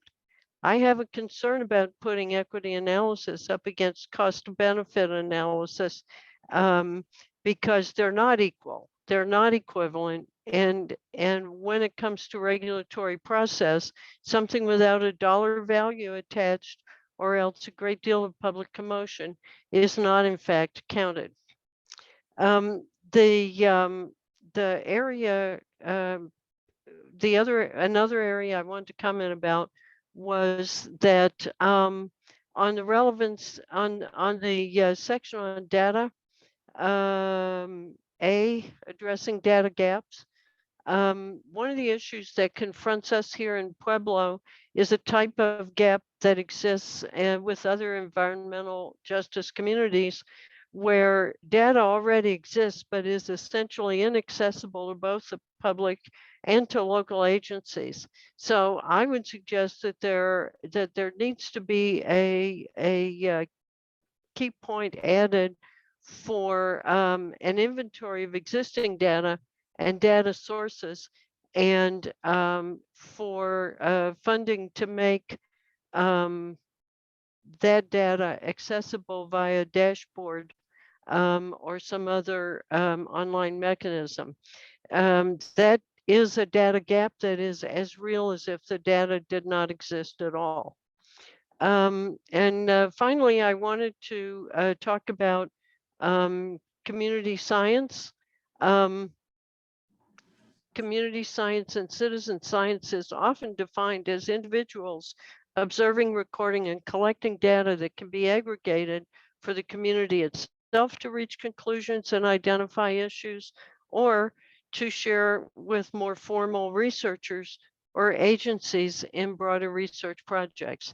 I listened with somewhat dismay to those who may or may not be actually familiar with community science, raising questions about validity and role and trying to set boundaries around community science. I believe that engagement and participation by our communities in science and in the process of the science in particular that contributes towards regulation and protecting our community's health is a fundamental part of environmental justice and is one of the chairs which the community should be occupying at the table of regulation.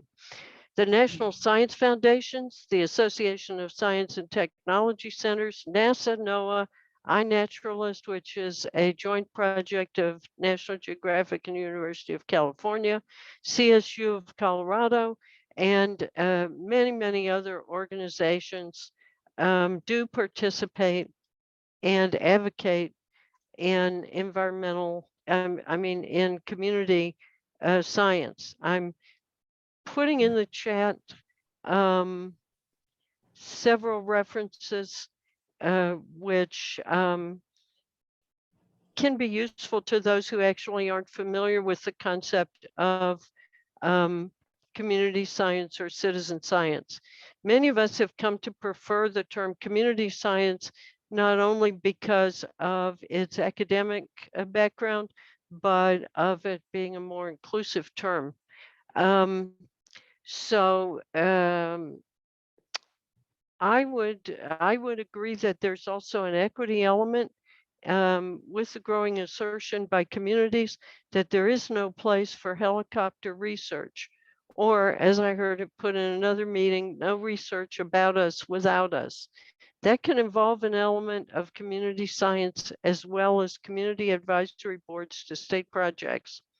I think items 1 through 3 under H.A need some additional some slight modifications. For instance, ensuring that the data collected is equivalent to the data collected by the agencies should be changed to say that the data collected will have quality assurance standards applied, because the agency doesn't, a specific agency may not actually collect all types of data and may benefit from community collected data. Also, agencies' data may not be of the highest quality. So we want that data to be of the highest possible quality and utility to the impacted communities and the agencies that will be using that data. Standardization should not be used to exclude or limit data that communities feel or are important, but to make the data collected consistent across platforms.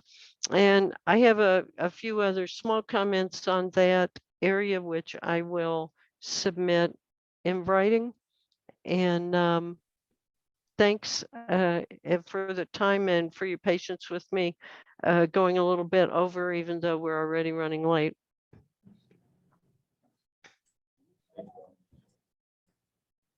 I just have a quick question for Joel. Can you make sure to capture the chat for us? You can tell we're also taking detailed notes on all the comments that go into our. We grabbed all of them. Yep. Thank you. Well, I just wanted to say thank you so much for your comment, but for your constant participation and attendance to all of our meetings. Your words of wisdom, sometimes motivation, or sometimes just telling us that we need to like get it together and really advocate for community. It's really helpful. I really appreciate it, and thank you so much for being here the whole evening. Really appreciate it. Thank you all for everything you're doing. I appreciate it. I just want to take a moment to thank you, Velma, just to let the community know that the governor's administration has agreed to go to Pueblo, Colorado for a toxic tour, which I think is much progress from where we have been previously. And so just want to make the community aware of that. Any other questions for Dr. Campbell? Any online? Anyone have their hands up over there? No. Okay, well, oh, go ahead, Velma. I see you have your hand up again there. Oh, just a question, and it was inspired by Ms. Janice's question, and that was whether when we're discussing indigenous people and situations, whether distributed populations such as urban populations of indigenous people are considered in terms of special applications of these environmental justice principles. So that, and it's not necessarily something that needs an answer just now. It was just a question I was wondering about.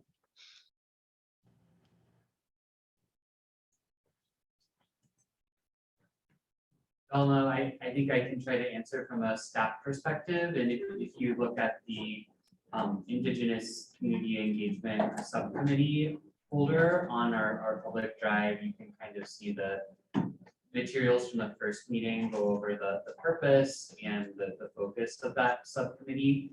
And the short answer to your question is yes, that subcommittee is looking not only at Indigenous communities who live on a reservation, so our two recognized sovereign tribal governments and the Ute Mountain Ute and the Southern Ute, but also Indigenous people who live in urban areas. And in fact, I think most of the draft recommendations that subcommittee has developed so far has really focused on Indigenous populations living in urban areas. I think we all know from past task force meetings, Denver is a relocation city, which means that there's a very large urban Indigenous population here. And we know that there are additional or maybe specific engagement techniques that are really necessary for agencies to employ to effectively reach those communities. So that's a longer yes than you needed, but would encourage you and anyone who's still listening to attend our Indigenous Community Engagement Subcommittee on June 13th, where we'll have more discussions there. Sorry, July 13th.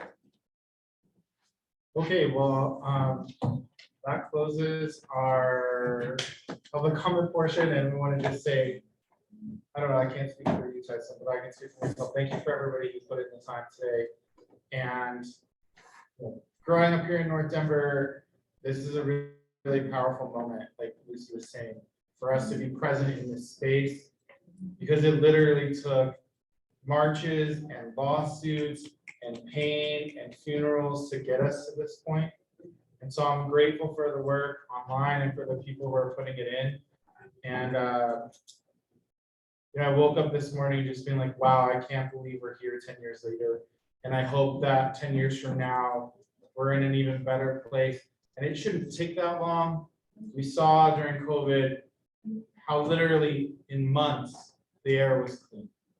The birds were singing. It's about our choices. And so I hope that we can come together here to push for the best choices possible. Thank you, everyone. It can't be done without everyone's participation. Again, I reiterate, please get out there. Please tell people to come to these meetings and be present and be attentive and be a part of it. Because without that, it doesn't matter how involved or not involved in the community someone is, you cannot have discussion without the actual community there. So please continue to do that. Can I say one quick thing? We're having an Eco Fiesta July 16th. If you want to come and talk about community and see what we're really doing. You guys are invited. Oh my God. Yeah, we should come out for a good time. We are sponsoring your event. We're very. Oh my goodness. Eco Fiesta. Very So, excited. Now we're talking. I think some people are already packed up. It feels very much like last period. Oh, yes. Can you make a motion? We want to to- move, yeah, we want to move to adjourn. All those say aye, make sure you Could I just make a quick? Oh, go ahead. announcement? Never mind. I think we owe a huge round of applause to our To the interpreters. interpreters. Yeah. Entire day interpreting, which is not an easy job, especially when people are speaking fast or using acronyms or, speaking softly, and they endured the entire day. They've been here since 8:30 a.m. So thank you so much. And thank you also to our staff. Thank you to Morgan for setting this up. She's the one that did the reservations, got us the delicious food. Thank you to Joel for the suggestion to get the tamales from Sarah, local vendor. The staff has been amazing. They've been taking nonstop notes throughout this entire session. So hours and hours of typing. So I'm sure your wrists and fingers are hurting. Thank you to Natalie for hosting the Zoom. She was on top of it the entire time, managing the chat.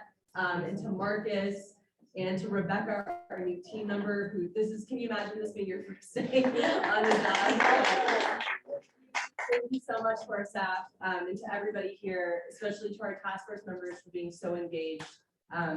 we do care so much about the health of our communities. This is why we do this work. So thank you for collaborating with us. Okay. I will move to adjourn. I'll second. Yeah, we were also thinking it might be fun if we all just put our hands somewhere and said go team on 3. Because this is a team effort for the community and the state and the people who live here. So on 3, 1, go team, okay? 1, 2, 3, go team!